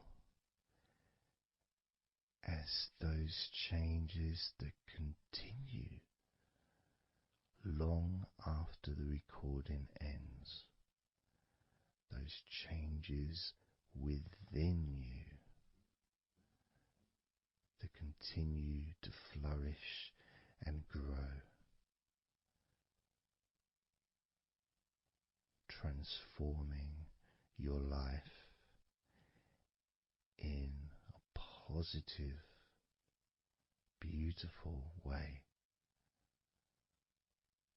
allowing you to move forward in your life in the direction that you choose for yourself.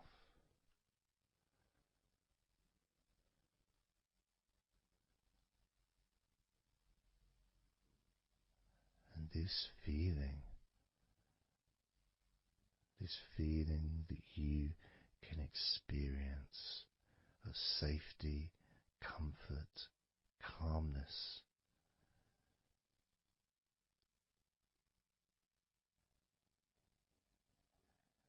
just feels so nice.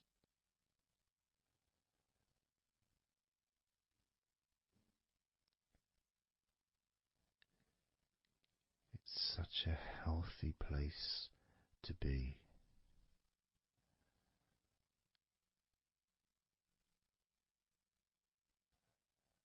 And that positivity grows within you.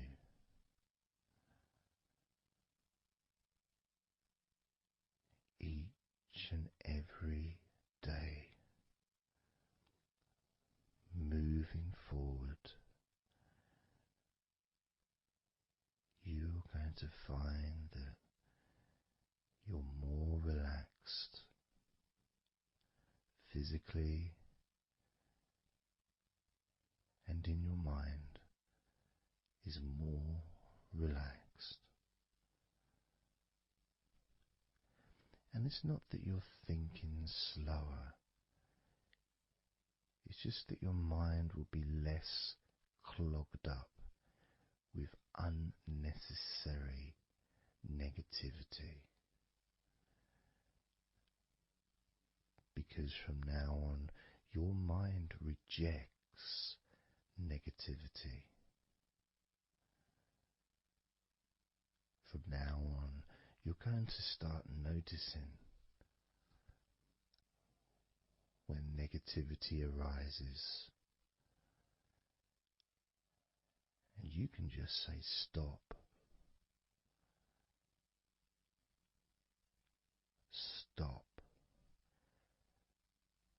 And that negativity turn around and leave you alone.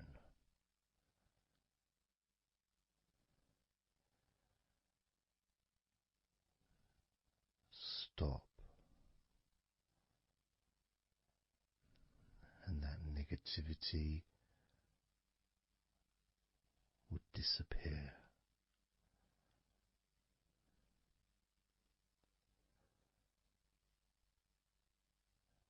And as you notice that you feel way more relaxed than you probably expected,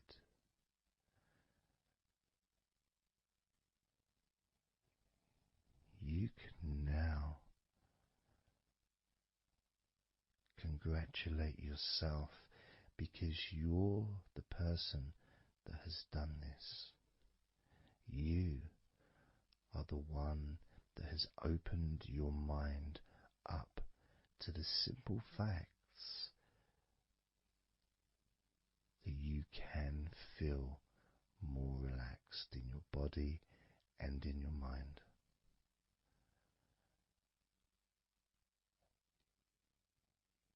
You've opened your mind up to the birthright of being able to just fall asleep easily when you choose.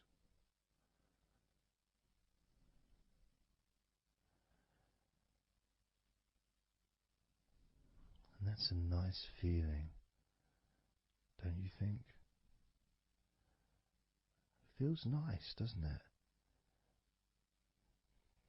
To feel calm with all that healing energy spreading through your body and your mind.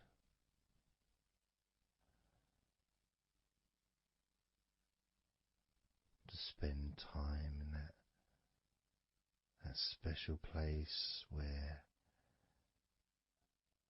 negativity can no longer enter.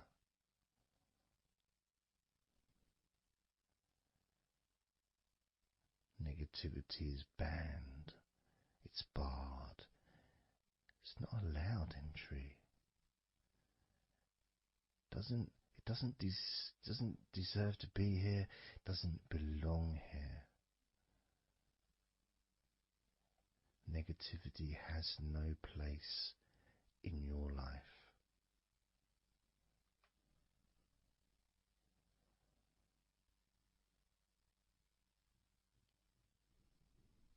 Which makes room for more comfort, more healing, more relaxation, more peace.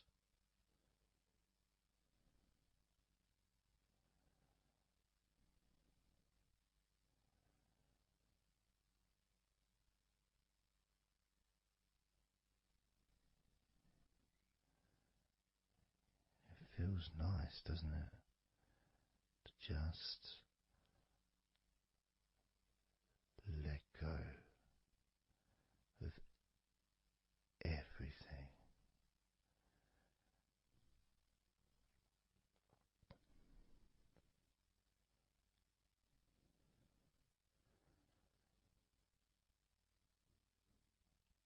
And I'm going to count down now from 20 down to 1.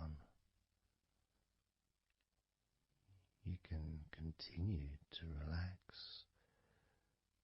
If you choose, you can drift to sleep. With every number you hear me say, you can feel twice as relaxed. Or if you choose, you can feel twice as sleepy.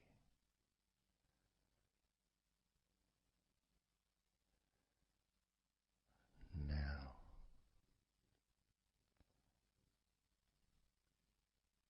20.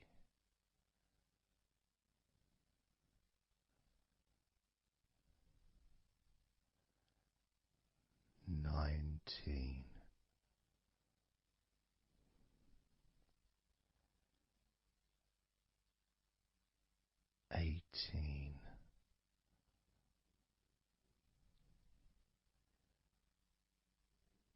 17,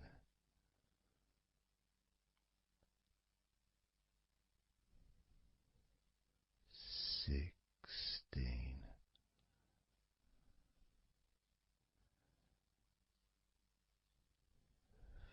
15,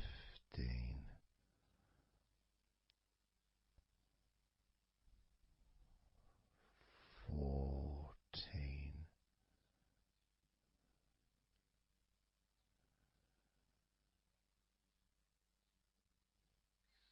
13,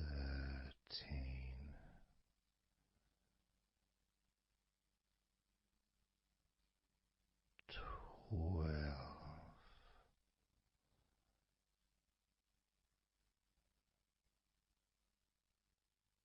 11,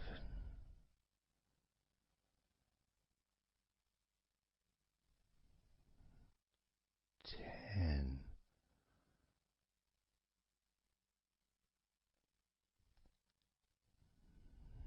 9,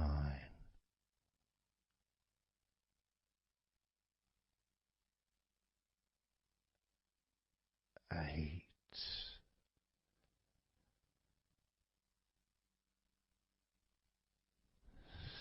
7,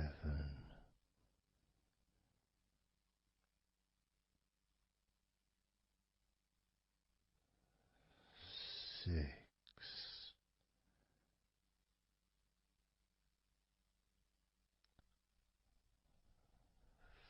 5,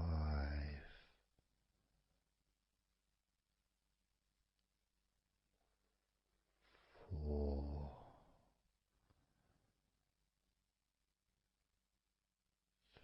3,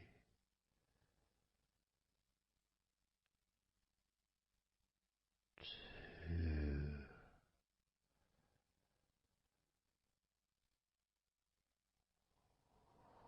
1.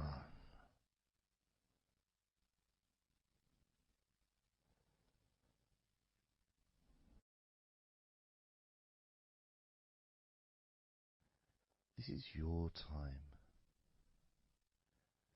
to just take a break. Your time to relax, to allow your mind to slow down.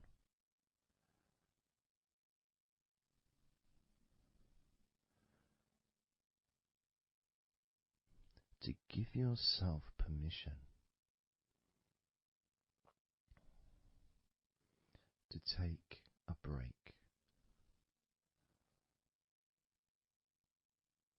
from everything. And you're the only person that can make that decision. You're the only person that can actually tell your mind to just relax.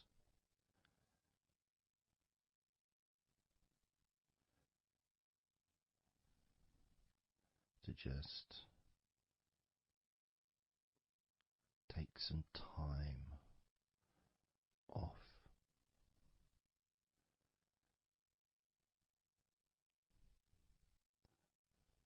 So that you can focus on your body, getting in touch with how you feel physically.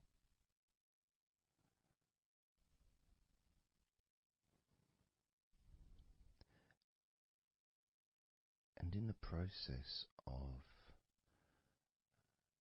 this body scan, where you focus on different parts of your body,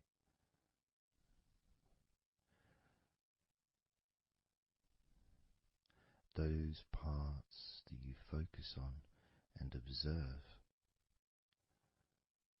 even though you're not purposely requesting for those parts of your body to relax, it's kind of expected. You expect when you listen to my voice to feel more relaxed naturally.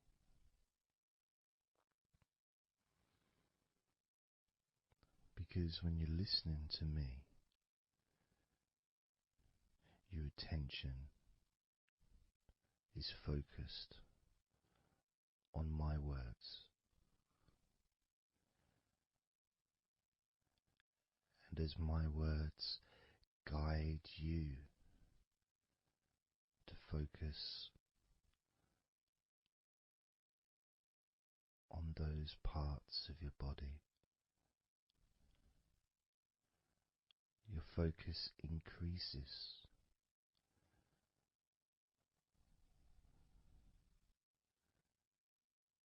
which actually calms your mind.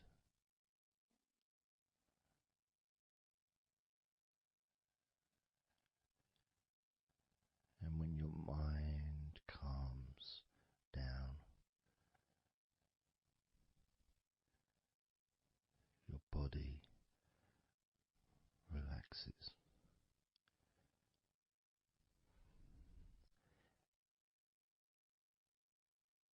And when your body calms down,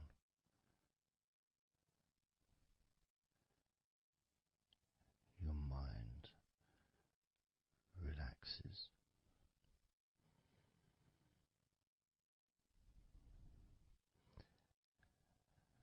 And even though we've not really started to focus on your body, you can already feel that healing energy spreading through your body, pushing out stress and tension, healing all the parts of your body, including your skin, your bones, your blood, all of your organs inside your body, all of the muscles, all of the fat, all of everything. Every hair on your body is filled with that healing energy.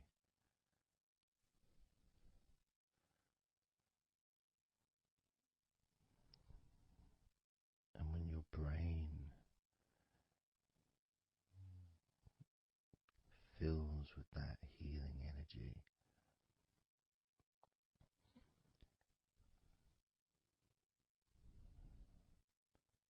the feeling of comfort and relaxation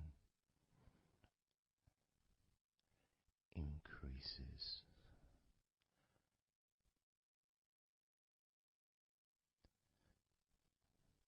Deeply increases.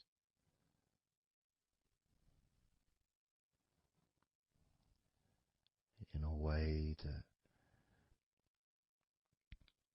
your mind starts to feel perhaps a bit drowsy,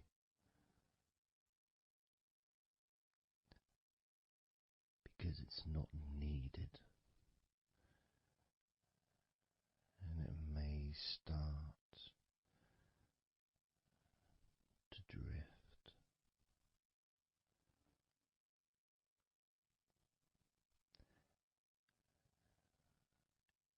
If that's what's needed.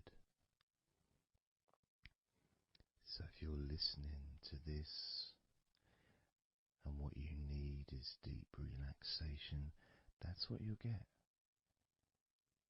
If what you need is to fall asleep naturally and easily as your mind drifts, that's also what will happen.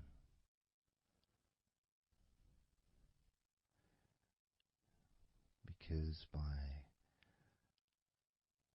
pressing that play button on the podcast and listening to me, you give permission for your body and your mind. In fact, you give the command to your body and your mind to relax deeply and to drift off to sleep if that's what you want or need.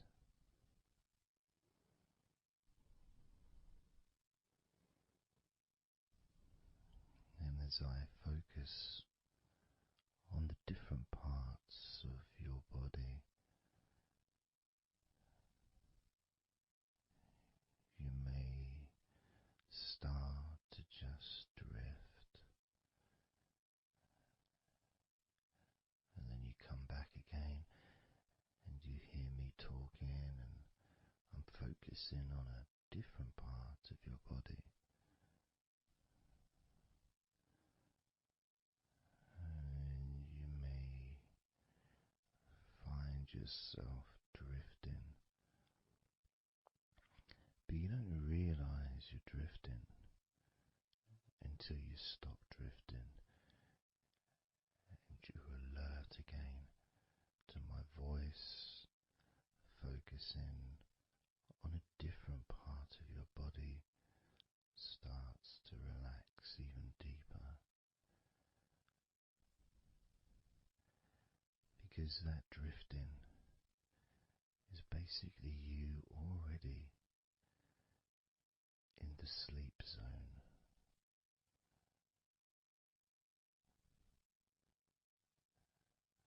And the more you drift, the longer you drift, and the longer you drift,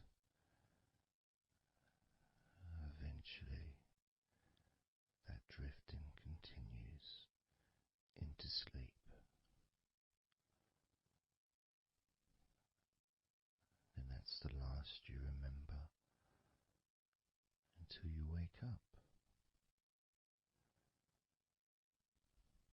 in your own time, when you experience the right amount of sleep for you. Because when you do, and if you do fall asleep, it's extremely pleasant, so relaxing, so deep, healing sleep.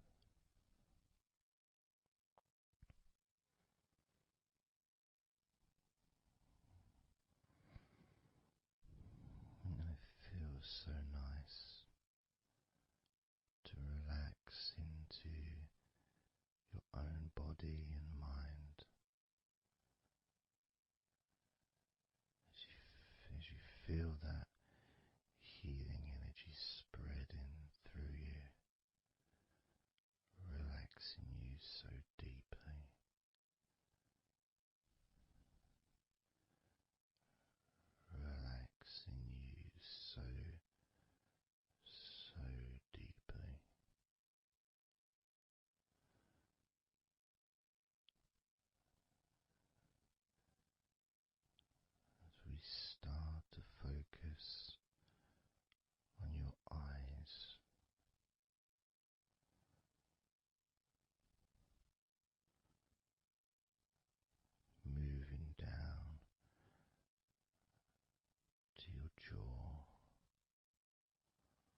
Just focus again on parts of your body. Focusing this time on your forehead.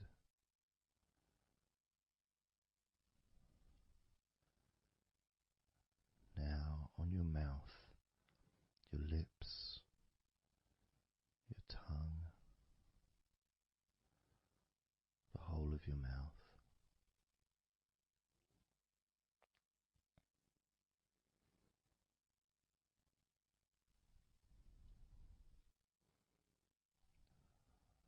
Focus in on your fingers.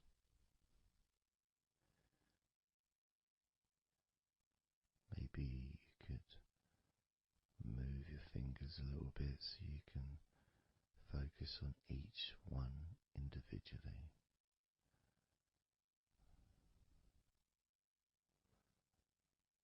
Both hands. And even though as you focus on both of your hands now, they almost seem to just melt into one.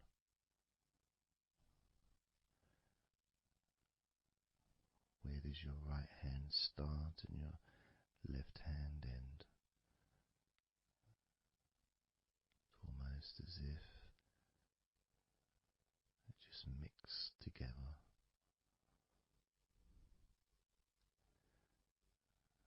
Now focusing on your knees.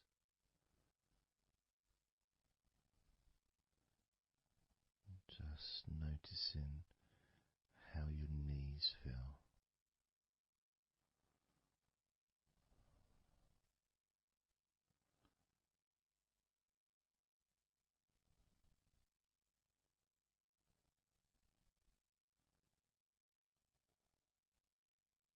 Now focusing on your elbows.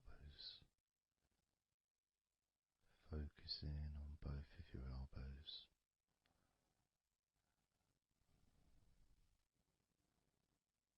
Just observing the feeling of your elbows.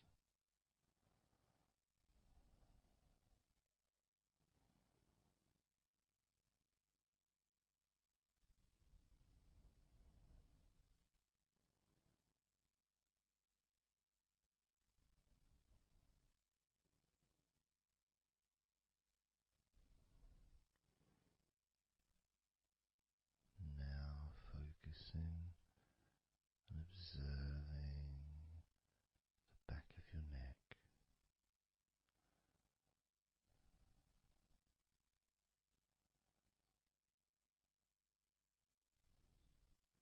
Feeling that energy in the back of your neck.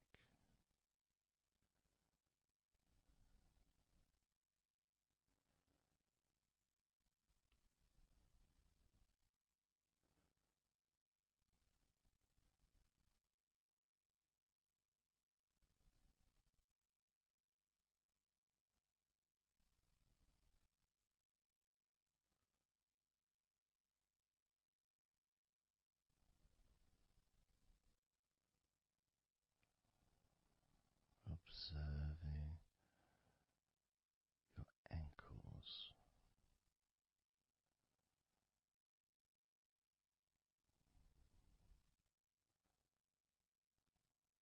Being aware of the physical sensations in your ankles.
entire body feels.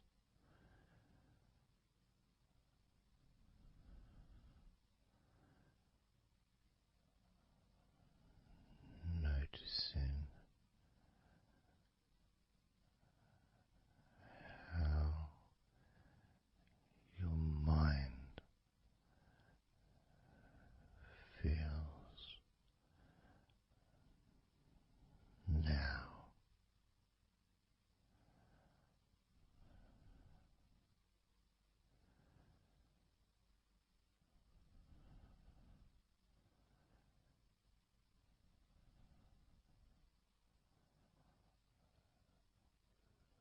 Letting go.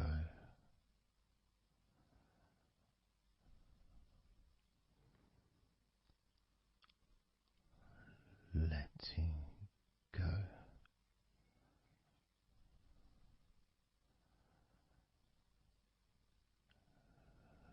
Letting go of everything.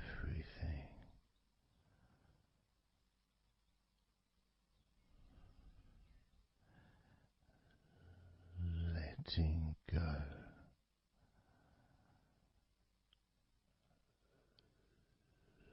Letting go.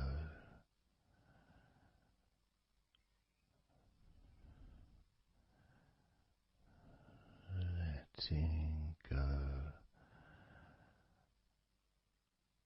of everything.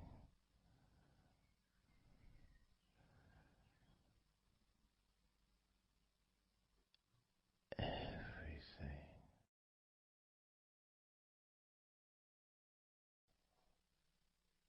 I'm going to start now, and I'd like you just first of all just to see yourself lying down on that massage table, lying on your front, your head is supported, your arms are supported,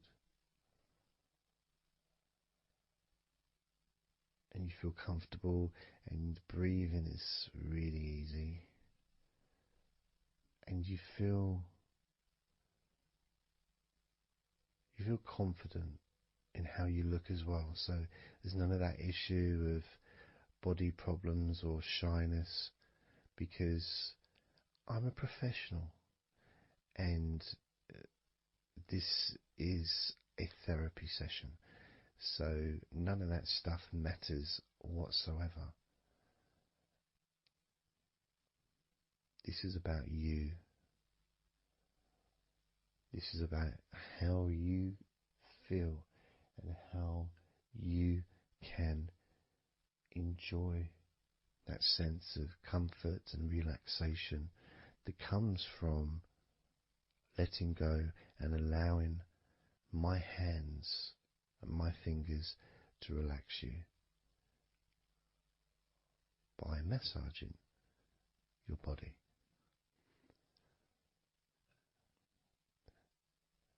So I want to start off just by placing my hands on the back of your head, just gently, just so you can feel what my hands feel like really on you. So you can maybe feel the warmth of my hands on the back of your head. And I'll move my hands to the side of your head, not pressing, but just holding them there very gently. Maybe over your ears and a little bit on your face, just so you can feel my hands, so you can become accustomed to them.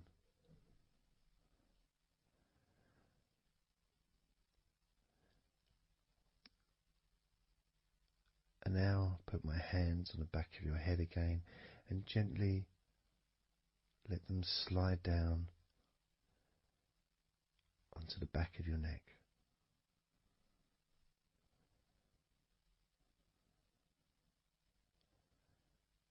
You can feel my hands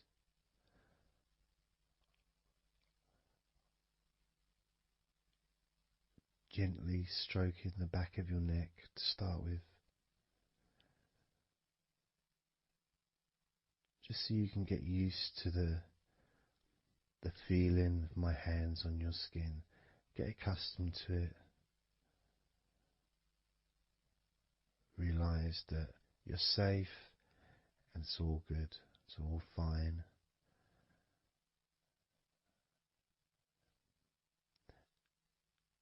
And I'm going to start gently massaging the muscles in the back of your neck.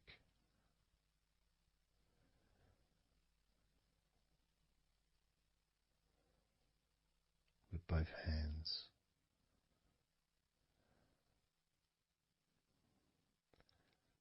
Now, this is a very trusting situation, really, because our necks are so fragile, and to have someone have their hands around your neck in that way can sometimes be problematic for people, which is why massages are quite good, because it allows you to relax and to get in touch with trust, to feel peaceful and calm.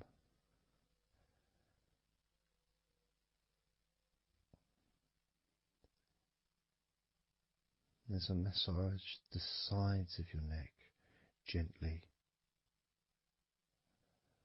moving from the bottom of your neck, which would be sort of near where your shoulders start, I guess, all the way up to your jaw, your ears kind of area, that side of your neck. Of course, is a lot longer than the front of your neck.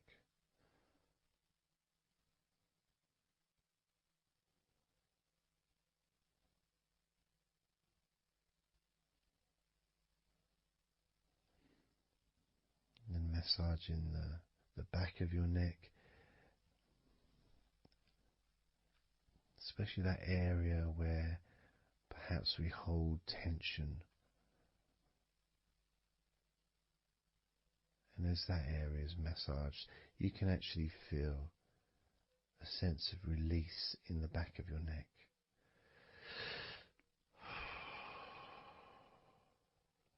And maybe you can breathe it out as well. Notice how it feels. Notice how you feel.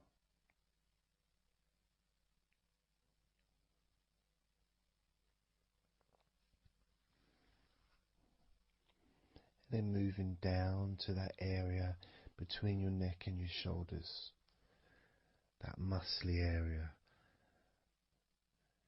starting to massage that area on both sides. I mean, this would be the area that a lot of people would massage if they were going to give you like a shoulder massage. Even that's not technically the shoulders, but it's all the muscles that lead to the shoulders, from the neck. And again, that can hold tension and stress. And when massaged, sometimes a nice deep massage is useful. And you decide how deep that massage is.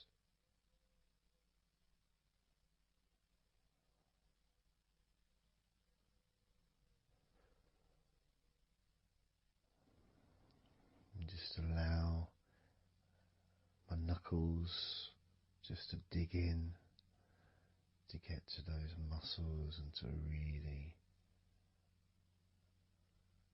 relax them. All the time being firm yet gentle with you.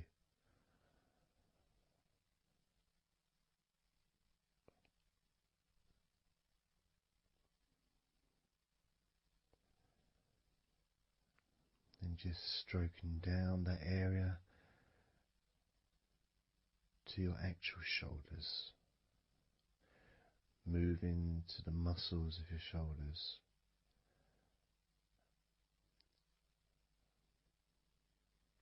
And maybe initially just pulling up the shoulders a little bit off the table, just to give you a little bit of a stretch, but very gently.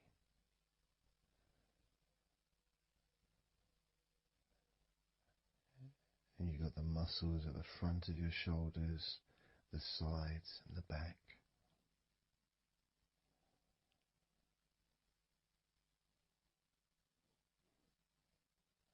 Again, this is a part that can really take quite a bit of pressure, quite a bit of needing, if you wish, to really release the tension, to really get into those muscles, and you can let your fingers in there and it can feel really nice. Sometimes just being stroked gently or being massaged quite strongly can all be beneficial to the relaxation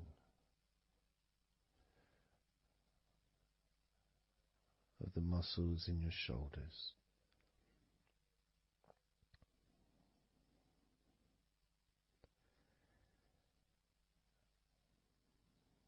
Now, as we move down your arms,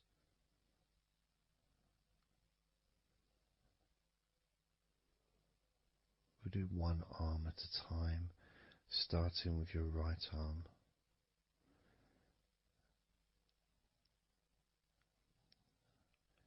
What I'll do is I'll just lift your arm up, just hold it to the side of you.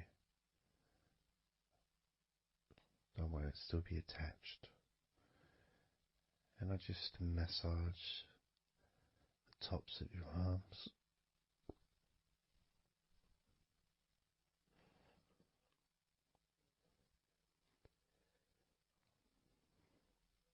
All the way down to your forearms, into your wrists.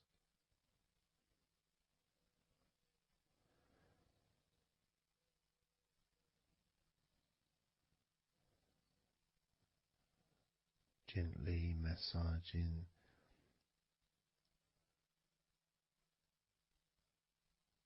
that part, the softer part, which is the under part of the arm, which leads to the crease in your elbow, the inside. It's much more sensitive skin.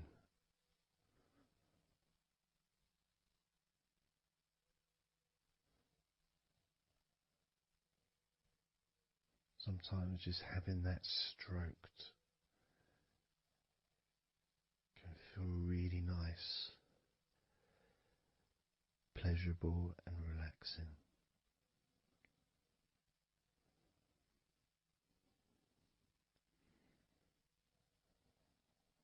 Now moving down to your right hand.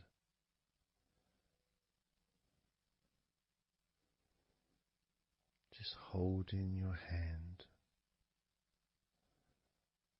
in both of my hands.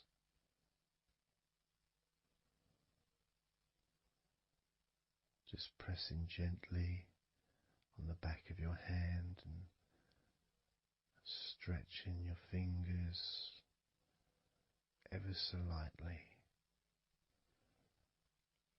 At the same time, pressing down and massaging each finger.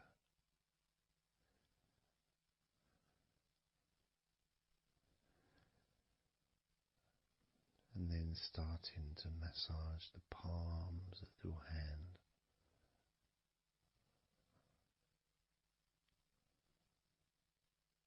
Just turning the hand gently, stretching it gently.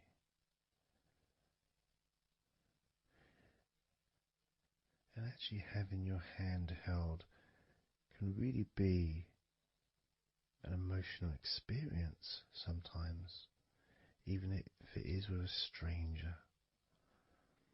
someone you don't know very well, like a massage person or a therapist maybe, because it's intimate.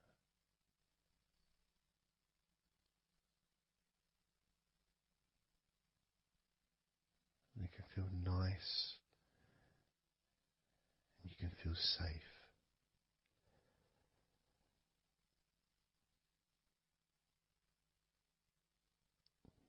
And as I put that right arm back down where it was,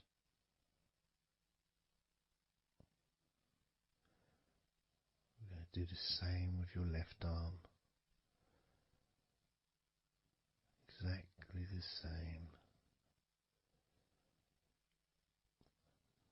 Massaging the muscles in your arm all the way down to your wrist. Stroking the inside of your arm.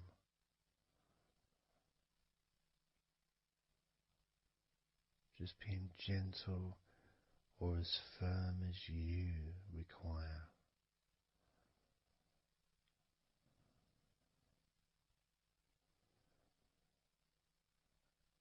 And then massaging your left hand.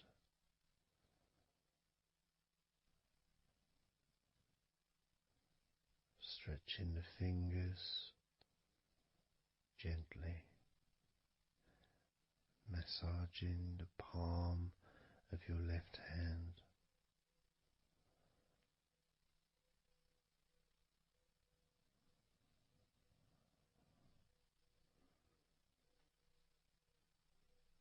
You can feel so relaxing.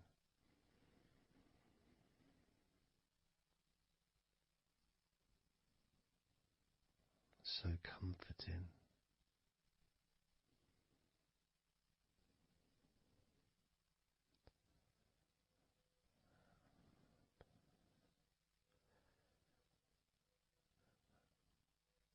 Now just rest your left arm back down.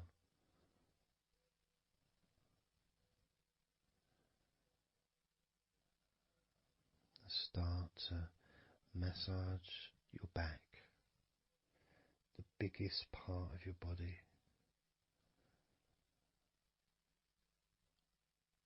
Starting at the top, starting again where you already have been, that area at the top, in between your shoulders, near your neck, going back and massaging that area again, but this time moving downwards.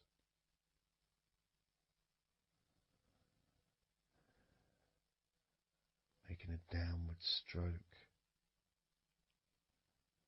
to the middle of your back,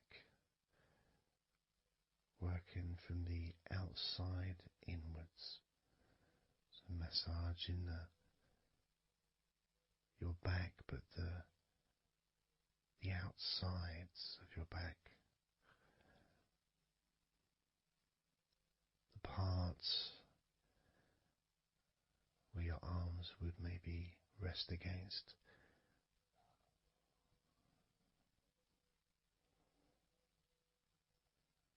Almost the part that connects your front to your back.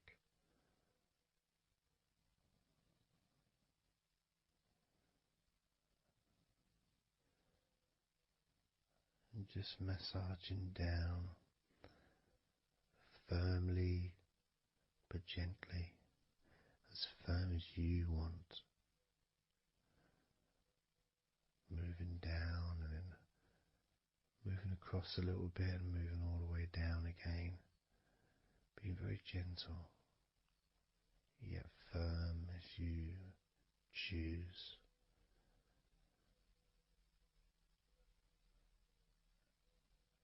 Eventually we get to the spine. We can massage the muscles on either side of your spine, from the top of your neck all the way down to your lower back.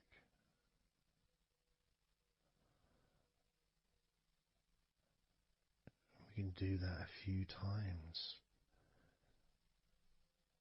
Sometimes people would use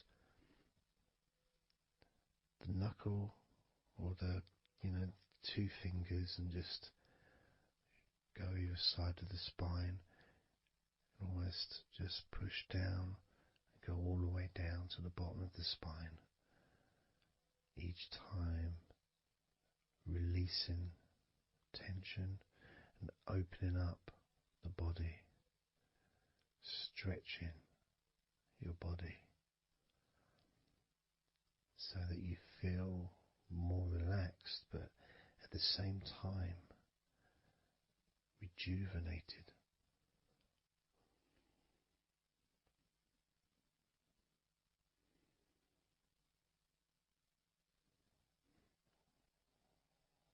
And now I'm going to move to one side, to your right side. And from the bottom of your ribs to your pelvis, I'm going to massage that area of your back. I'll stretch over the other side and I will pull the muscles gently and massage and push from one end, that side, all the way to my side. To the middle, in fact, to where your spine is. Massaging that side of your spine, the opposite side to where I'm standing. It's almost like kneading bread. There's that big area which is firm, yet lots there to massage.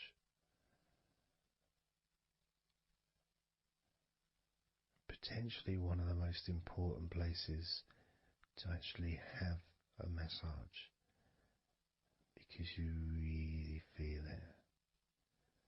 You really feel the release and the pleasure of having your lower back massaged.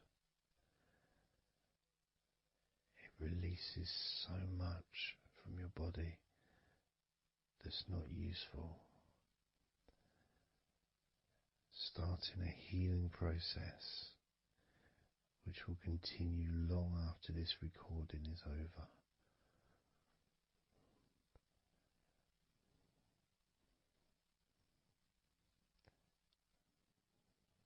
And massaging this part of your body not only feels really good for you, but it's actually fun to do, because it is, as I said, like kneading bread. It's a part that you can really get a hold of and really massage deeply, if that's your choice.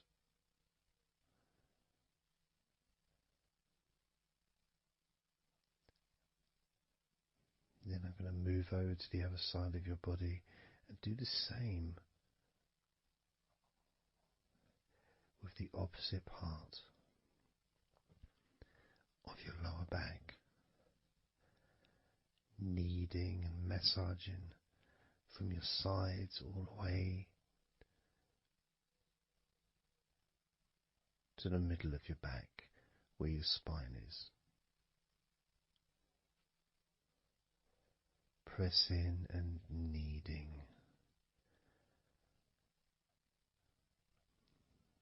Firm and gentle at the same time.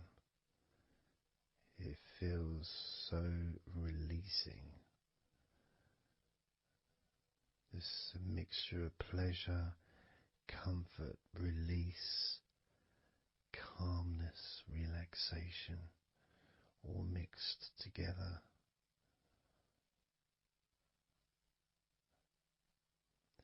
Plus there's that feeling from your stomach as it's being stretched. Even though you're on your stomach now, you can feel it being stretched because that whole area is connected to your stomach.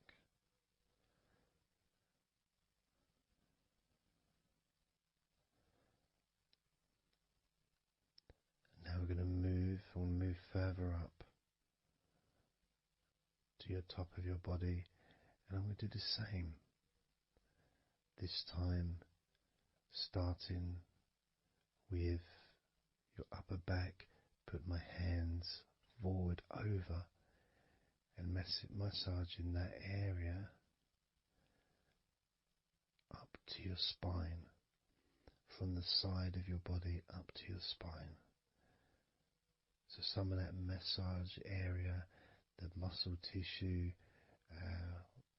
or whatever, fatty tissue even, will be possibly from your chest.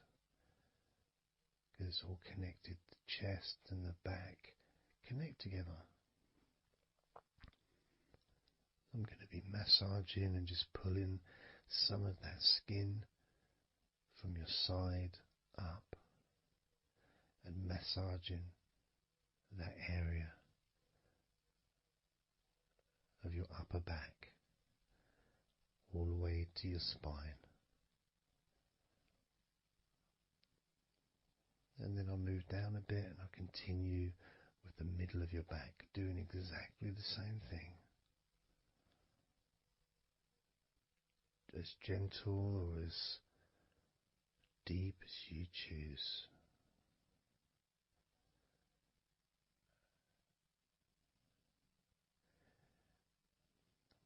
Now I'll move the other side again and do the exact same thing with the top of your back on the other side, from pretty much underneath your arm area, really,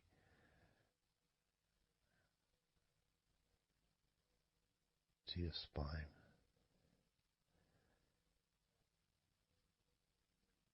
And then continuing that all the way down, including your middle of your back.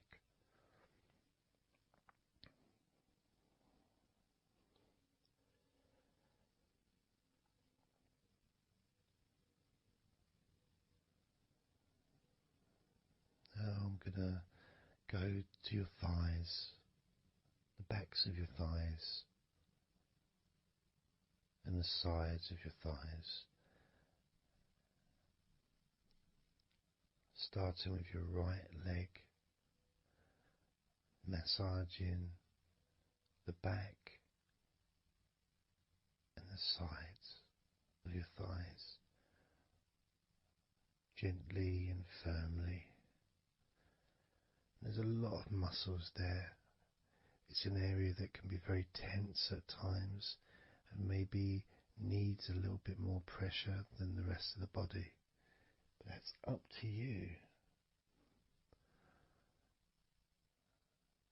You can gently stroke the back of your legs where, opposite your knee joint or underneath your knee joint. It's a very sensitive, gentle area.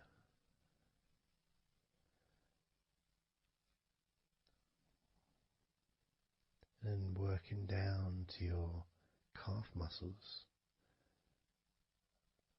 massaging your calf muscles thoroughly and deeply if you choose, using both hands and fingers, digging deep.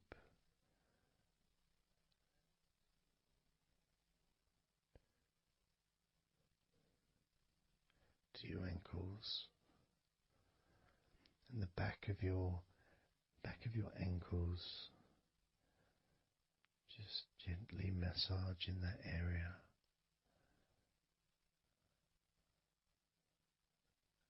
Maybe lifting the leg and stretching it a little bit.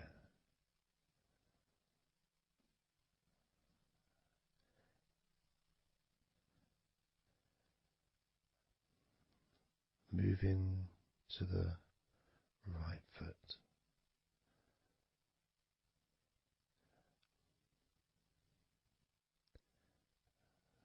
Massaging the bottom of your feet and the sides of your feet.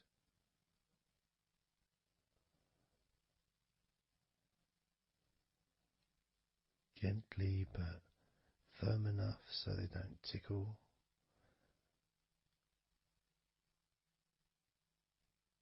And just allow the pleasure that you get from having your feet massaged to just overtake you.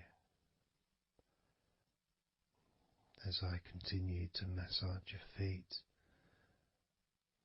the bottoms of your feet, the sides, your arches, your heel. You can put a lot of pressure into your heel and it feels amazing. Yet the arches need to be a bit more gentle.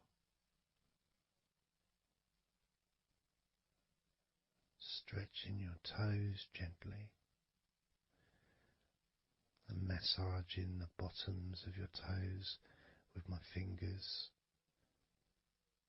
each one individually.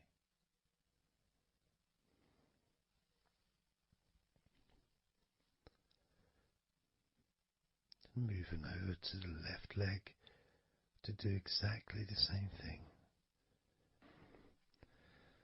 Starting at the top of the thighs, working the back of the thighs and the sides, massaging deeply and gently that whole area, working all the way down.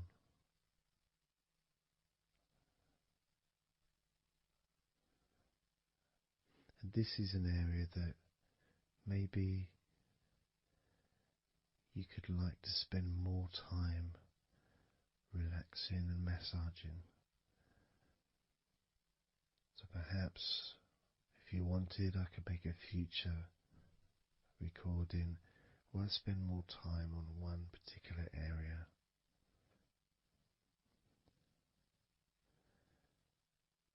As you move down to your calf muscles,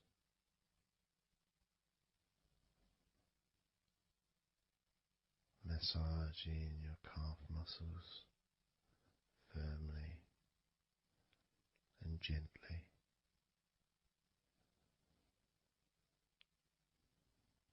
Moving down your ankle and to your feet, massaging the backs of your feet,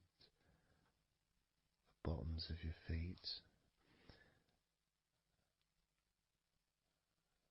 stretching your toes and massaging each toe individually.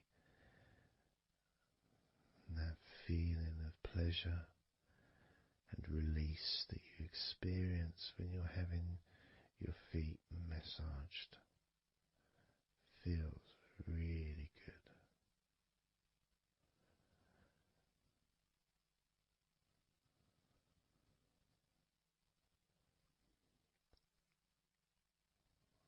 Now, as you turn over in your mind, laying on your back,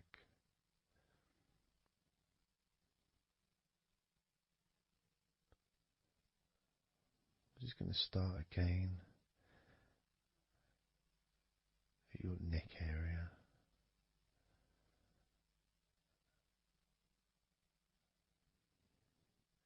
In your shoulders, just to get back in touch with that area.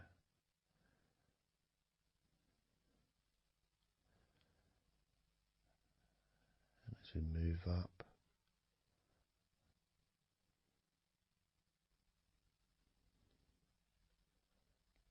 I can clean my hands, make them all fresh, because now I'm going to massage your face gently. Starting off with your forehead,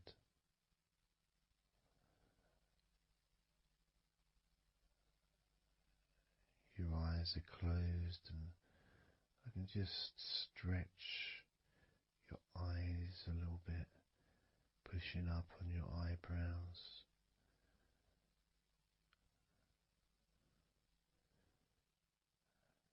just massaging around your scalp,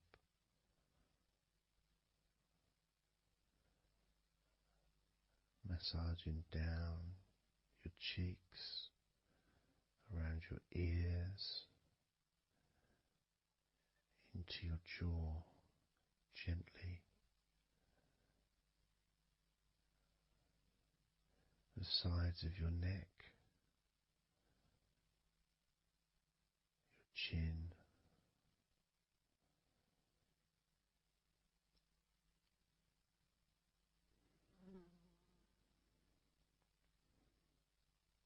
then just moving down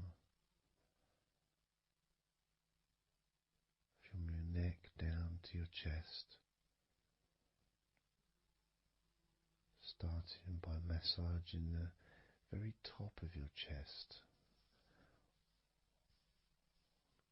where the collarbone is, either side of the collarbone.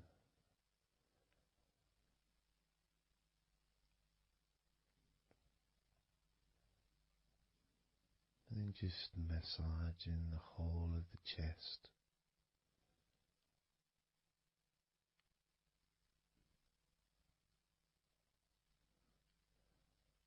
Moving the chest around.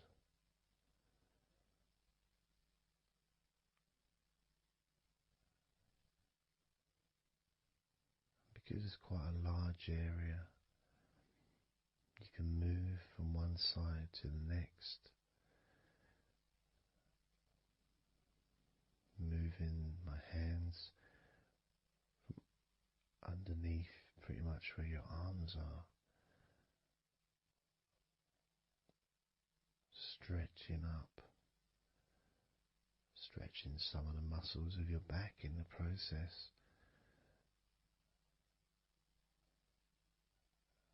Moving up over your chest, and then moving down again.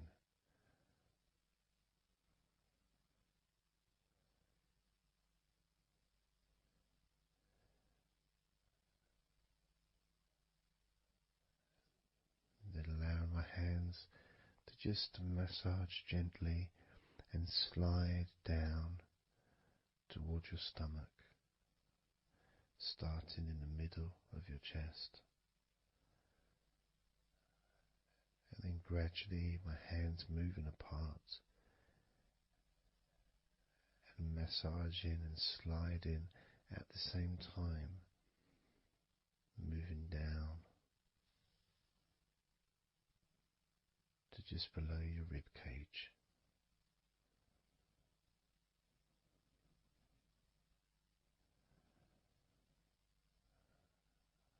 Moving down, then massaging up again, giving your chest all the attention that it needs to feel completely relaxed.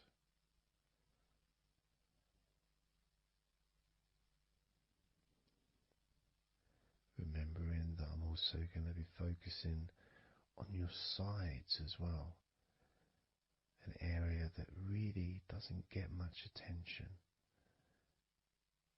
but feels really good when it's massaged. Just stroking my hands down the sides of your body,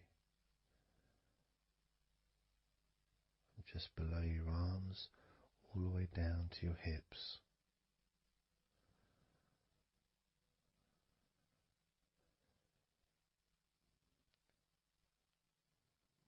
Now, moving to your stomach area, I'm going to stand one side of you like I did when I did your lower back. I'm going to do a similar process of just stretching the muscles from your side, gently massaging from one side to the next, moving that whole area ribs all the way down to below your belly button.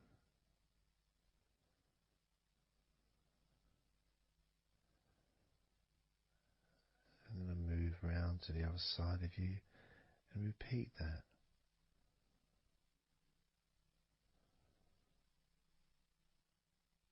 Process of relaxing deeply, calmly. You feel loose, you feel free. And there's something about having your stomach massaged that's different from any other part, because we do have a tendency of holding a different kind of stress in our stomachs that we may not be aware of.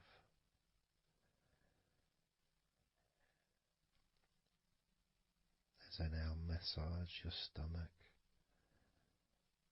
the front of your stomach, making circles around your belly button,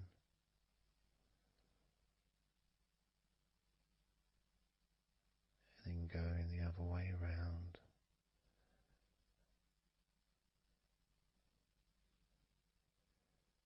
There's a gentleness and a freedom that comes from feeling how you're feeling.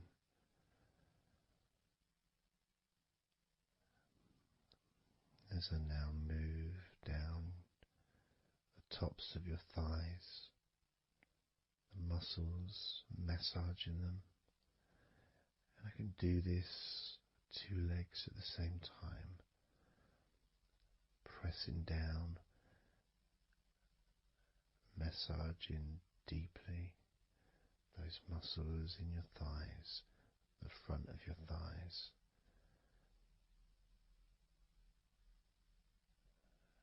And moving down to your knees, gently massaging your knees. Sliding down your shins, putting pressure on either side of your shin, gently, softly but firmly. Moving down to your ankles, stroking the tops of your feet.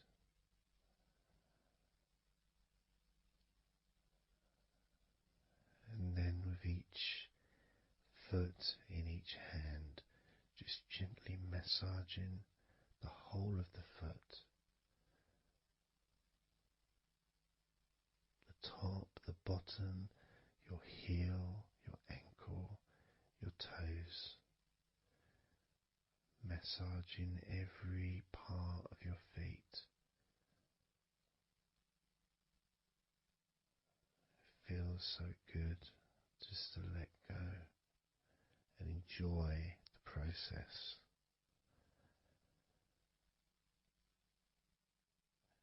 Enjoy feeling so deeply relaxed.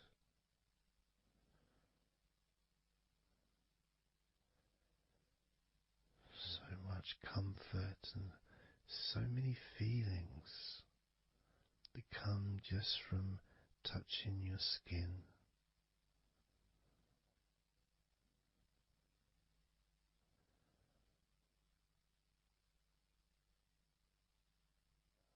And you can just lie there for as long as you choose, enjoying the feeling of deep comfort from being massaged by me.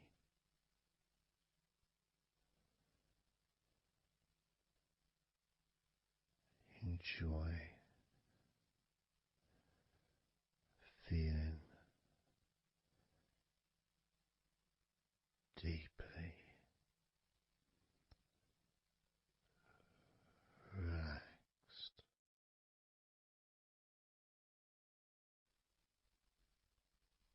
we're going to do is blow out some candles in your mind.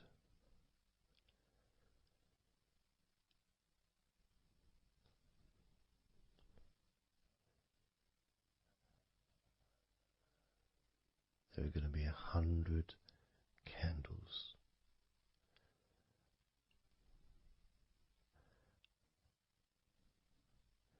And you're going to blow each one out individually, one by one,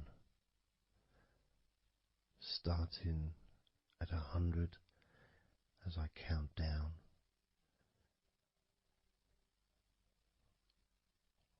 all the way down to 1. And each time I say a number,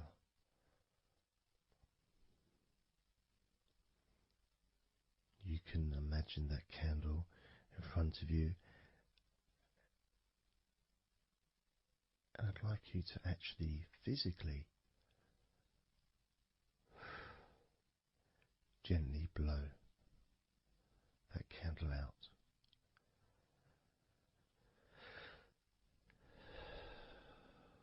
Just so it's not a big blow, it's just a gentle,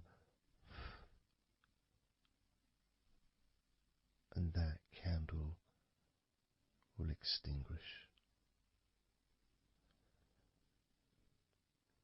And then I'll say the next number as we move down, and you can just blow that one out as well.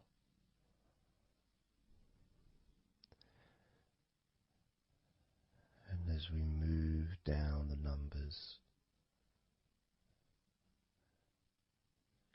you'll find yourself feeling more and more relaxed.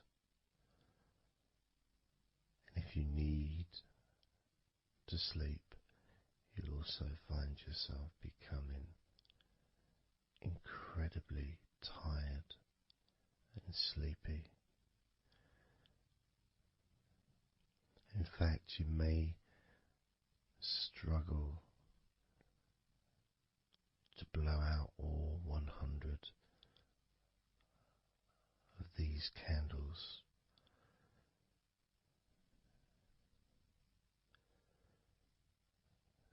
As you feel more and more deeply relaxed,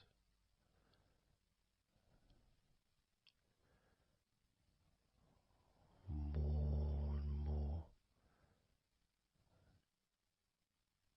deeply tired, and the further you go down, the more your mind starts to drift.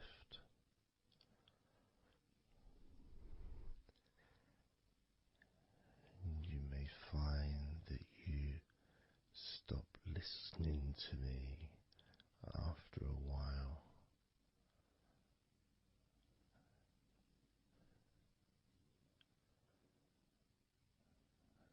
And even though there may be background sounds where you are, you'll be aware of those sounds at the moment.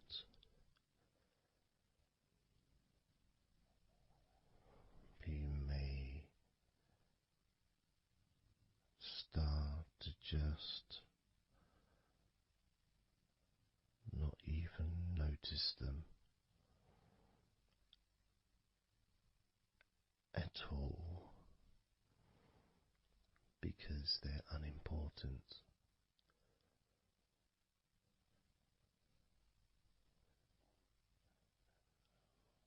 Where I am, I've got the sounds of the birds. There's Horace the pigeon who likes to say hello sometimes. And there's the odd plane that goes by, maybe traffic and trains in the distance.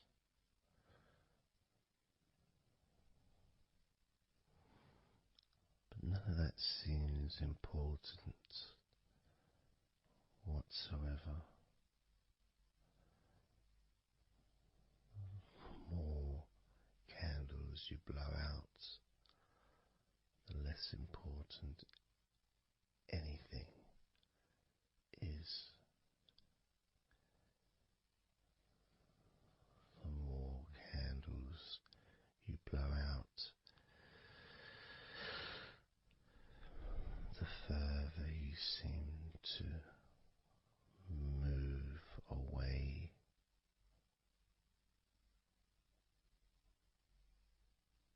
from sounds and from general day-to-day stuff. Seems to just move away on its own as you feel more calmer with every candle you blow out.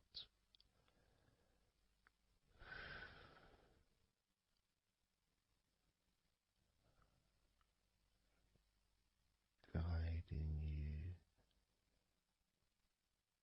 to the next number that you hear me say.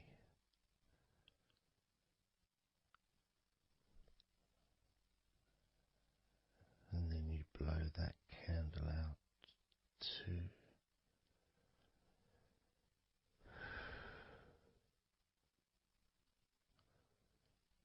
So easy, so simple.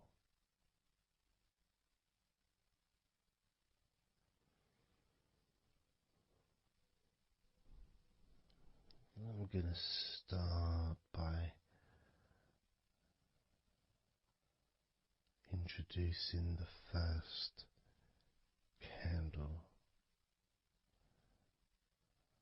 which is 100. The first candle, which is 100. When you blow that candle out,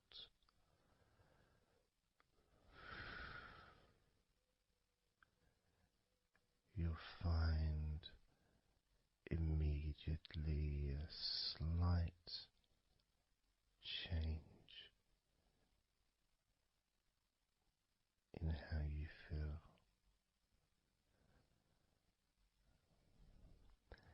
as well as a real sense of positivity growing within you.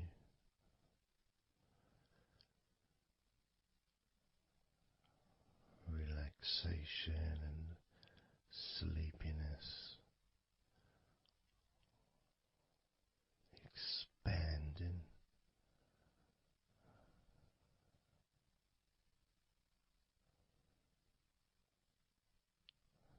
Starting with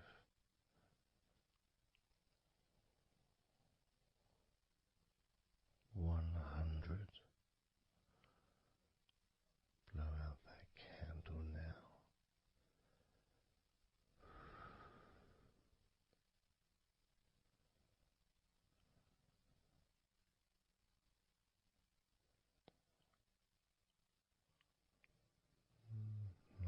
99.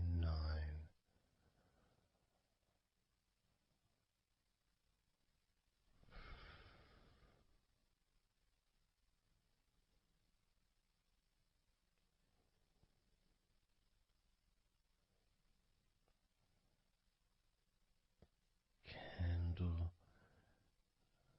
98.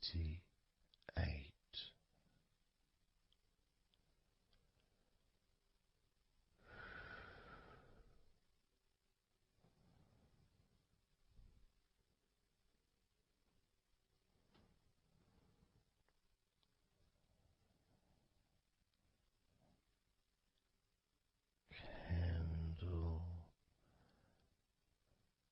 97.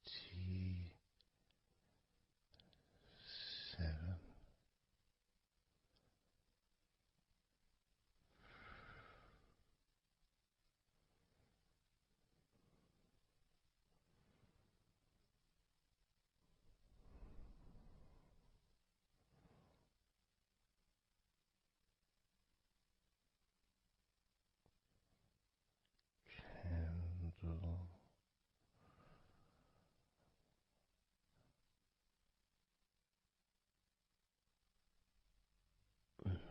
96.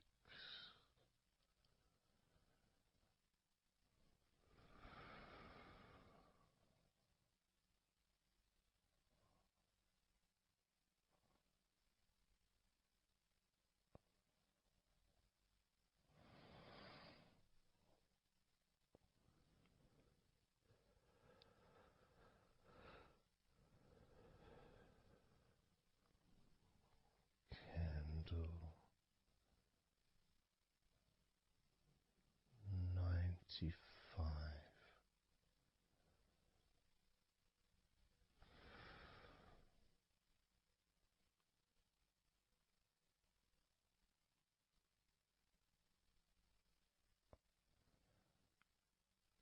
Candle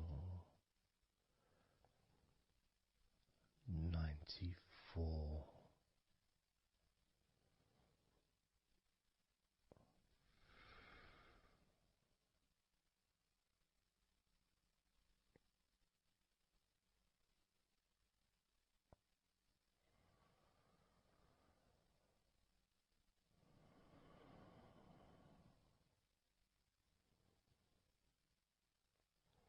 Candle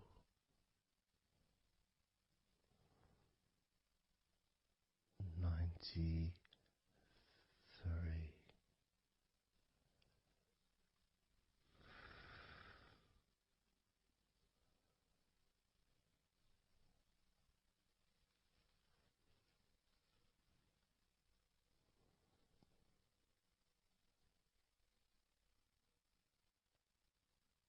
Candle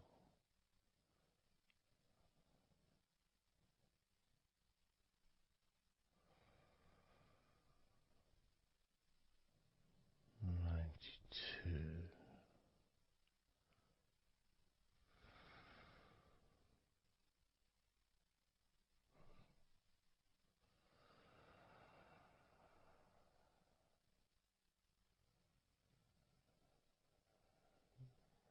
Candle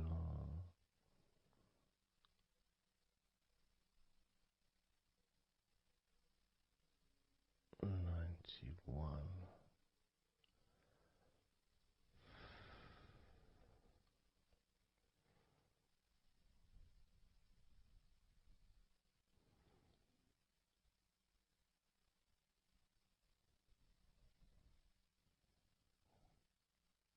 Candle 90.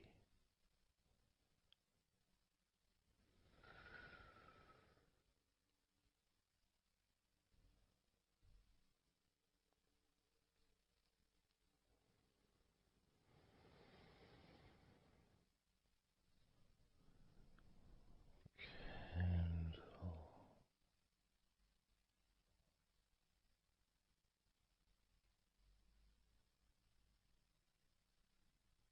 89.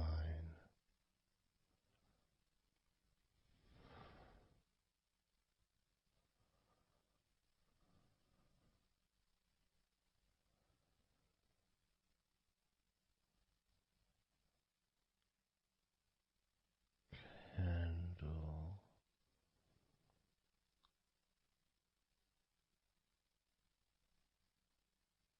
88.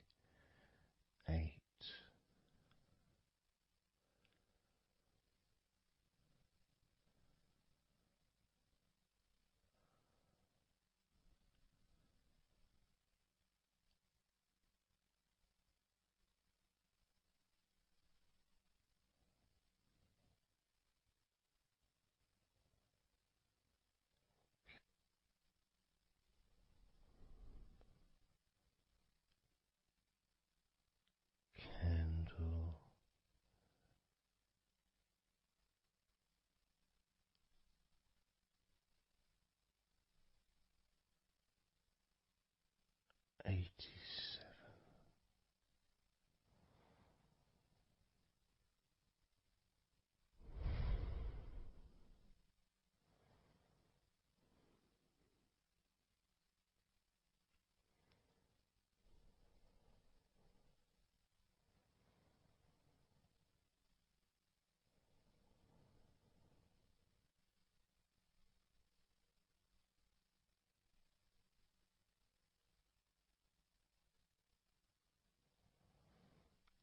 candle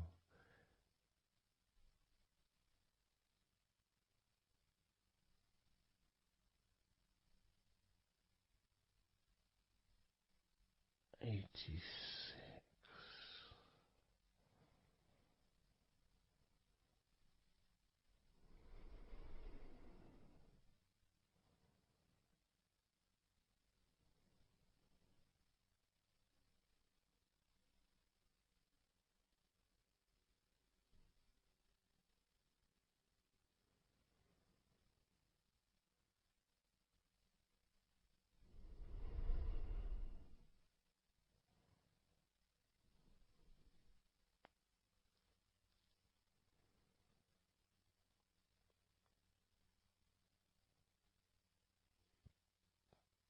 candle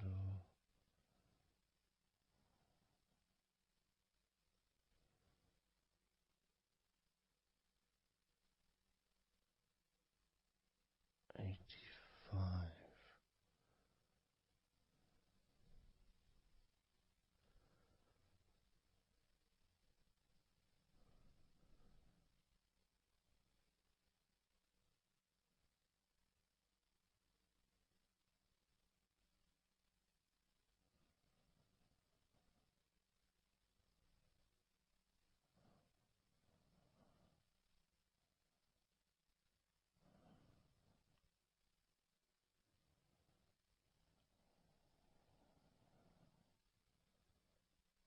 candle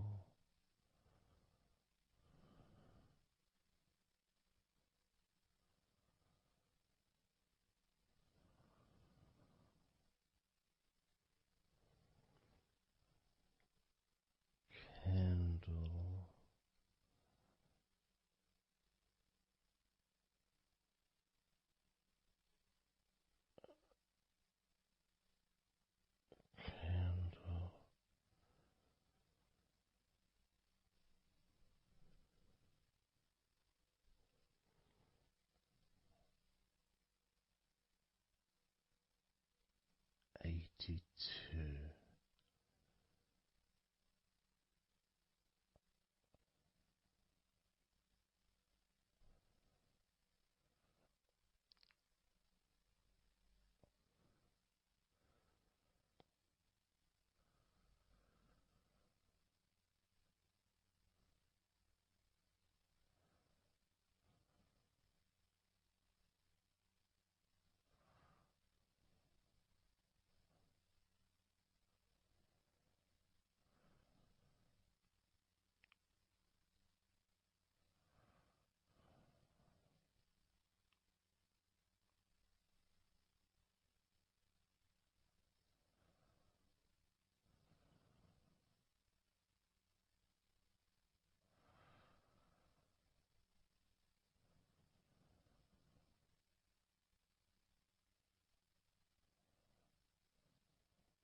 81.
78.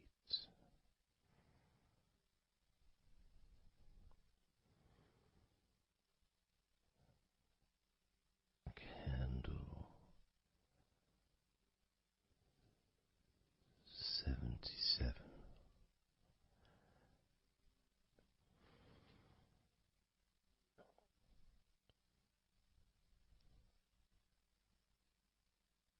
Candle 76.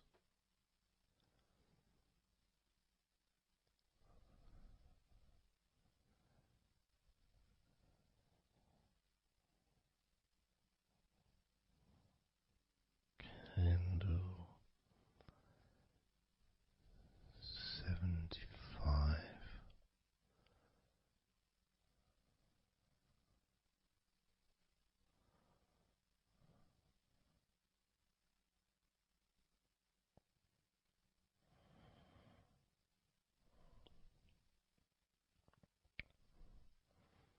Candle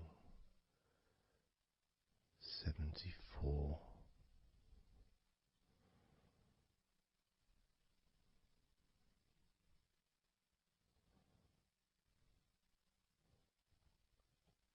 Candle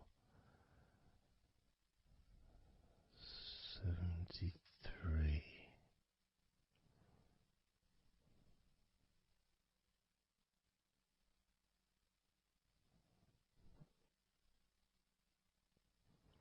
Candle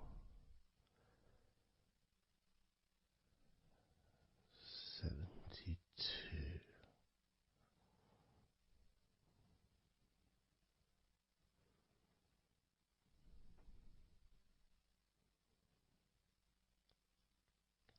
Candle 71.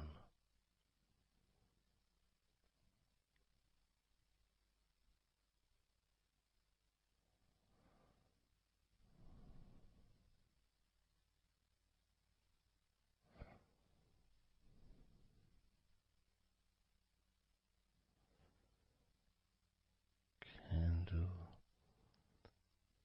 71.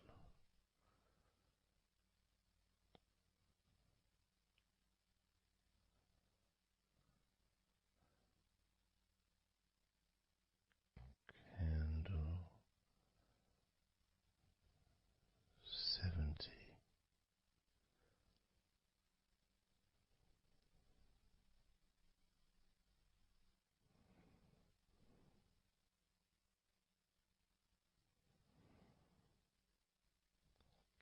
Candle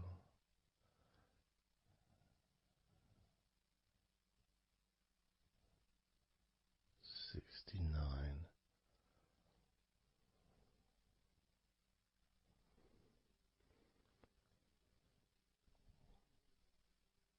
Candle 68.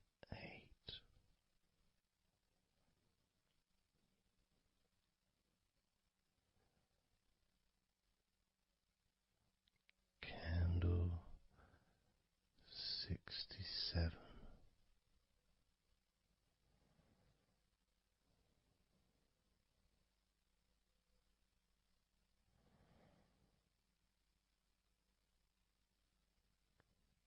Candle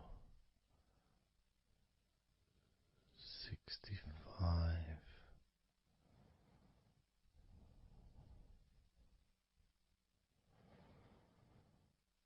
Candle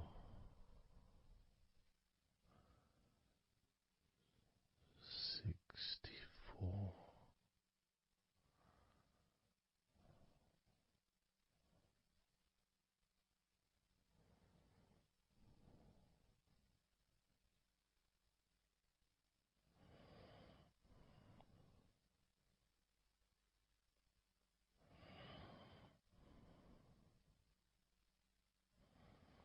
Candle 64.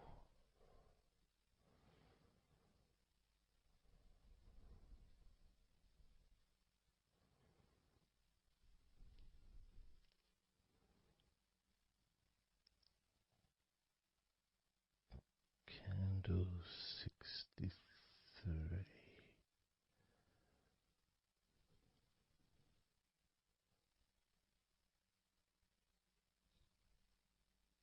Candle 62.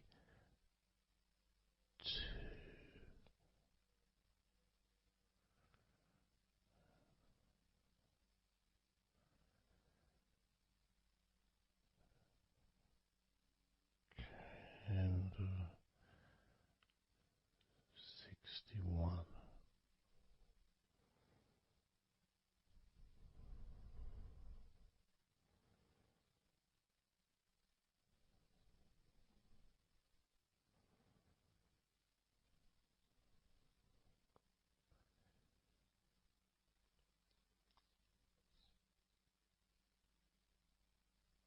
Candle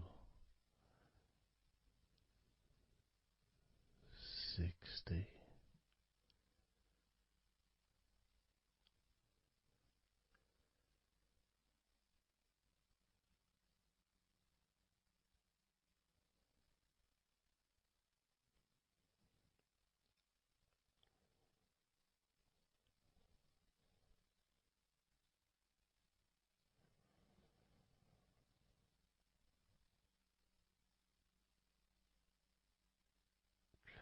Candle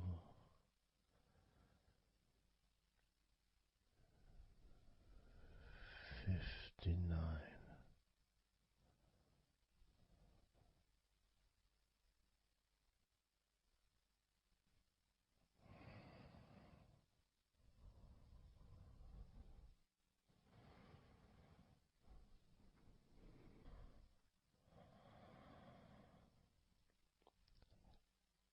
Candle 58.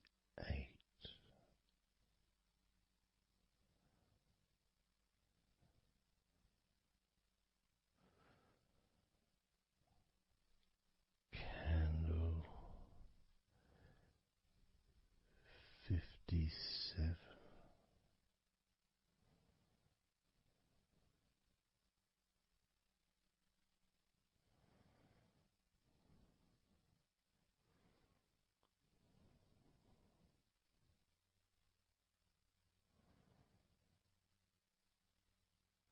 Candle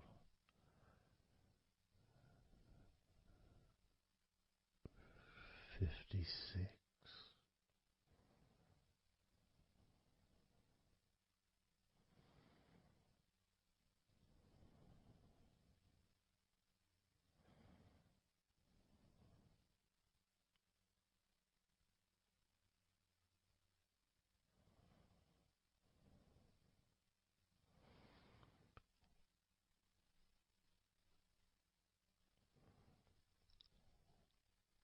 Candle 55.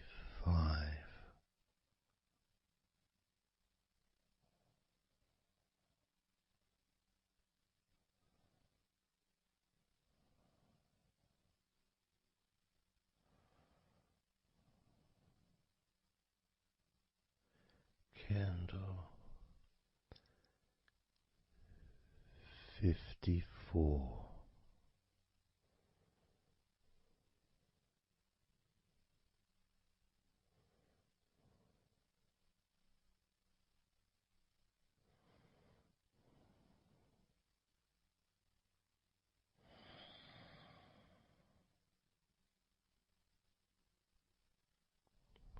Candle 53.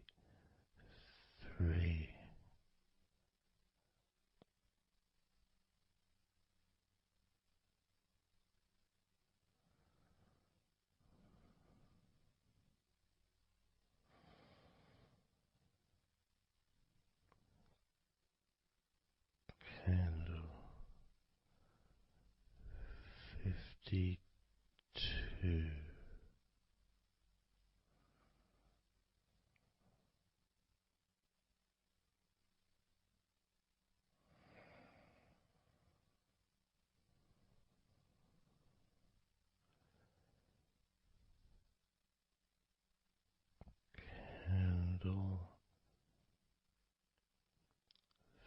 22.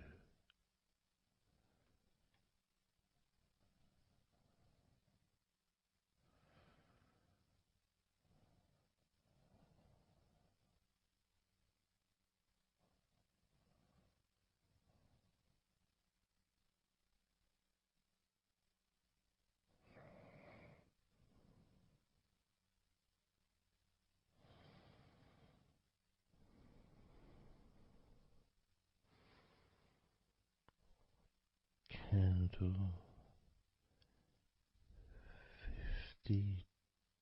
52.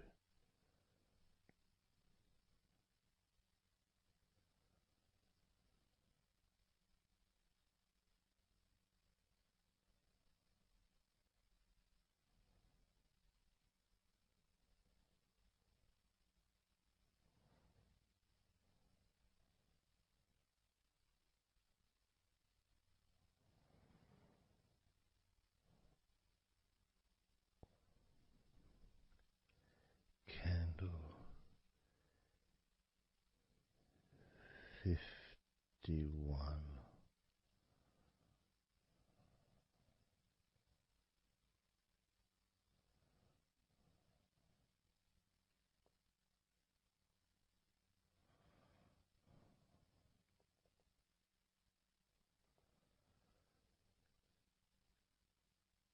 Candle 50.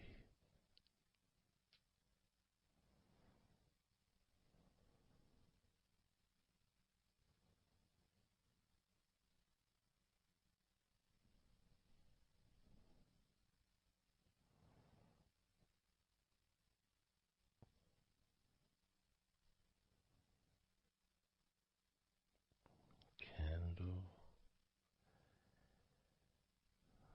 49.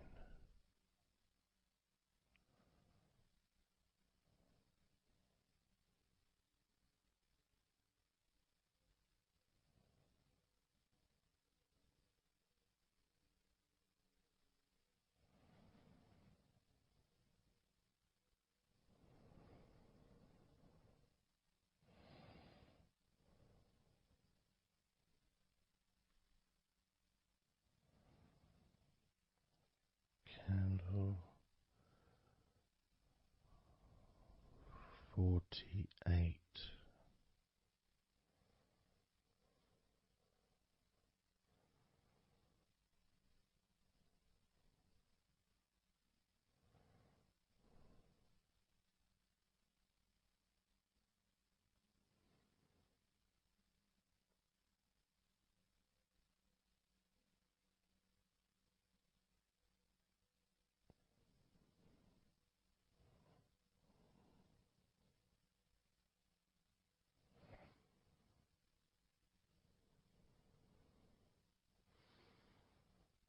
Candle 47.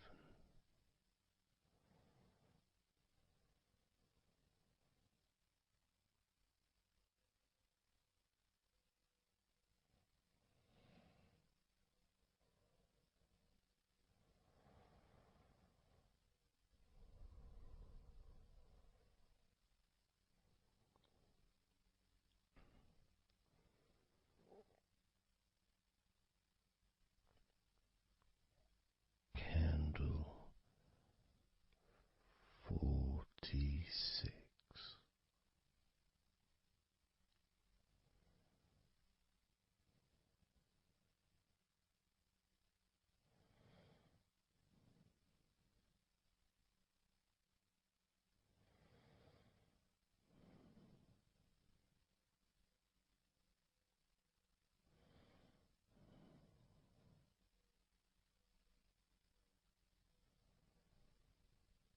Candle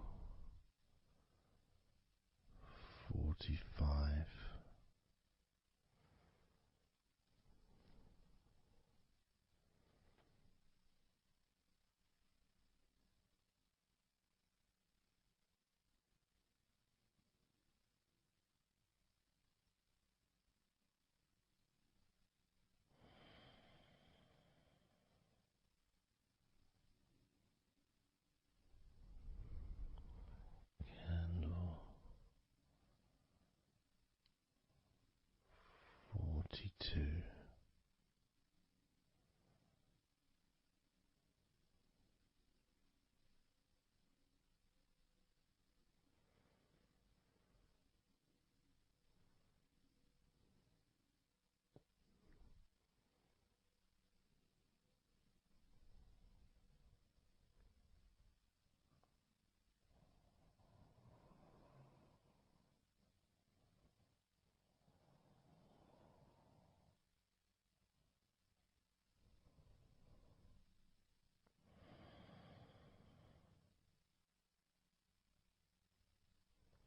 Candle 41.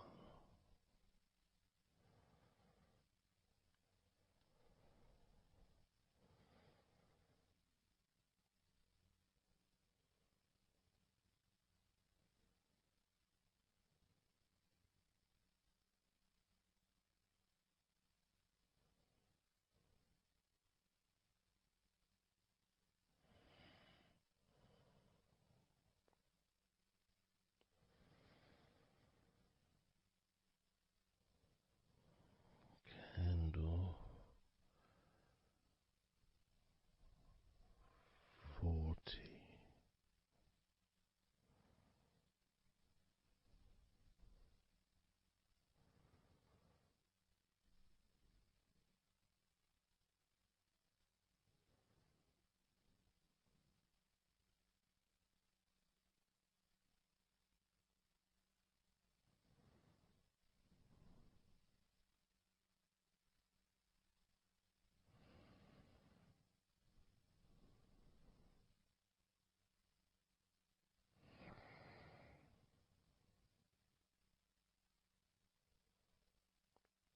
Candle 39.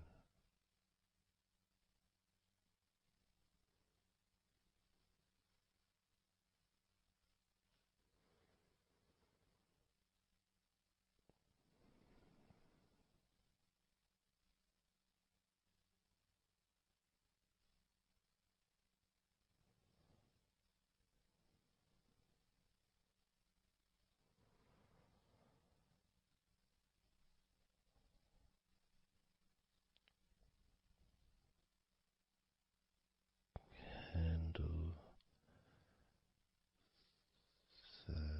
38.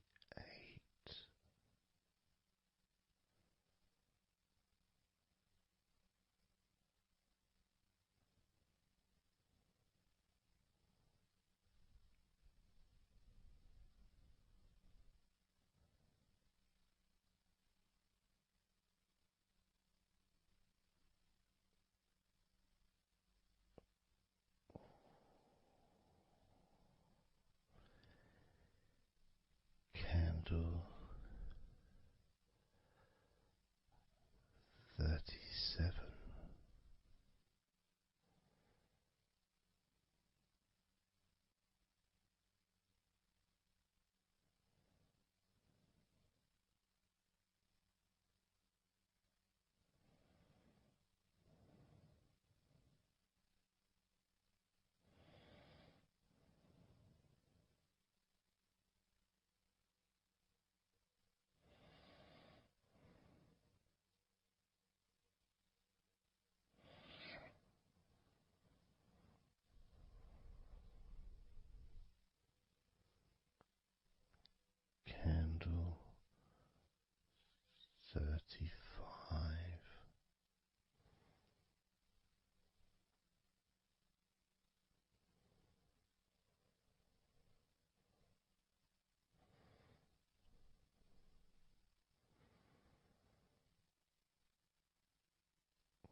Candle 33.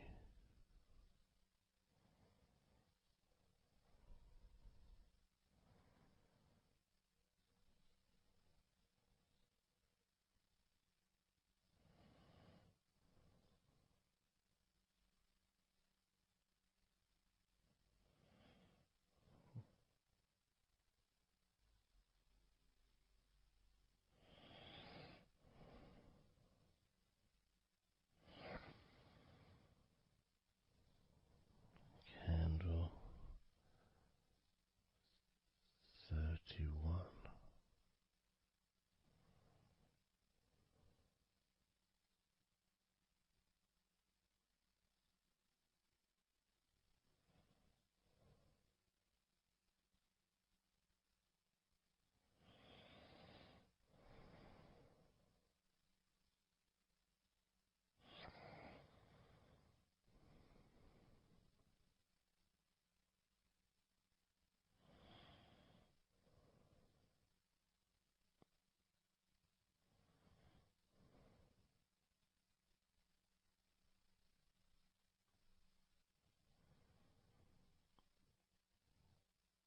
Candle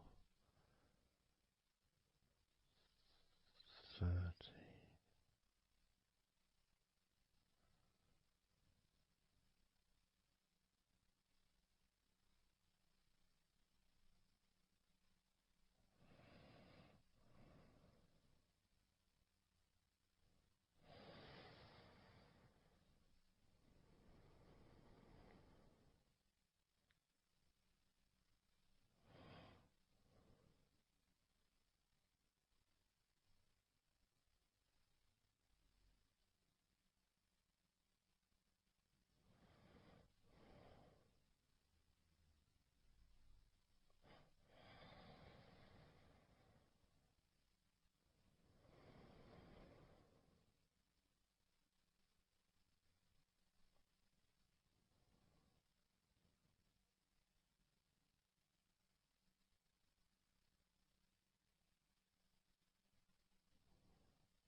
Candle 29.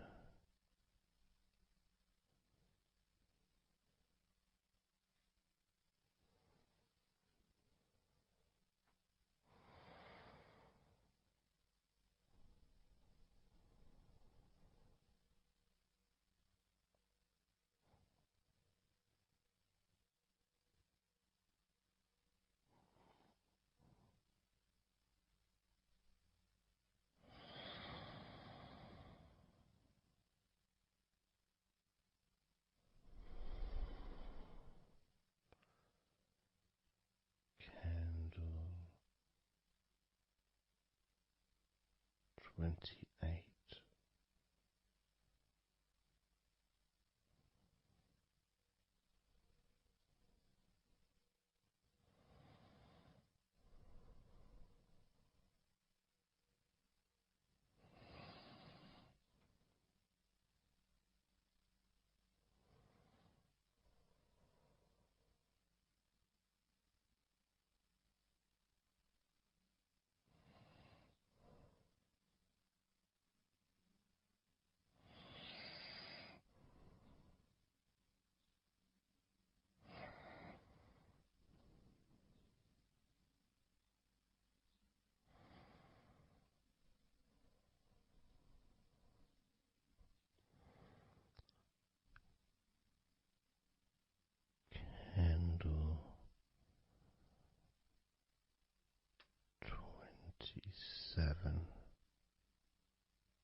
25.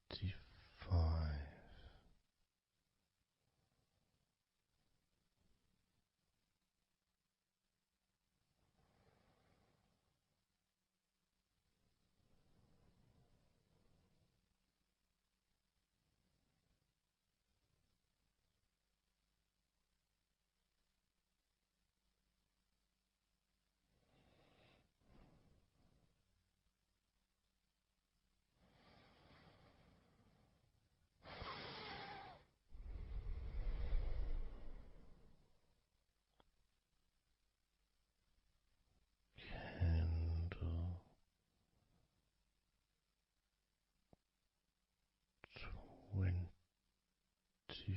24.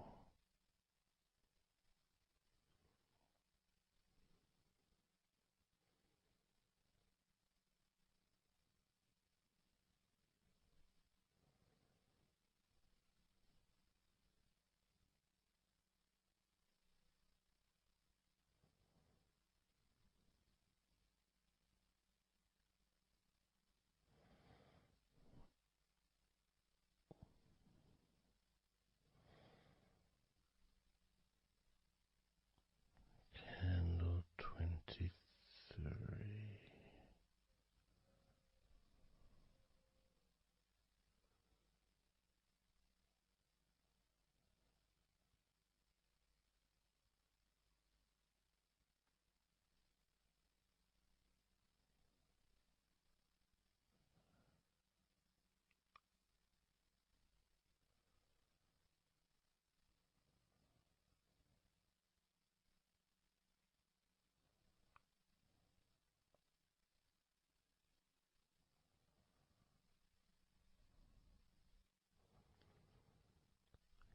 Candle 22.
candle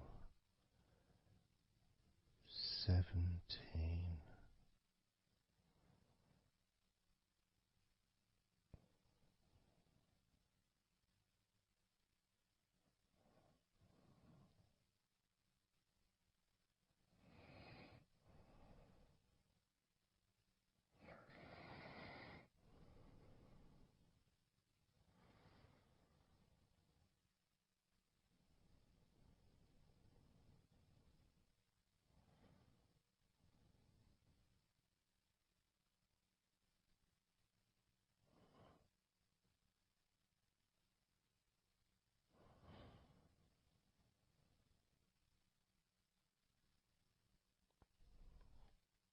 Candle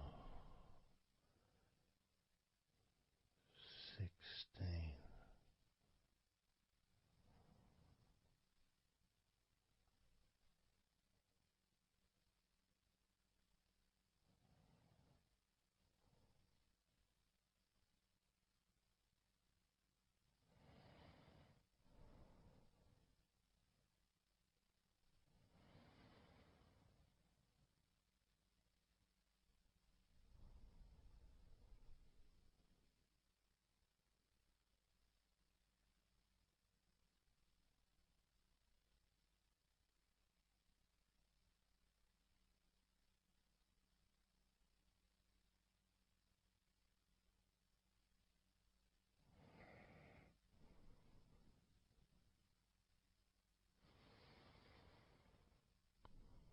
Candle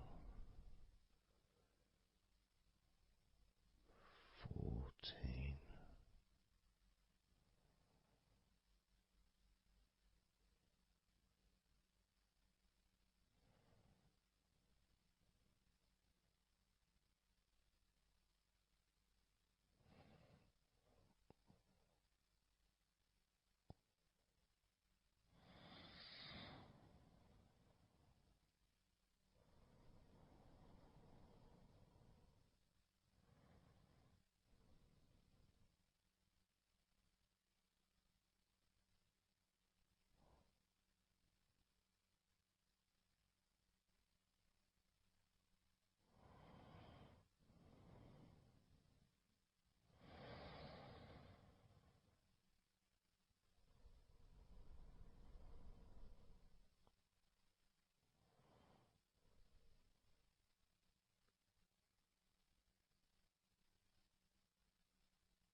Candle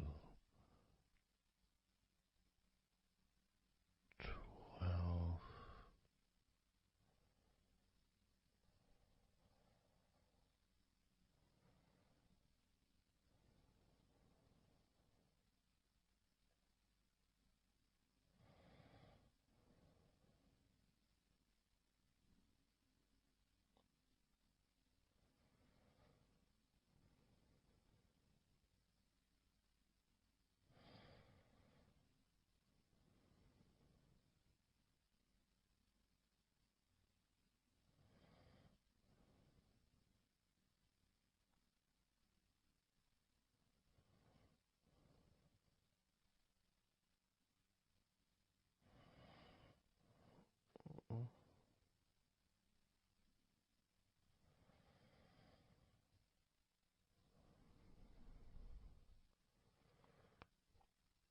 Candle 11.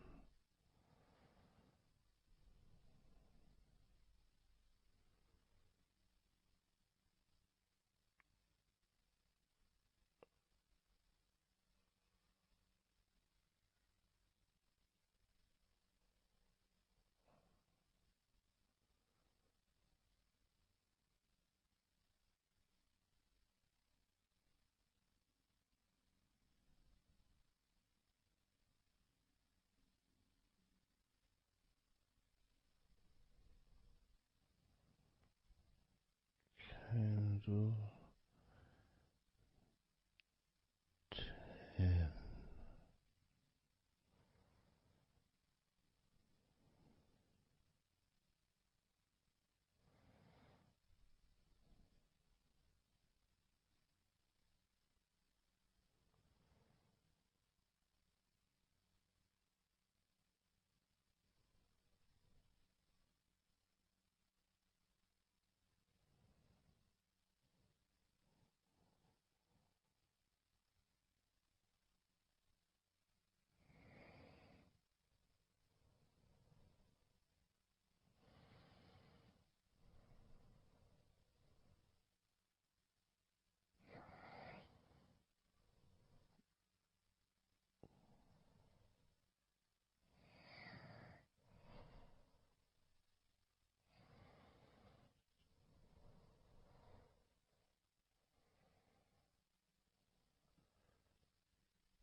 Candle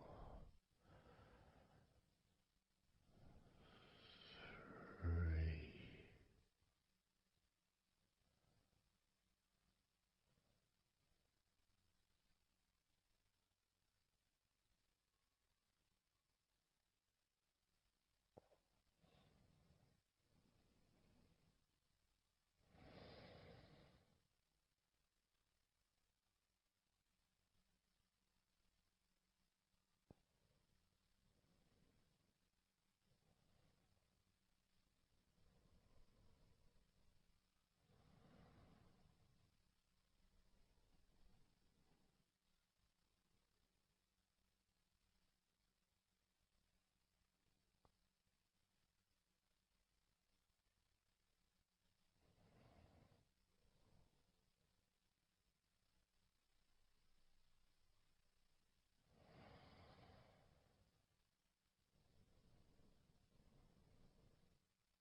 Candle 2.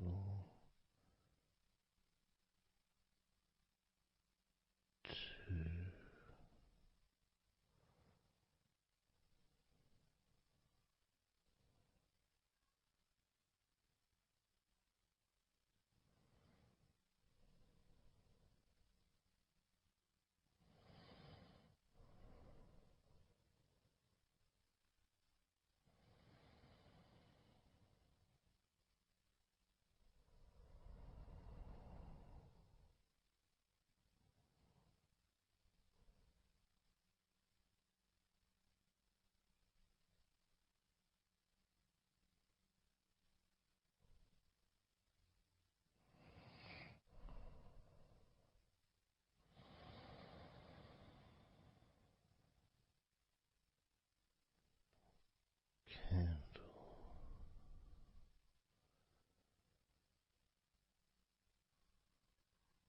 1.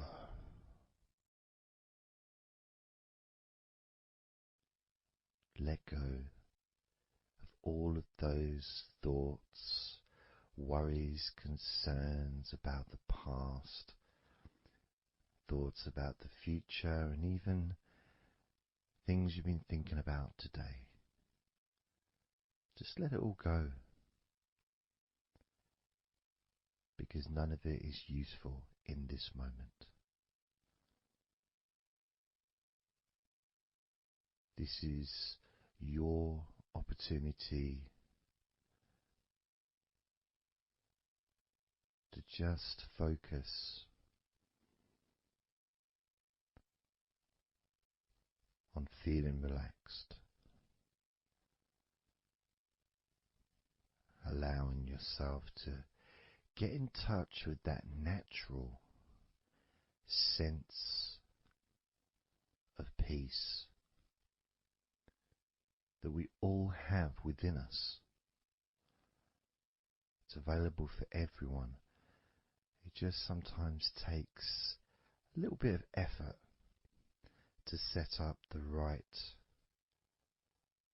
time and place in order for you to just let go. Because when you do decide to let go and relax, that's what your body starts to do. Because you've chosen to just allow your body to unwind, and your mind starts to slow down. And it's a nice feeling. It's a nice feeling at the beginning just to know that you have chosen to decide to relax deeply. And because you've made that decision, your body will just follow suit. Because sometimes all the muscles in your body need is just permission from you to relax. Because so often we're busy, we're going from here to there, we're walking around and we're doing stuff, and the body doesn't have any time or space to really relax deeply. So it kind of waits for you to lead the way, waits for your permission. And when you do give your permission, when you give the say-so, when you say, okay, it's time for your body to let go completely and relax totally, your body just follows. It's almost like a breath of relief. Ah, good, I can now relax. That feeling at the end of a day, of a very physical day that you may experience in the past, where you get home and you just sit down on a chair, maybe you kick your shoes off and feels so nice. Knowing that you don't have to get up again for a little while at least. And if you choose, you can just sit there for maybe an hour or two. And it feels blissful. And just by sitting down like that, your body knows that it's time to relax. Your body has been given permission from you, because it's a mindset. In your mind, you're prepared to let go of everything and just completely allow all the stress of your body to evaporate. Any tensions can just gradually vanish.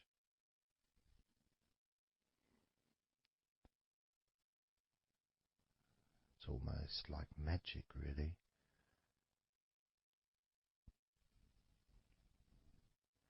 Because that sense of relaxation in your body is a very natural state. It's not something unusual.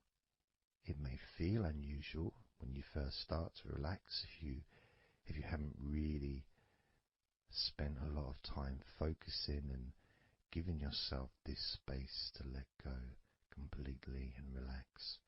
It may seem almost alien, but it isn't. It's actually the most natural thing in the world to let go completely, to relax totally. The most natural thing in the world to allow yourself to feel really calm in your mind. And it is almost like a literal unwinding. It's like you press a button and all the tension just releases. And it's like a wheel, like a cog, like the inside of a clock just unwinding. And it's almost like you could see the little wind up knob that's used just going the opposite way that you would use to wind it up. And the energy, that frenetic, stressful energy, gradually winding down, losing its power, losing its strength, as the sense of relaxation becomes stronger and deeper. And you may find that the more relaxed you feel, that your mind starts to wander. Maybe you seem to stop listening to me for a while and your mind goes somewhere else, and then you realize you're listening to me again. And that was just your mind drifting to sleep,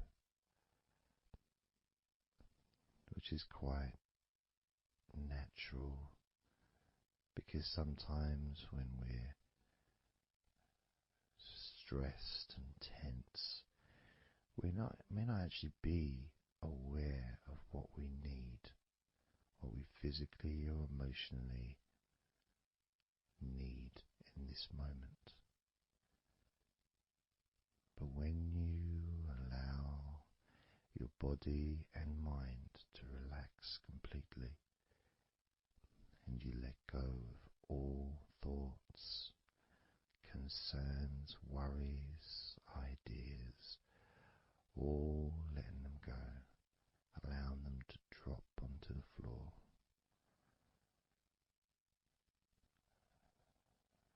you start to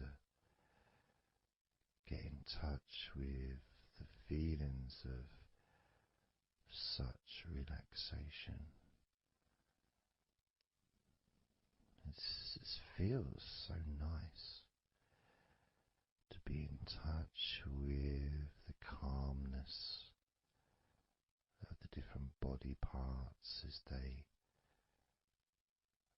become looser and looser. Even your breathing seems easier and more natural, effortless, as that cool air enters through your mouth or nose into your lungs, breathing in comfort and relaxation, and then just breathing out any excess remaining tension or stress from every part of your body and mind. As you start to focus on your mind, maybe you notice that things have come to a standstill, or maybe just much, much slower than before, because your mind is not really needed when listening to my voice, which allows your mind to relax just as deeply as your body. And that synchronicity between the relaxation of your body and relaxation of your mind lets you know that feeling completely calm, loose and relaxed really is a great healing experience for you and has so many positive benefits for your body, your mind, and your life to be able to let go of everything and to relax completely in all parts of your body and mind. Even your bones are relaxed. All your muscles are relaxed.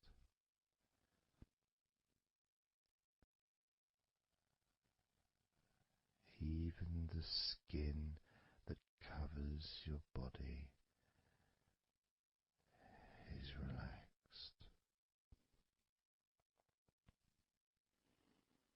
Every hair that you have is also deeply relaxed.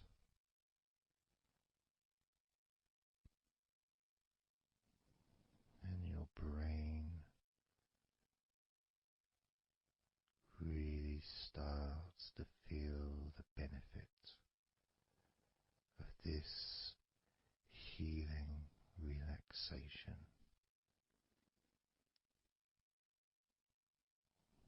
And as you focus on the inside of your scalp where your brain is, you can start to realize and notice the benefits of your brain relaxing deeply. And as your brain continues to relax, it sends those messages to the rest of your body and your mind to really relax even more deeply, relaxing even more completely, letting go of any remaining thoughts or concerns. Allow them just to drop onto the floor because they're no longer necessary in this moment, this moment of deep relaxation and calmness, filling your brain with deep, concentrated healing,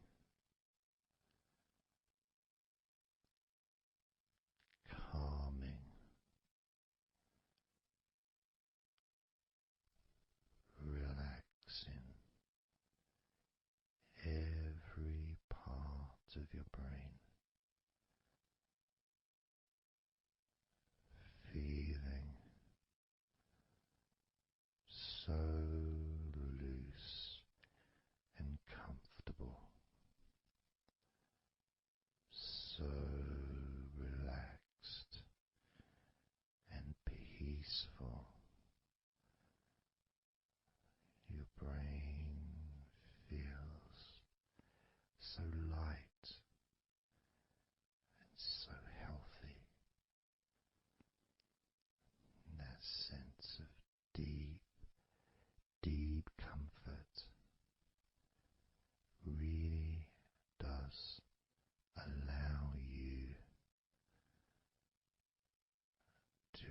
enjoy those ever increasing sensations of comfort that are spreading throughout your body, relaxing each and every muscle of your body even deeper, even deeper, much more deeper than before, much more comfort spreading through your body and your mind, feeling so peaceful and calm, so very, very peaceful in every part of your body, letting go of everything, everything,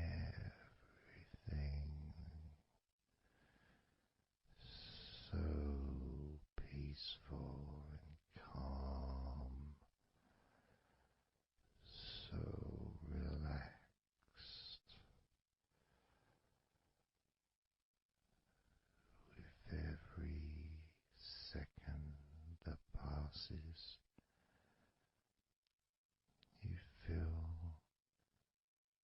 deeper and deeper relaxed, deeper and deeper relaxed, calm, so calm, peaceful, so very peaceful, from your head down to your toes, such peace and comfort growing all the time,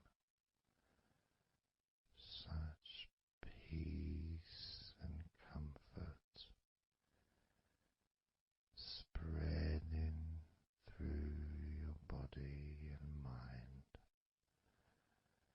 deeper and deeper, such comfort spreading and sinking deeper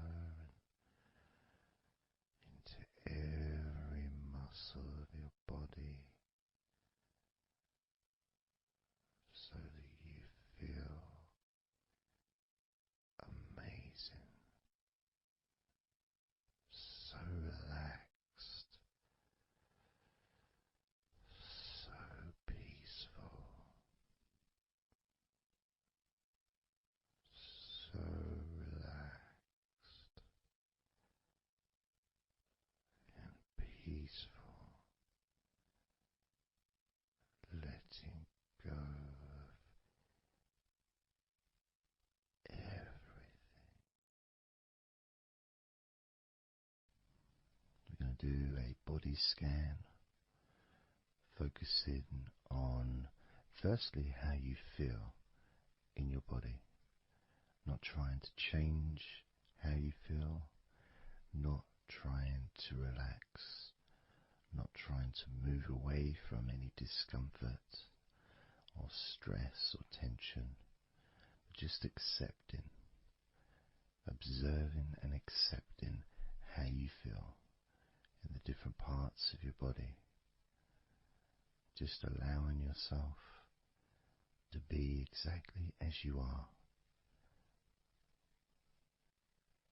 to notice, to get in touch with how you actually feel in this moment. So we're going to start off by focusing on your hands. Just be aware of your hands.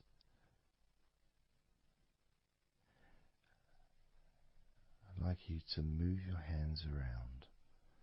Just maybe move your fingers a little bit. Open and closing your hands very gently. Just so that you can get in touch with how your hands and your fingers feel. With very, very slow movements.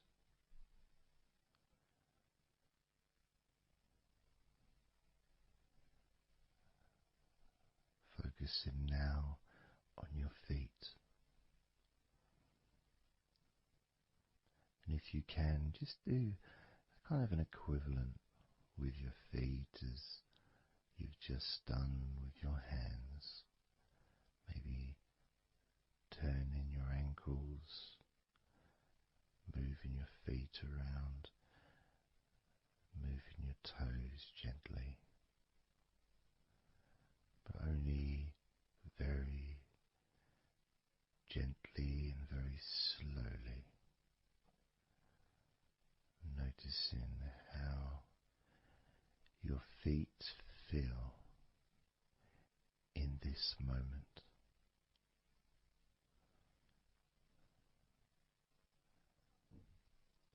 Focusing now on your eyes. I'd like you to just focus on your eyelids. Maybe you can open and close your eyes a couple of times to really get in touch with how you feel when you do close your eyes. The muscle changes in your eyes when you do close them. Maybe raising your eyebrows, which stretches the tops of your eyes.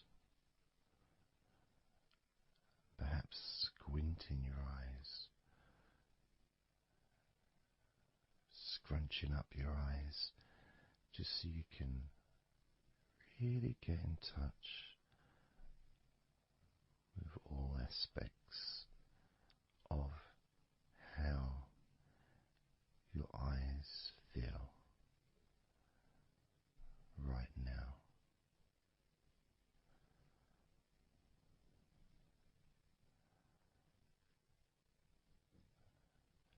Now focusing on your thighs,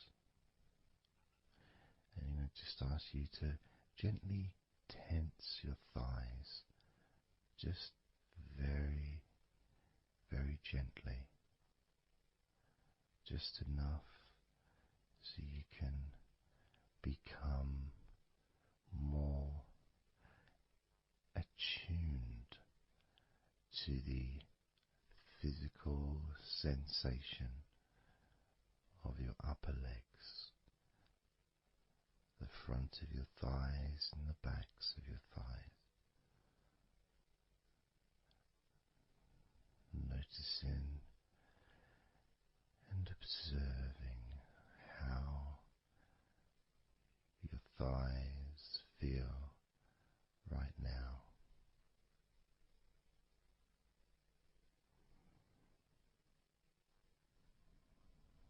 Moving your focus to the back of your neck. Just noticing the back of your neck, the muscles, and of course they lead to the side of your neck. They also lead to the top of your back, which lead to your shoulders.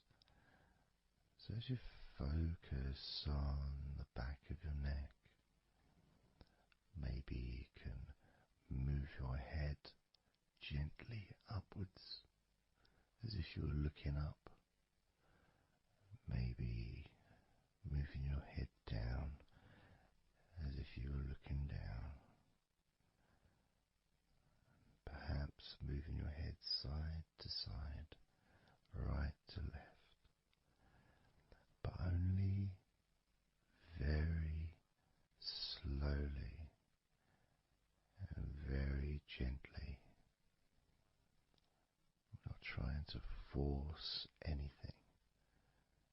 It has to be very, very gentle, just so that you can be more in touch with the feelings, with the sensations, the physical sensations of how the back of your neck feels right now.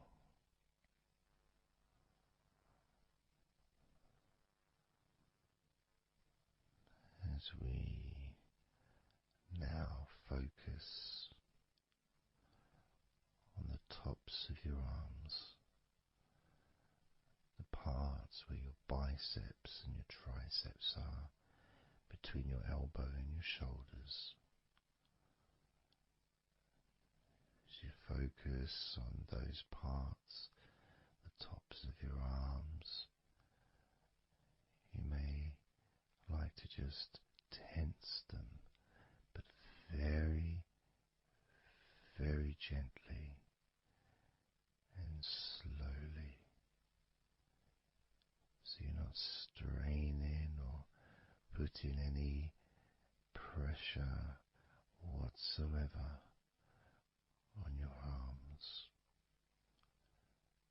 It's just so that you can gain more of a sense of how your upper arms are feeling in this moment, and just noticing as you gently, very gently and slowly tighten the muscles and then let go. Notice how the tops of your arms feel right now.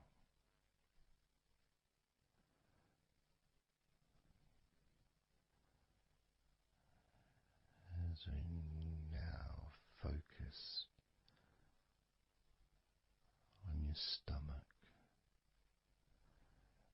the area, the lower abdomen area below your belly button, moving all the way down to your hips, just above your groin.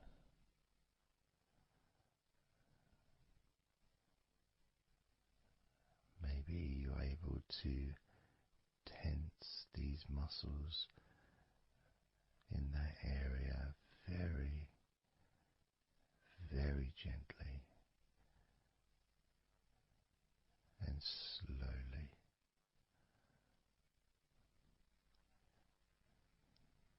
If that's a difficult thing to do, then maybe you can just move your body, pushing your stomach up, maybe moving a little bit to the side, using your hips, just so that you can get more in tune with how your lower abdomen area is feeling in this moment.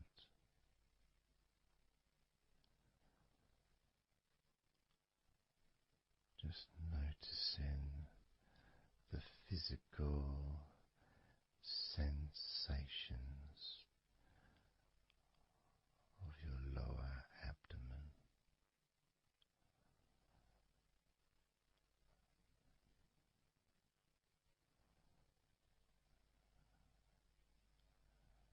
as we move your attention to your mouth,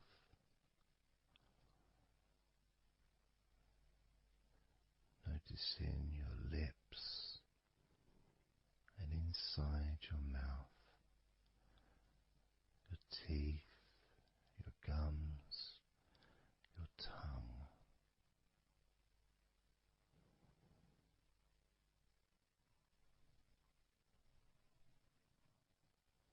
Just noticing how your tongue and your mouth feels, and it may help by moving your tongue around your mouth, moving it to your left, maybe pressing it gently against the side of your mouth, and then to the right, gently to the side of your mouth, perhaps pressing up against the top of your mouth, and then down gently against the bottom of your mouth. Always very slowly and very, very gentle, so that you can be aware of how you feel in your mouth area.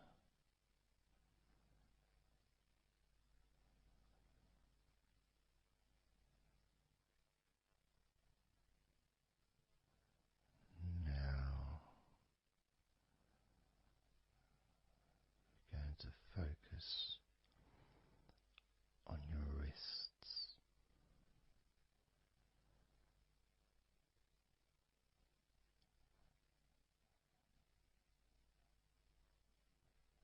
And I'm going to ask you to maybe just rotate your wrists by moving your hands in a circular motion very gently and slowly,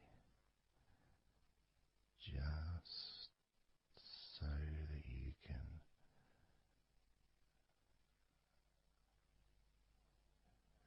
feel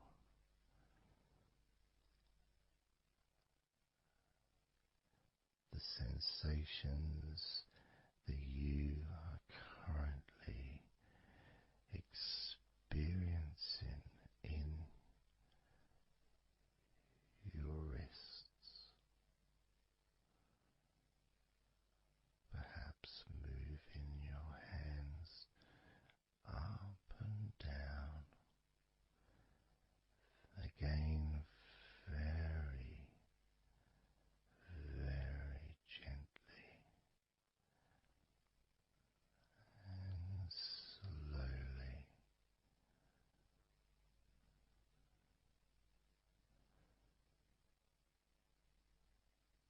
Very gentle and slow.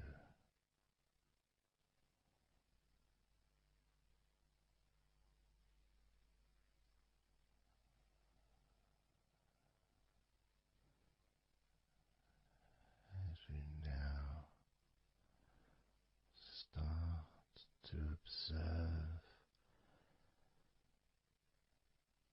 your lower back,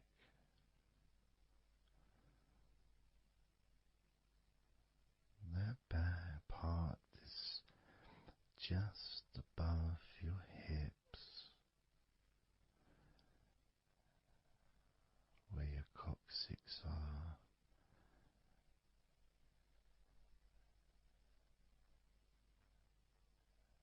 That whole area, which also really does include the sides of your body, because those muscles are very much connected.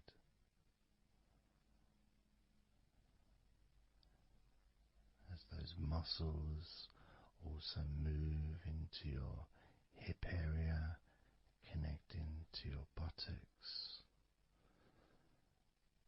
the sides of your hips,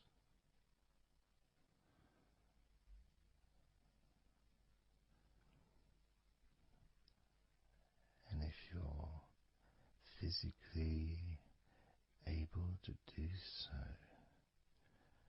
maybe you can very gently just move your body ever so slightly, very slowly, from side to side, just enough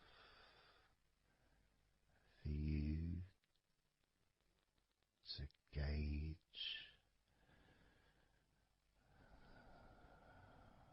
how you feel in your lower back.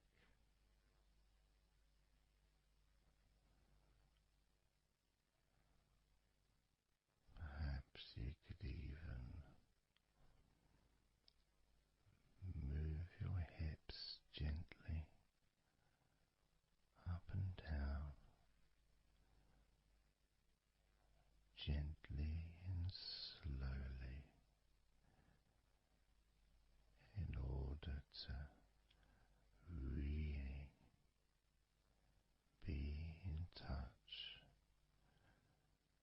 with the physical sensations of your lower back.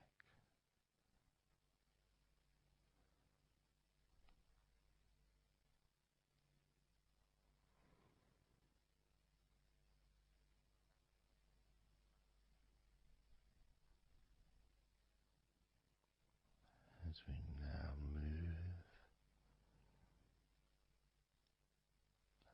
your attention to your jaw, that area from your chin all the way up to near where your ears are, the whole of your jaw.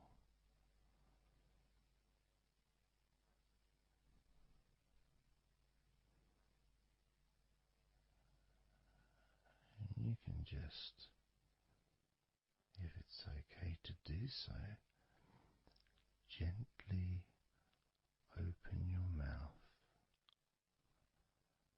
not wide, no stretching, just very gently and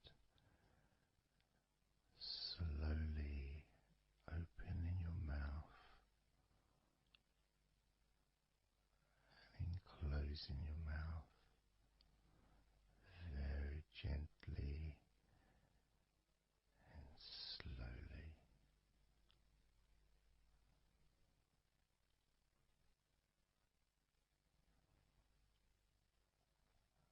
So you can be in touch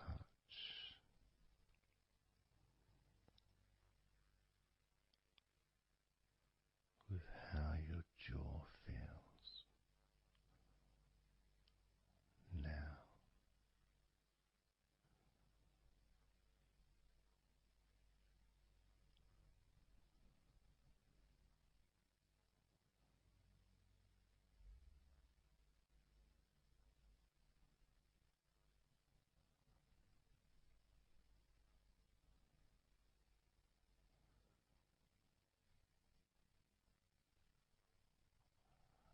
Noticing now your chest area.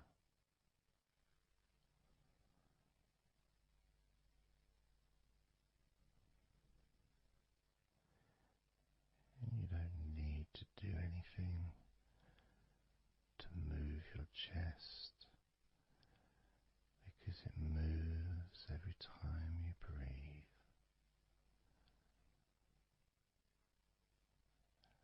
And it moves very gently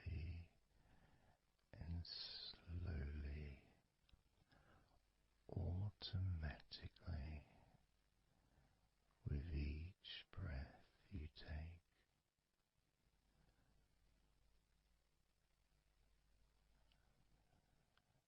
As you focus on how your chest feels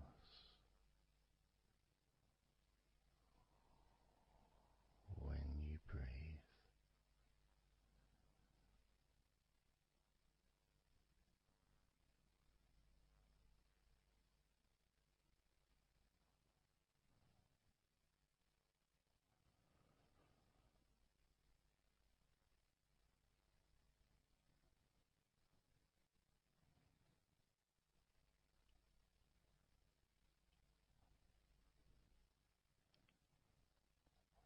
Moving your focus to your forearms and your elbows.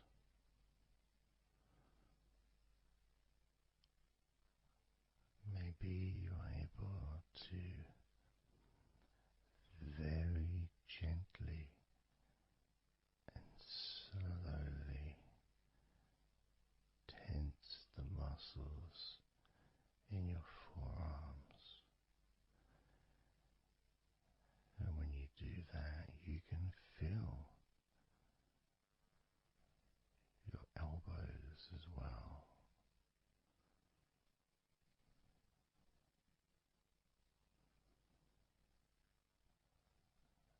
Very gently and slowly.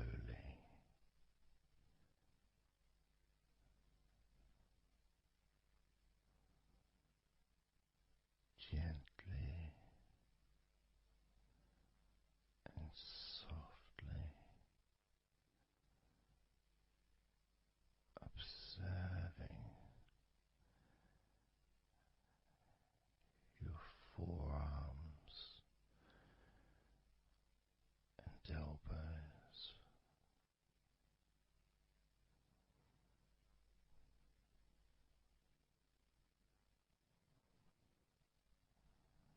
Now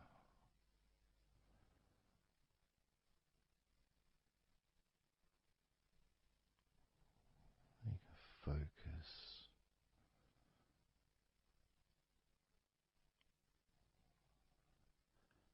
on the rest of your back, your upper back, and the middle of your back.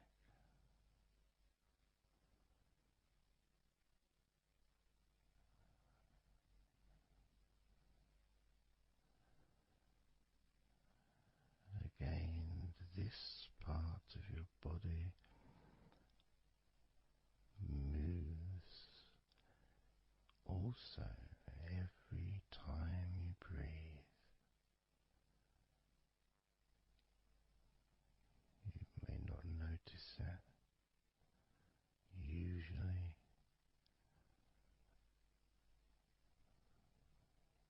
but as you observe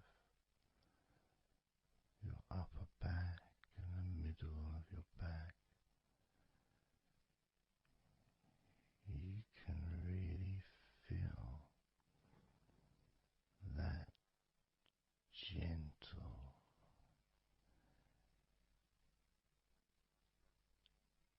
and slow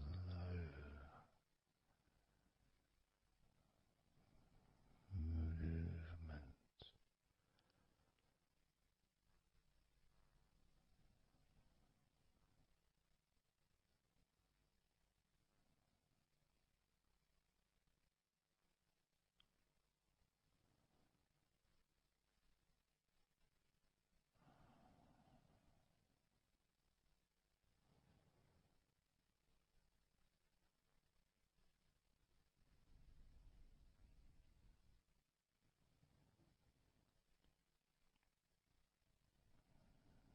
Moving your focus into your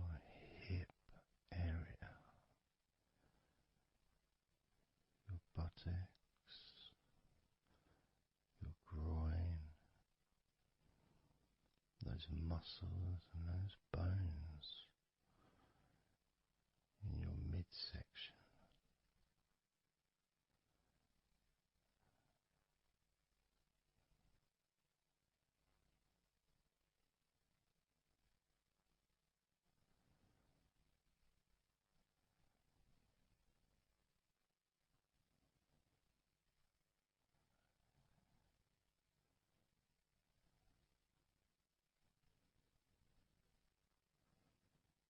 Just noticing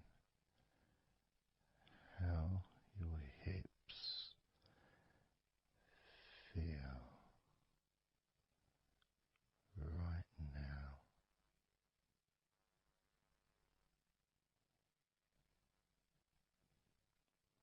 You can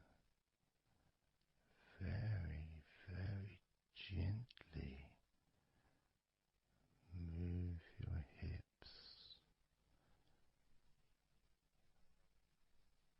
maybe side to side, very gently and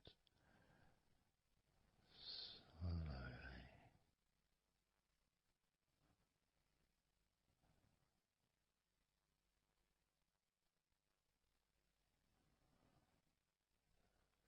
Very,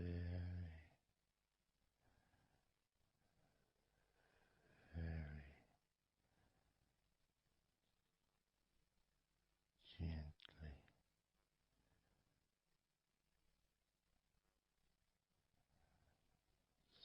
softly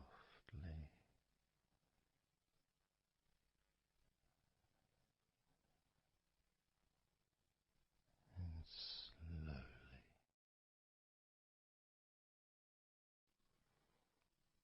Everything starts to slow down,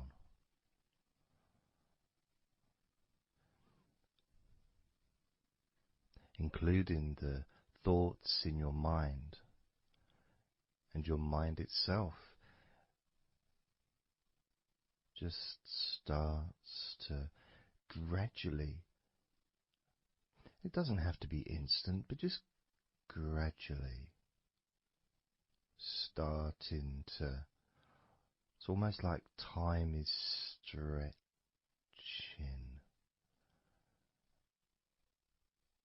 It's a slower pace to maybe what you're used to in your day-to-day life. It's a slower movement of energy.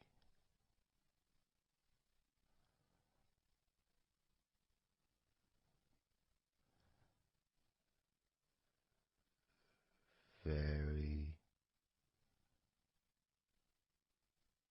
small movements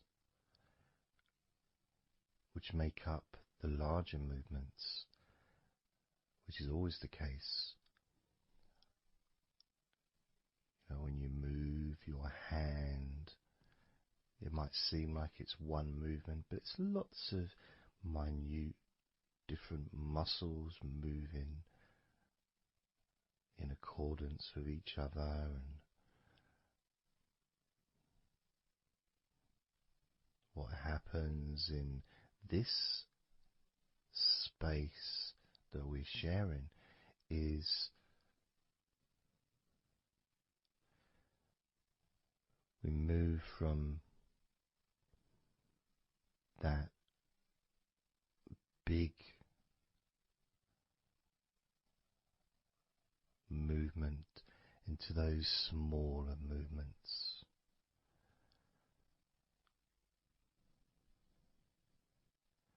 Starting to focus on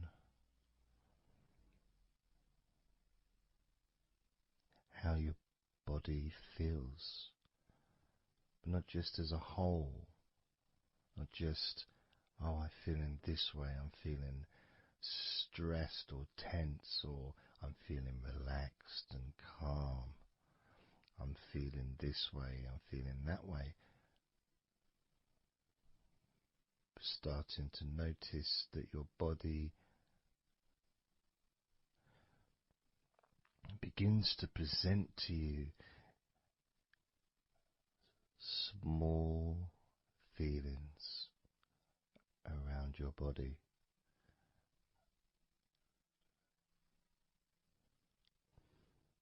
Small physical sensations in your legs, whether pleasurable or not.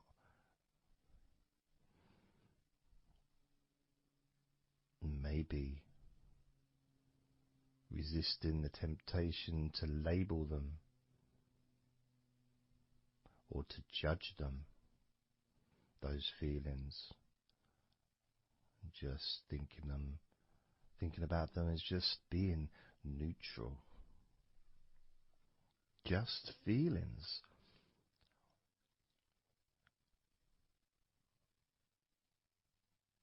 Not being particularly concerned, but just noticing what your body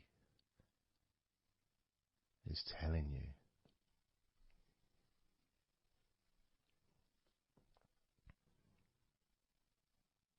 The feelings in your arms.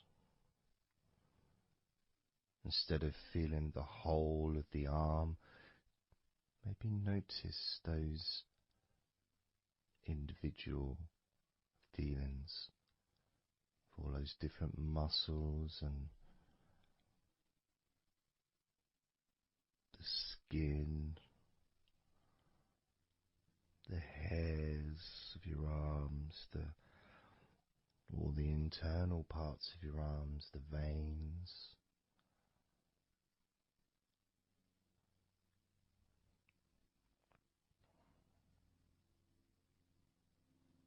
the bones. Just being aware of maybe your elbow on your right arm has a certain feeling. Maybe your left wrist also has its own individual physical sensation.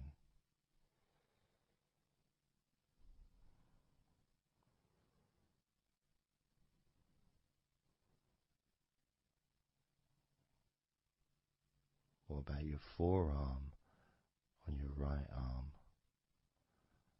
Your right forearm.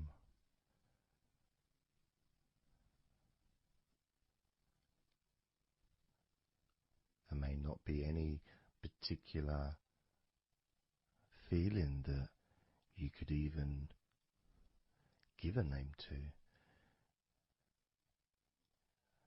May not feel like anything other than just a feeling. It's there.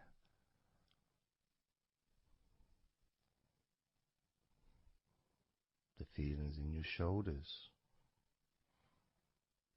Perhaps your shoulders, when you think about them, they're kind of almost like they're the same, the same feeling. Almost like both of your shoulders are just one thing. But of course they're not.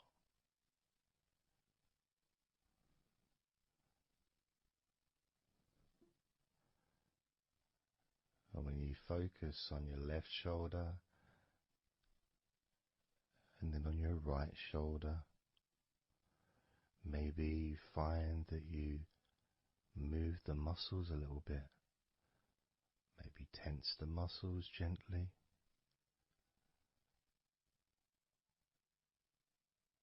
Noticing the difference in each shoulder.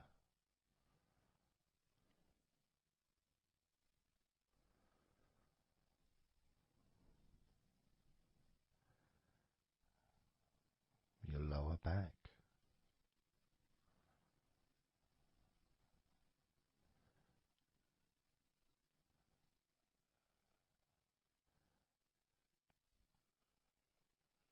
The left side of your lower back and the right side of your lower back.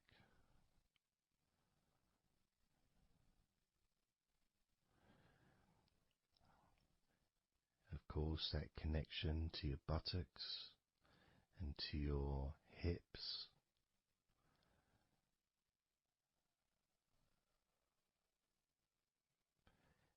And also moving up into the middle of your back.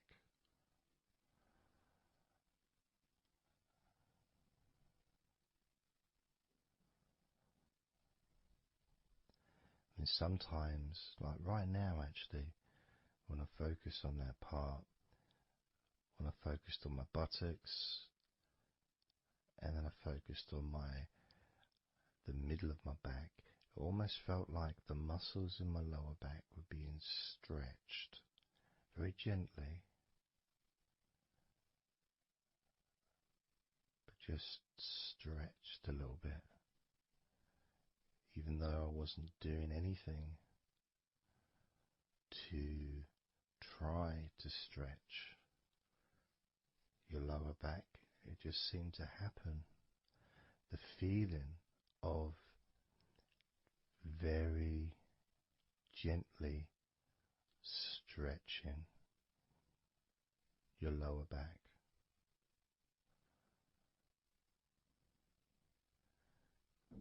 comes along. That feeling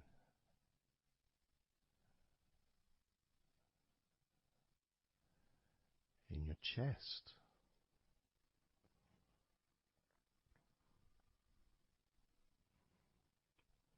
Just noticing what sensations you are experiencing in your chest right now.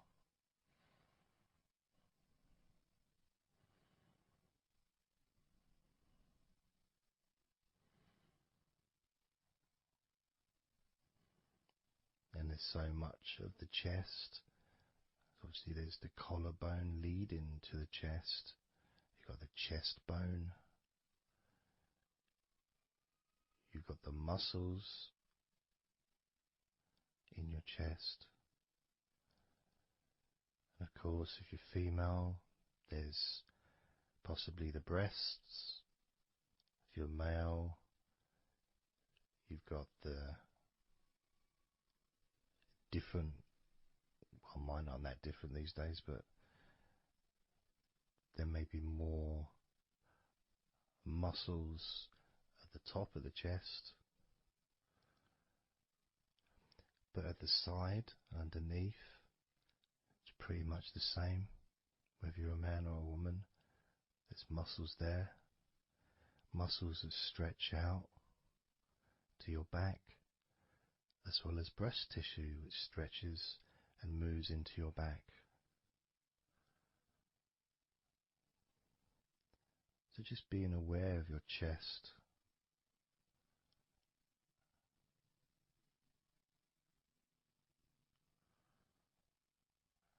being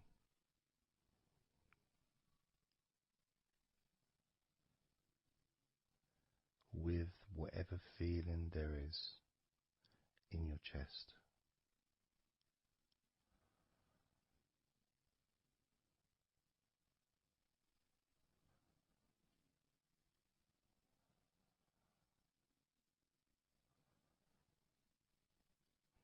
And when I notice that I focus on my chest, I feel it in my back, my upper back. I mean, I guess the obvious reason would be because, I breathe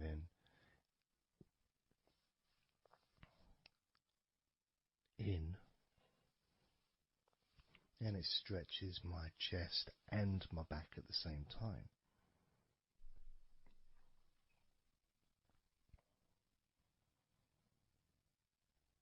Yeah, it feels okay.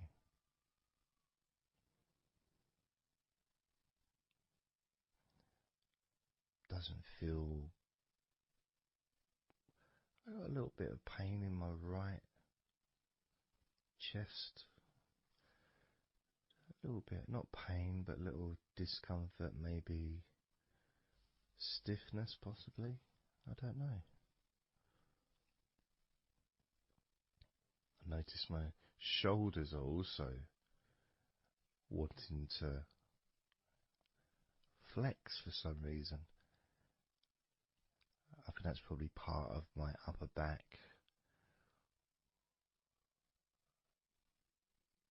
That connection between my shoulders and my upper back.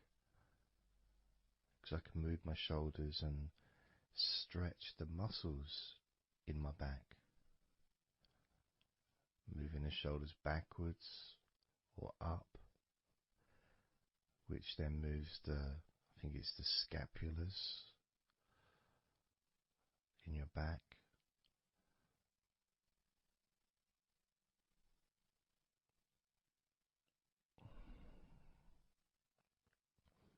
It feels quite nice actually.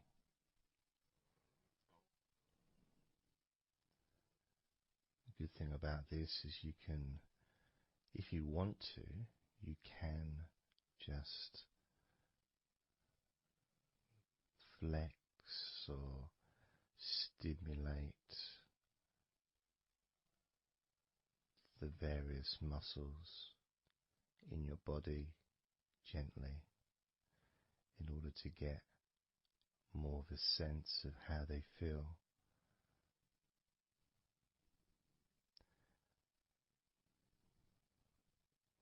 And when you're relaxing, when you do tense a muscle and you let it go and you let it relax, it relaxes way more than it would normally. But you have to feel that you're able to do that. There's no point doing it if there's an issue with a part of your body. You need to be gentle with yourself at all times when relaxing deeply. It's important to be kind to yourself.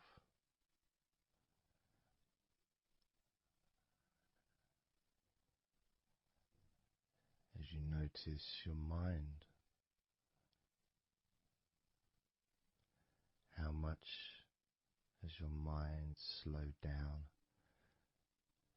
since we started this recording?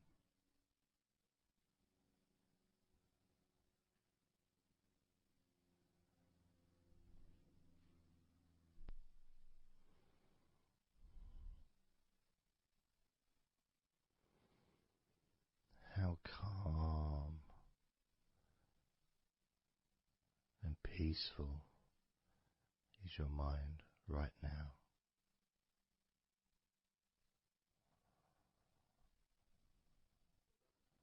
With nothing to think about and just my voice to listen to, because you know the intention behind this recording is relaxation.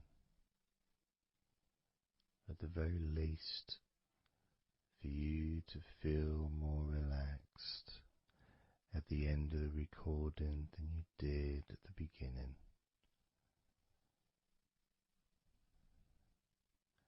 At the very least,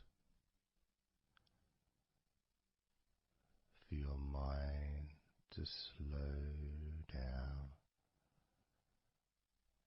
as your body continues to relax. Because that's what you want to happen. That's what you expect to happen.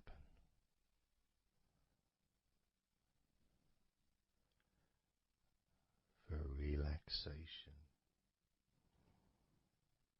to feel your body.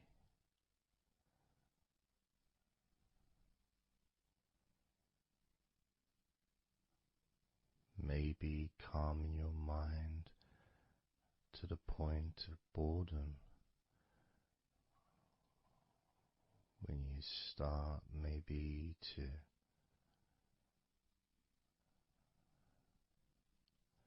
drift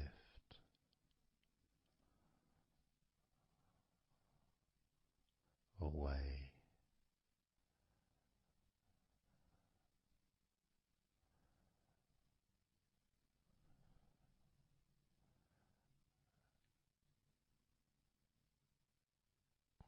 Drifting.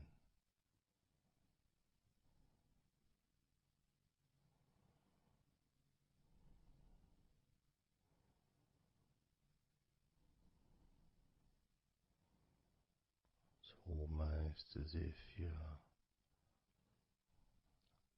moving further away from your body and your mind, just leaving that there.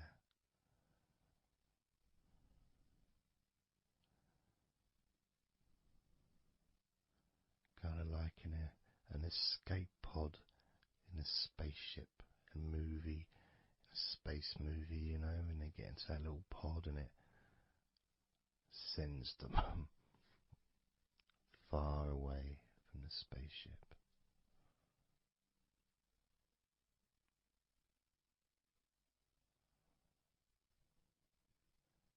Safe to dream.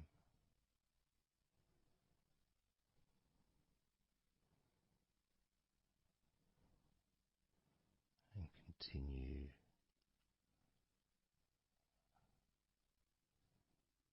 to relax.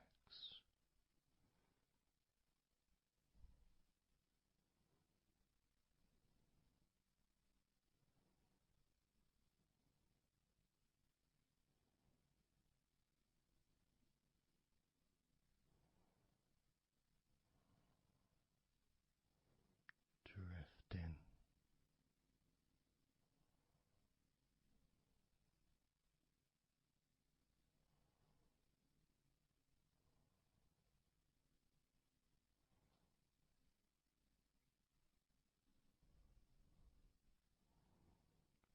So slow.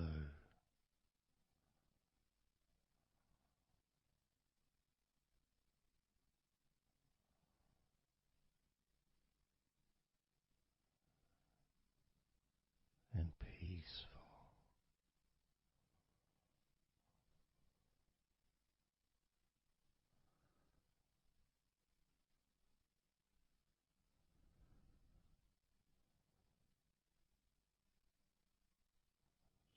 So relaxed.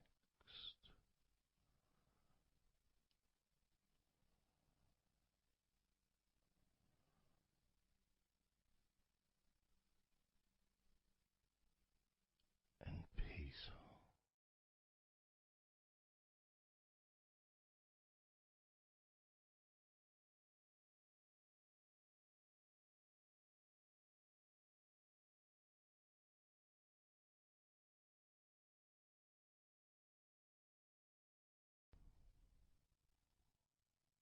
And focusing on the feeling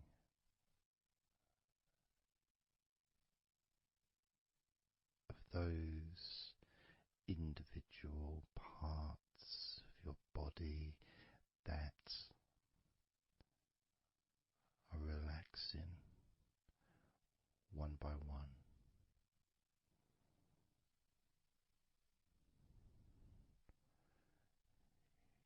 You may find that every now and then you realize that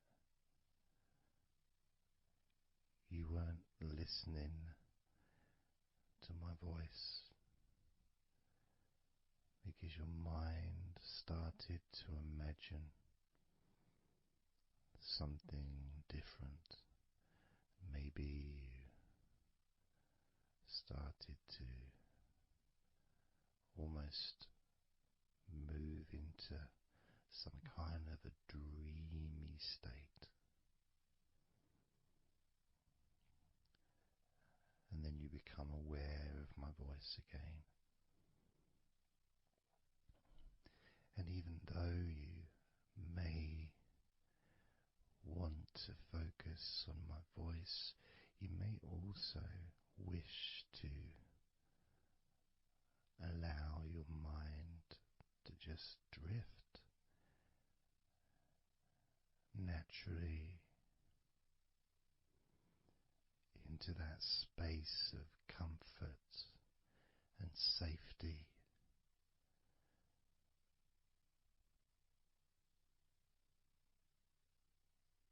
As you feel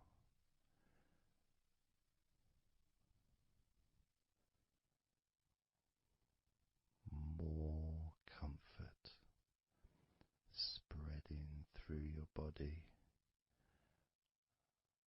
like a warm blanket, covering you gently, keeping your body at just the perfect temperature.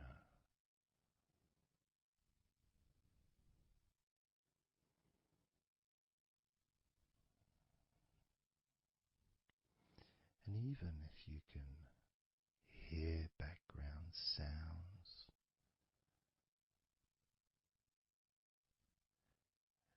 they just don't seem to matter anymore.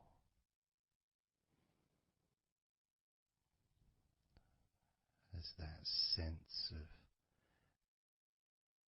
peace spreads through your mind,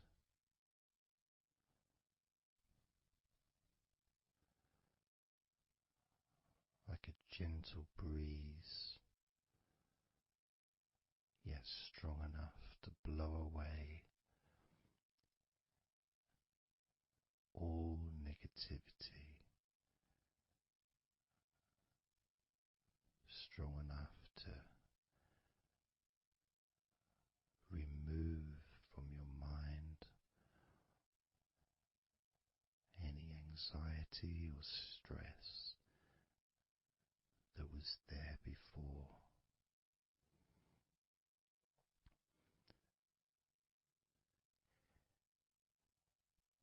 And blow away any other thoughts or feelings that just don't fit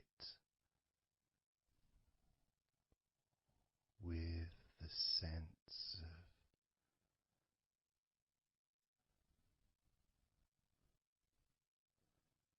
relaxation that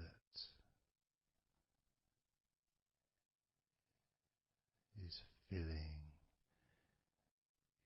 your body and your mind.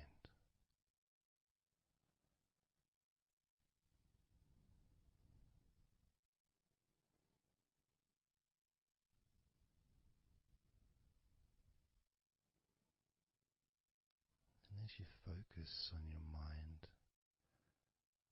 I'm going to count down from 10 down to 1. And with each number you hear, your mind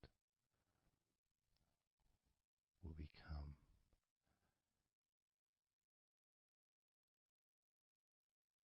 slightly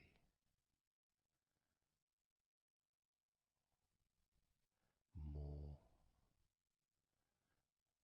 relaxed. Just slightly.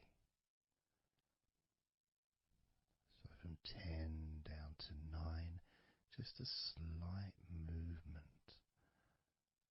From 9 down to 8, just another small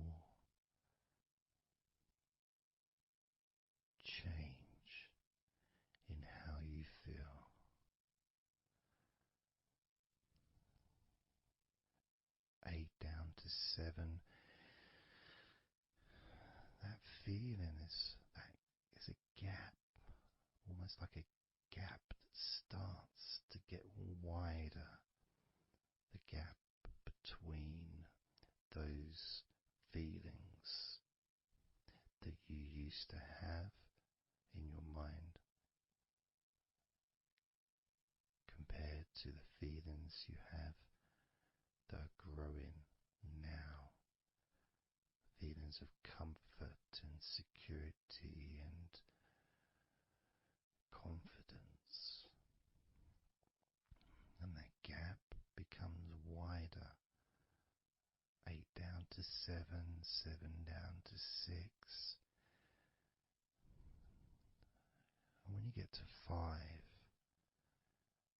your mind will start to have a certain physical sensation. Almost like there's a magnet outside of your head, sucking the tension and the stress and any remaining feelings that you don't want, sucking them out through your skull.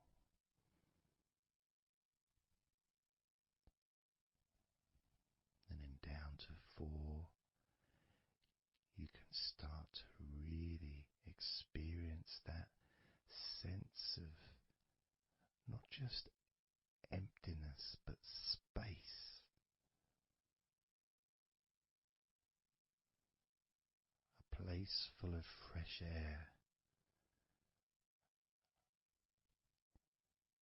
A place where you can stretch.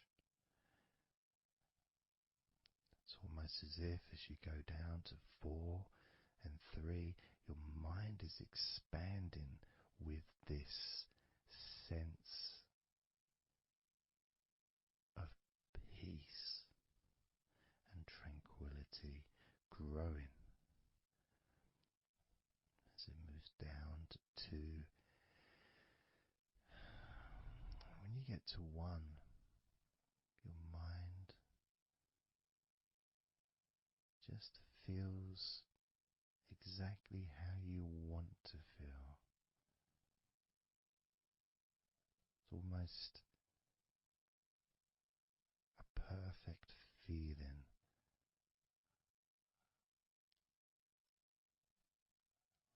Maybe a sensation that you'd like to keep. A place that's safe where nothing can affect you at all.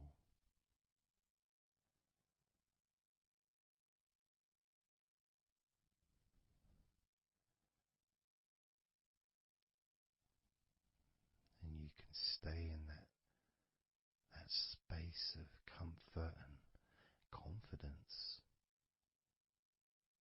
Confident in your own ability to create this space and this feeling of comfort within your own mind, just by counting from 10 down to 1. And this is something that you can do yourself when you're on your own. A time when you can maybe sit down, maybe just for a few minutes. Close your eyes and just count slowly from 10 down to 1. And re-experience these feelings in your mind.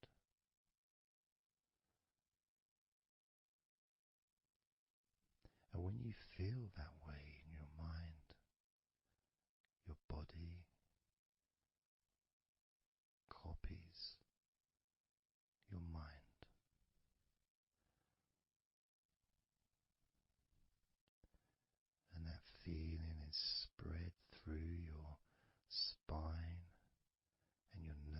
system into every part of your body. It travels through your bloodstream,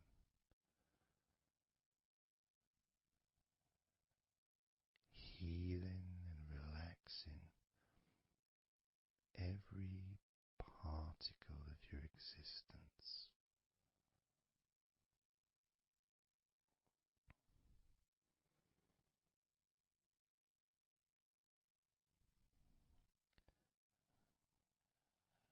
And we can practice this a few times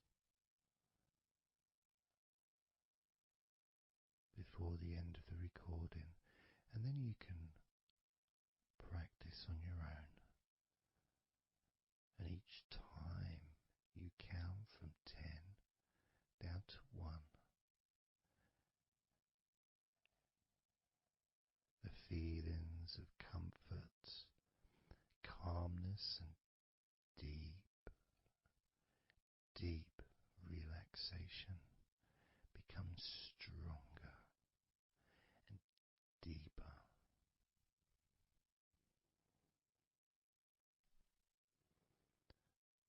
Filling your mind and your brain with these positive chemicals that spread throughout your body, relaxing you so quickly, relaxing your whole body and mind so very, very easily, just by counting from 10 down to 1.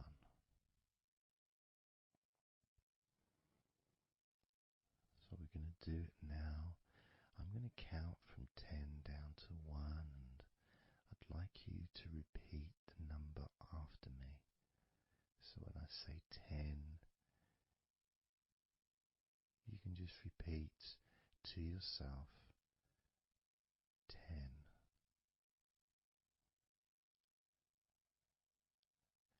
Just notice, be aware of how you feel in your mind and your body. Then when I say 9, you can repeat to yourself 9. Again, noticing the increase in comfort and calmness in your mind and in your body.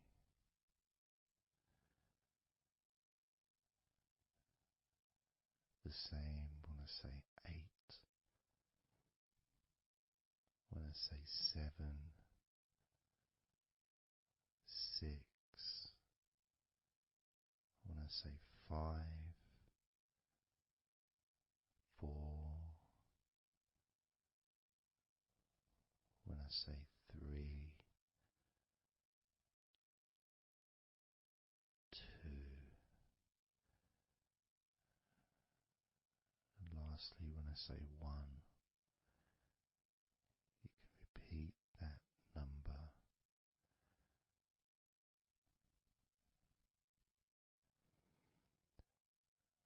Now, of course, when you do this on your own, without listening to me, you can say the numbers at whatever speed that you feel is necessary for you, so you can adapt.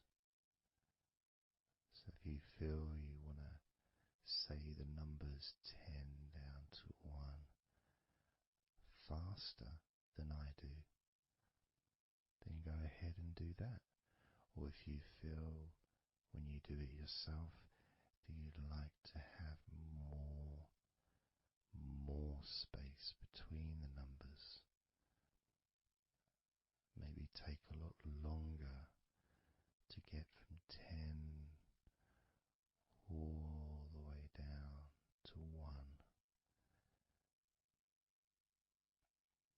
that's your choice also to do.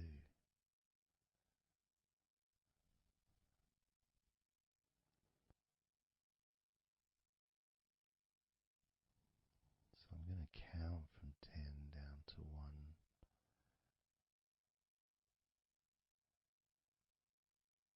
And when I get to 1, that will be the end of this recording. Unless, of course, you're listening with music, then the music will continue.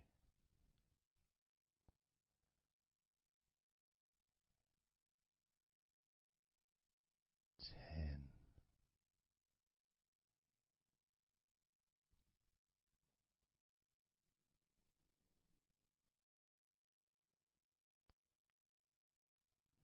Nine,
20,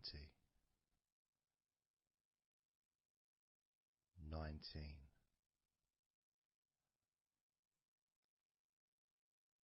18, 17,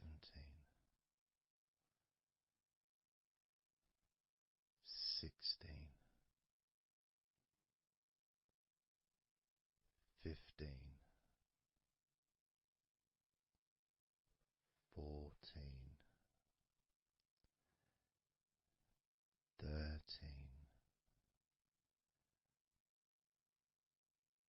12, 11, 10, 9, 8, 7, 6,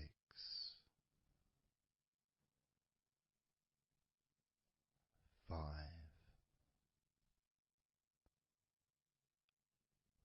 4, 3, 2,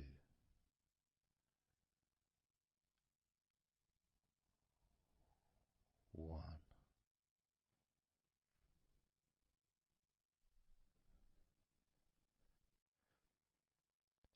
Now open your eyes, noticing how you physically feel, having counted down from 20 to 1,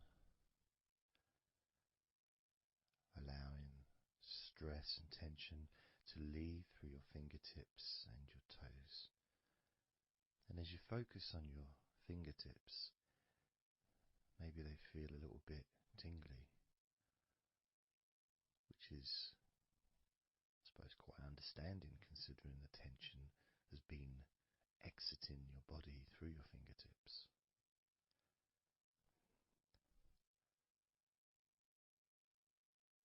So now we're going to count from 20 down to 1 again. This time you're going to feel relief of tension and stress, any anxiety that you may have, leaving through your stomach. Just leaving through your stomach, almost as if it's just releasing the whole of your stomach, from your navel to just above your chest, or below your chest rather. So surrounding your belly button area, that whole area, you can feel the tension of your body, whatever's left, just releasing from that area. And you may notice that your stomach will become very relaxed as I count down from 20 down to 1. Now, 20, 19, 18,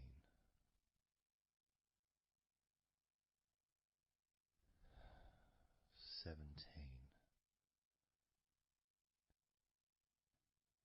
16, 15, 14,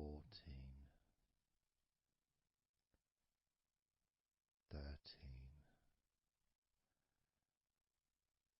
12, 11,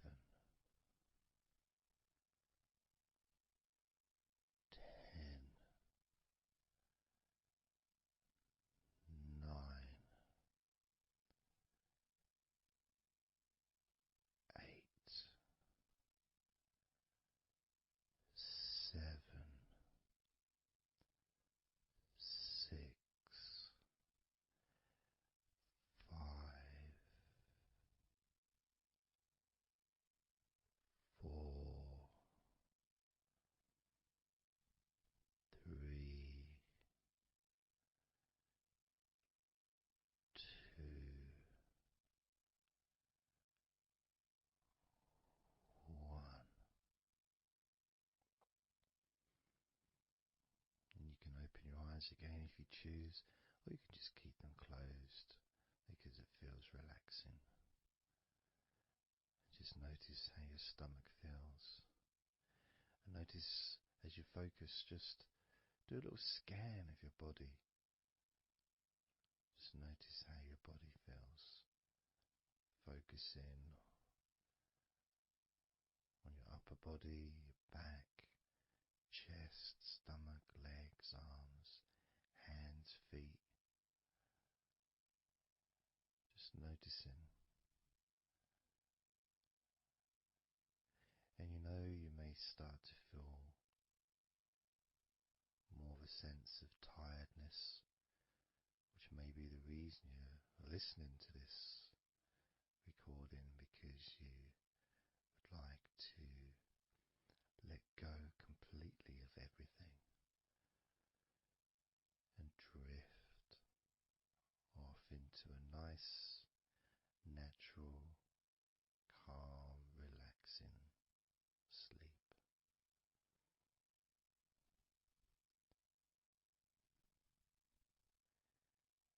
So now we're going to focus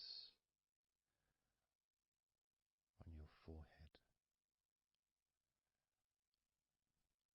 And if you choose, you can incorporate your eyes in this focus as well. So your forehead and your eyes. Just that whole area, basically. Almost as if you were wearing a mask, like a, I don't know, Batman mask or something. Or,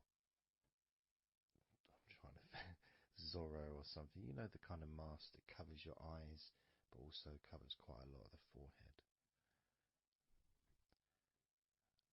And focusing on that area, because that's the area that we're now going to release tension and stress from your mind, from your brain and from your mind, and any tension that you may have remaining in your face, in your neck, in your jaw, in your eyes, your forehead, or your scalp. So basically any tension within your head area, including your mind and your brain. And that's going to be released through your forehead and your eyes. As I count down again from 20 down to 1. Now, 20, 19, 18,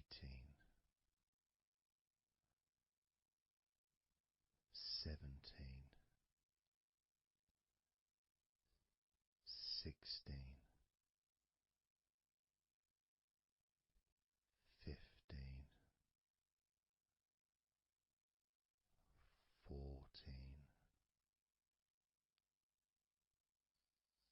13,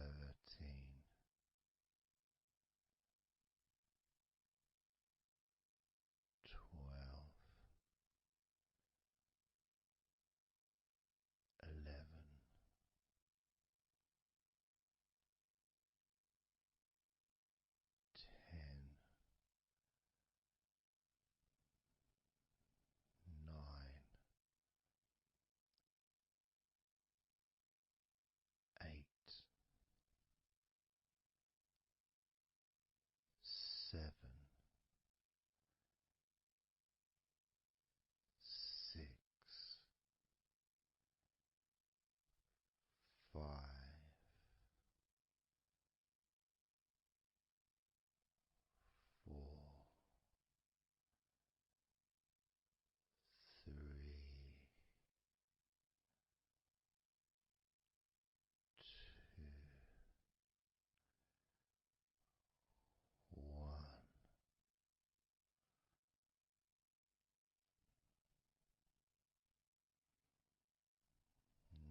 relaxation, not just in your head and neck and mind, also the rest of your body.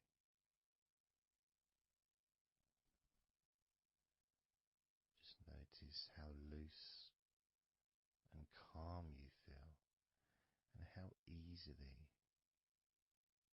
it is to just let go completely. Let go completely.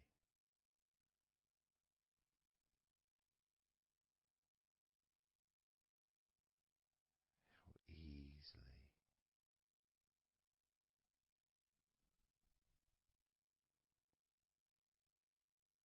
So what we're going to do now is I want you to focus on the top of your head.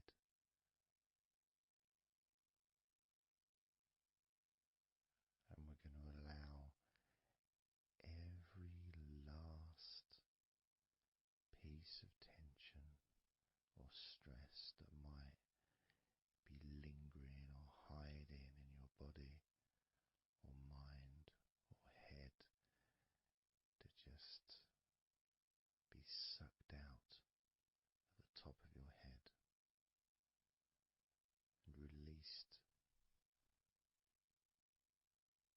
into the air, almost sucked out into the clouds. Imagine a big cloud above your head, almost like a whirlpool, and it's just going to suck that tension out of the top of your head and just take it away for good. As you focus, imagine an opening in the top of your head where that tension and stress and any remaining issues, maybe worries or concerns that are of no use to you now, can all be sucked out of the top of your head and taken away. As I count down again from 20 down to 1. Now, 20,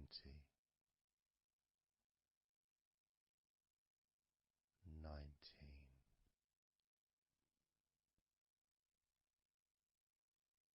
18,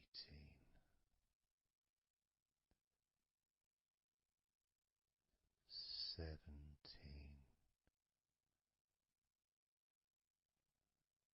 16,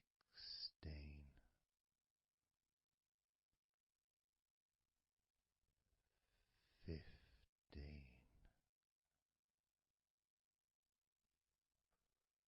14,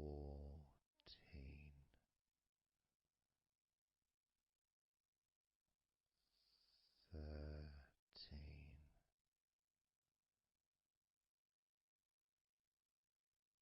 12,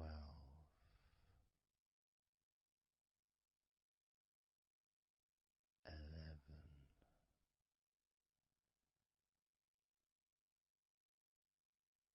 10,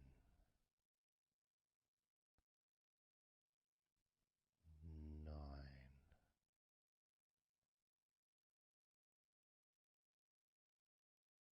8,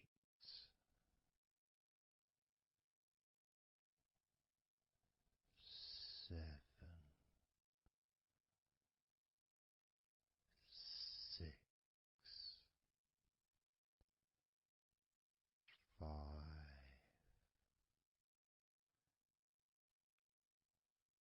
4, 3, 2,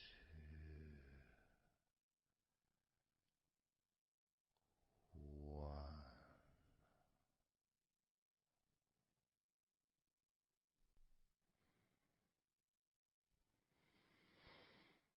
And breathe, noticing how you feel.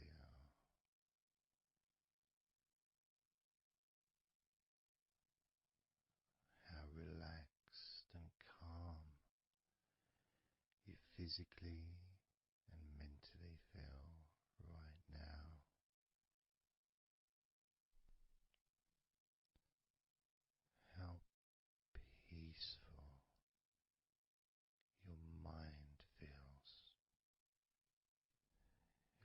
feels so nice to just let go, to give yourself some space to breathe easily, to think calmly, and just to take a break from all that pointless worry and concerns about things that you don't need to think about right now, because this is your time to let go. This is your space to enjoy feeling deeply relaxed, peaceful in your mind, relaxed in your body. It can feel so good, so nice to just not have to do anything, to be able to really enjoy that serenity that comes with letting go completely, that peacefulness that comes with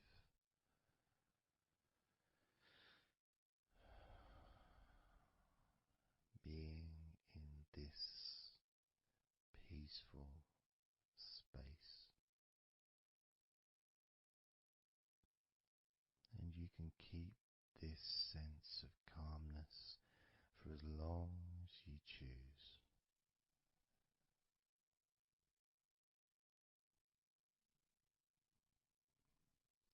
If you choose to drift off into a deep, healing, natural sleep, then you can do that. It's completely up to you. And you can keep this feeling of calmness physically and in your mind for as long as you choose to feel completely relaxed.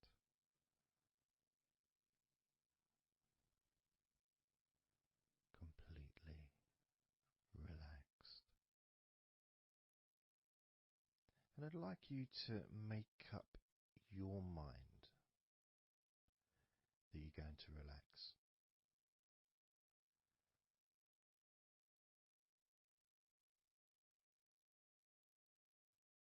And I want to explore that with you, what it feels like when you actually decide that you're going to relax. Not forcing yourself, but giving yourself that.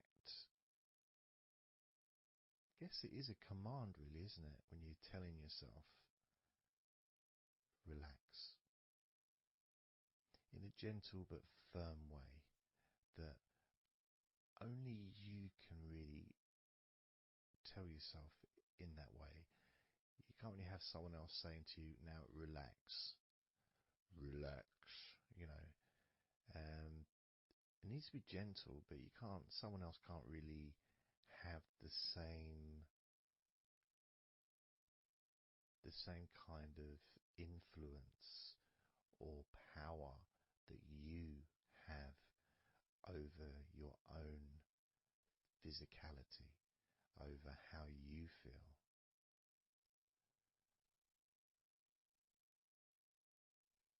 Because when you say it to yourself, it means more.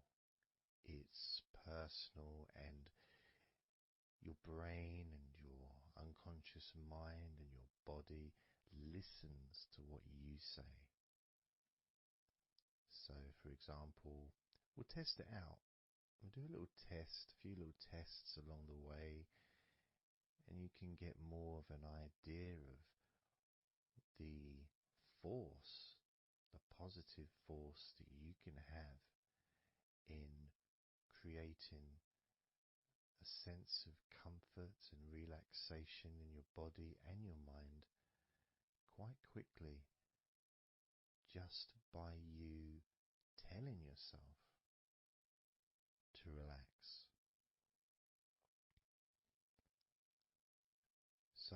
want to start by, let's focus on your hands. So focus on your hands and just tell your hands to relax. So just say relax as you focus on your hands. You could say, my hands are relaxed, or I want my hands to relax. But I think if you actually do it directly, by focusing and imagining that your hands can hear what you're saying, like they've got little ears, which is a bit weird. So talking to your hands and just say, relax.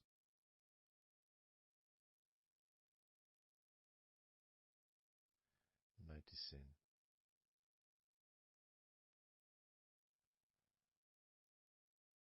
how your hands start to relax.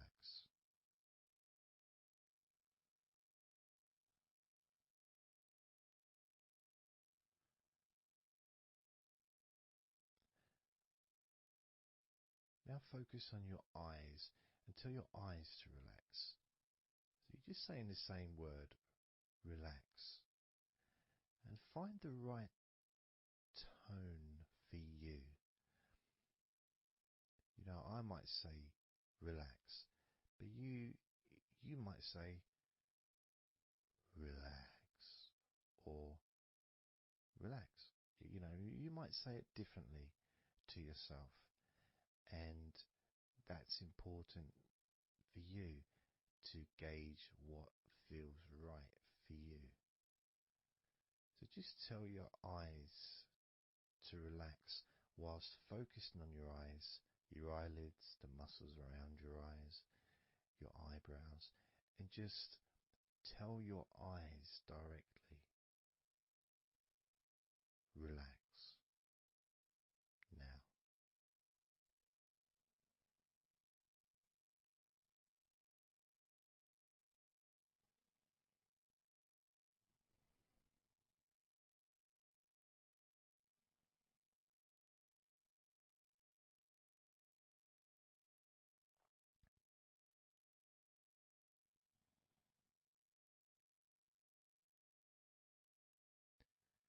Now I just did that myself, and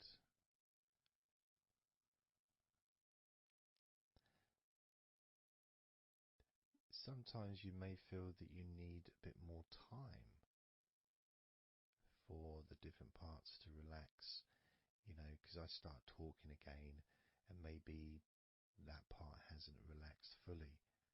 But what will happen is it will just continue to relax even though I'm talking.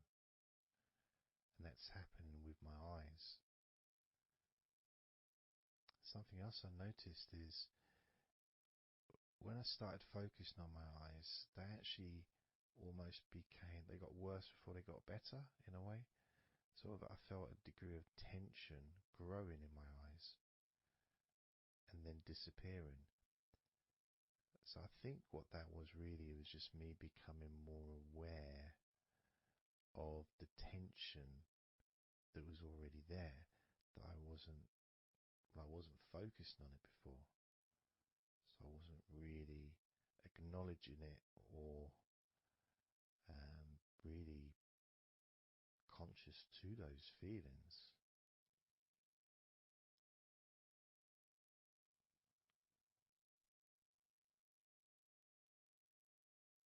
Yeah, my eyes are still continuing to relax, as well as my hands actually.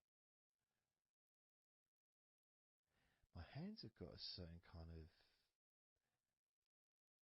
energy, like not buzzing, but I can kind of feel a degree of energy in my hands. Maybe that's where the tension's being released. Maybe that's causing that.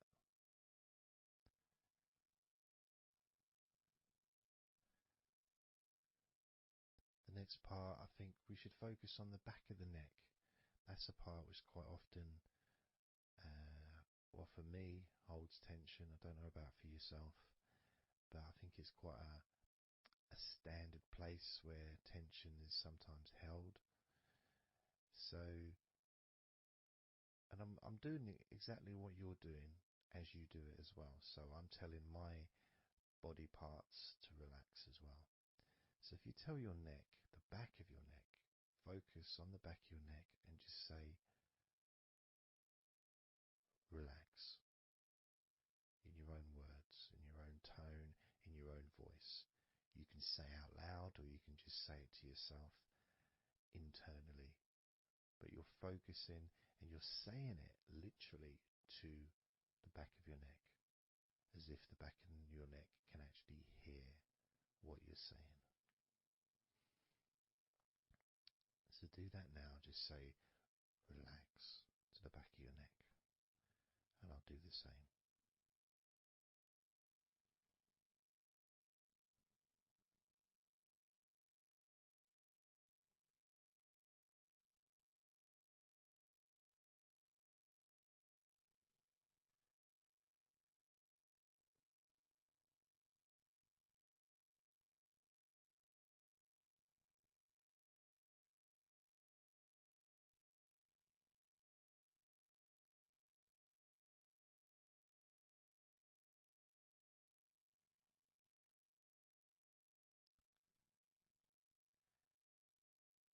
Now what I noticed, and you may have had a similar thing, is even though I was focusing on the back of my neck,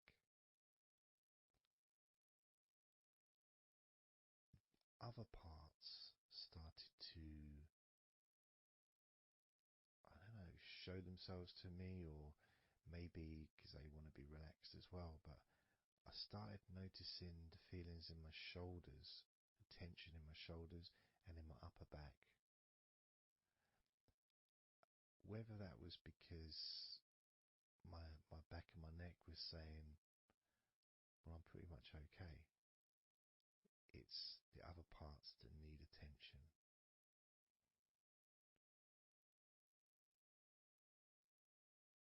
But my back of my neck is still relaxing. But I just became more aware of other parts that needed attention. Now this might happen, and it's not, it doesn't mean that it's going wrong. It just means you're being notified of more places that also want to feel relaxed. So I'm going to focus on my upper back. So you can do the same. Even if you don't have any feelings of tension that are obvious in your upper back, if you just focus on your back and the whole area from your shoulder blades down to the middle of your back, down your spine. I mean, with me, it's more the shoulder blades that are more,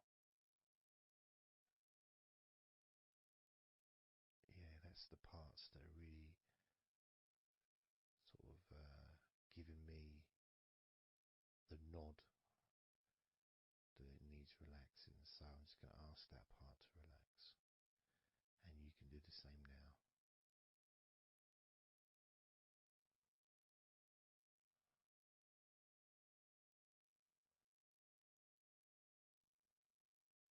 Relax your upper back.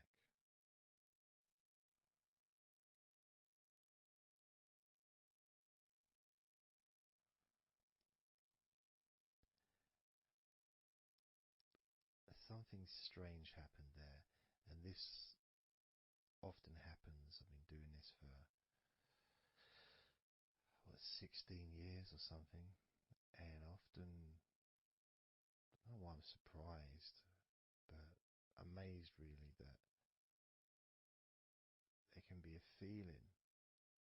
So when I was focusing on the back of my neck, my upper back was starting to feel quite stressed and in need of attention. As soon as I started talking to you about my upper back and talking about, getting ready to ask the upper back to relax, my upper back already started to relax. It's almost as if it doesn't need to hear the words, just needs the attention. Just needs to be noticed.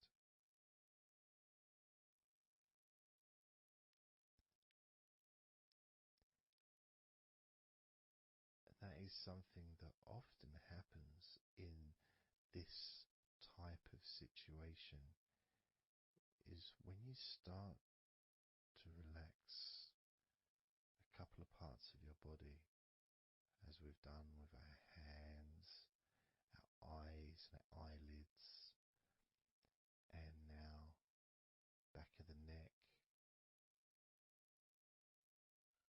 top of the back, upper back. The rest of the body seems to just take notice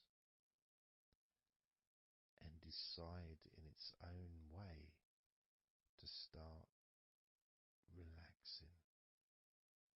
Other parts of your body start to just become looser. I suppose it's kind of like a bit of an avalanche, you know.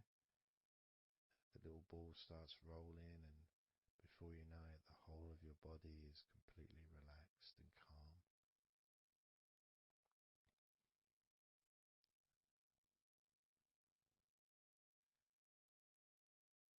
And if you focus on your face,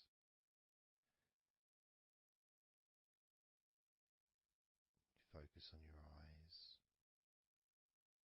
your eyelids, your eyebrows, and the muscles around your eyes. Maybe you start to notice that your forehead is more relaxed than it was. Maybe your face is more relaxed. I would say my entire face is a lot more relaxed than it was.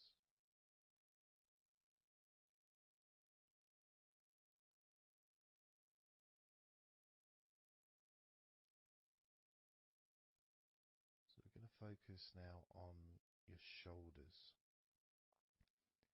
Again, just like before, just tell your shoulders. I mean, you can do them individually. You can do right shoulder, left shoulder. I just generally do both at the same time. And just tell your shoulders as you focus on them in your mind. Focus on how they feel. Maybe you can see them in your mind's eye. And just tell your shoulders to relax.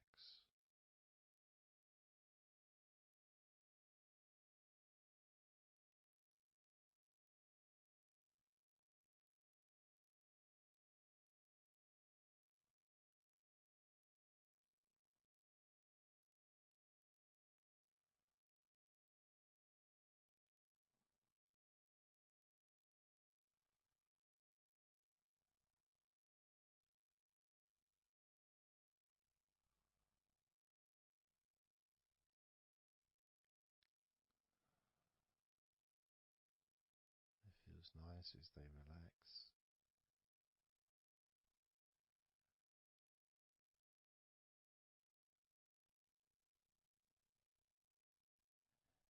But I do notice, probably especially with my back, is the connection between the different parts. The back, the shoulders, the neck.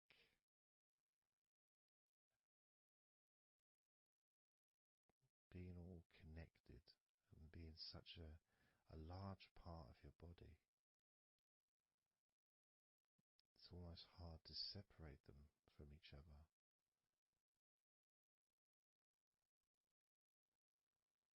And my lower back has started to relax on its own.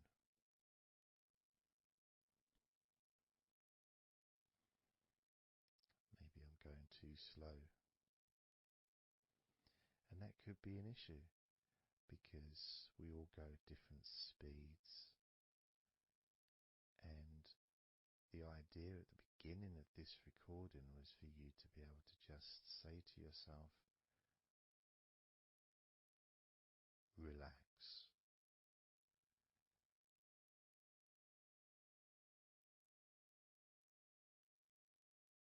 Without focusing on any particular part of your body. Because when you know that telling your hands to relax and your hands relax,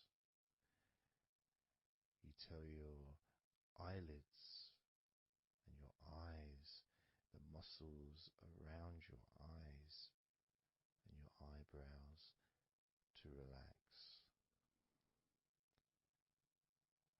and they relax.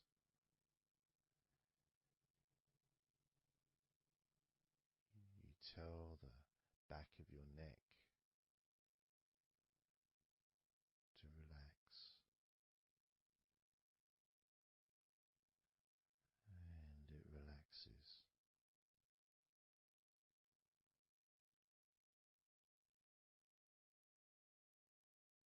You tell your upper back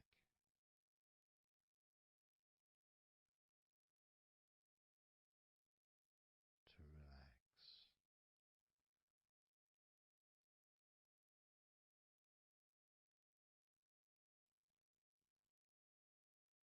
and it relaxes.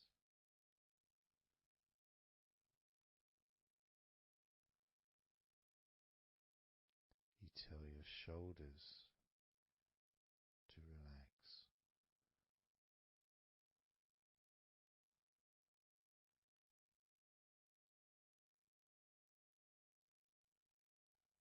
and they relax.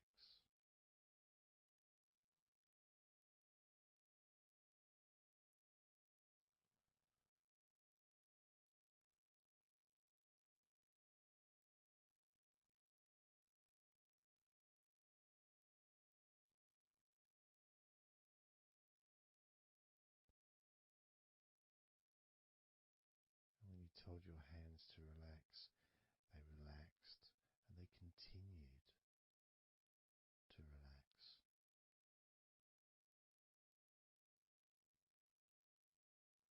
When you told your eyelids, the muscles around your eyes, your eyebrows to relax, they relaxed and continue to relax.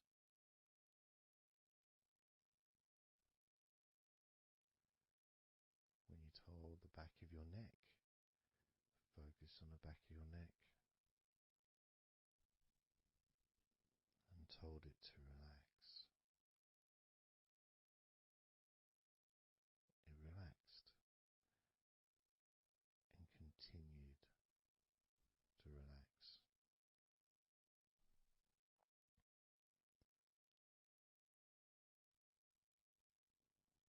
When you told your upper back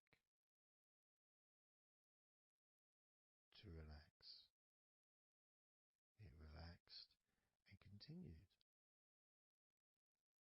to relax.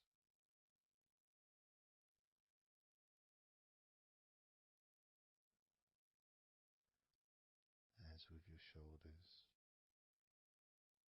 you told your shoulders to relax, and your shoulders relaxed and continued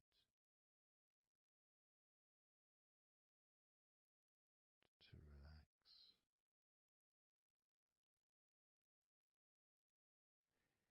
And it's not just that,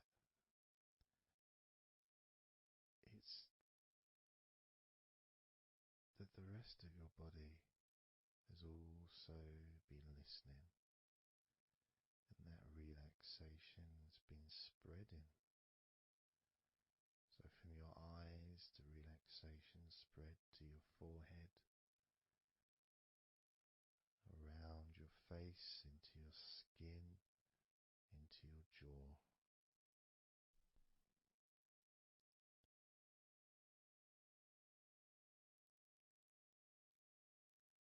Into the front and sides of your neck, all the way down your chest and stomach.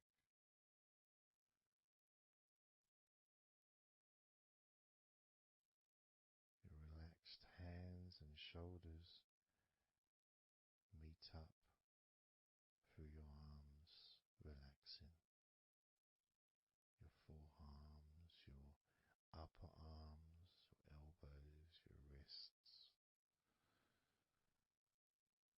letting go.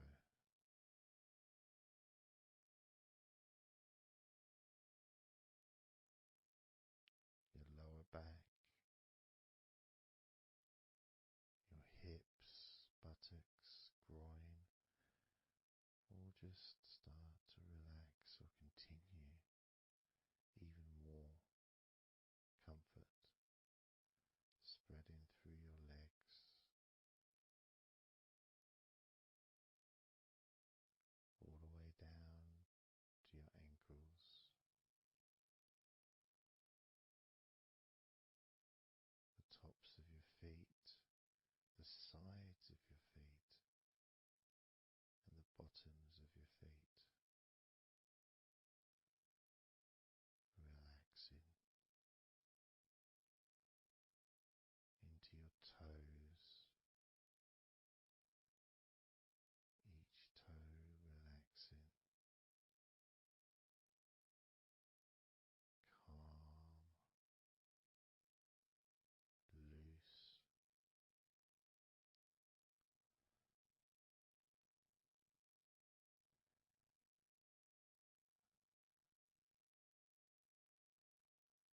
And as your body relaxes more,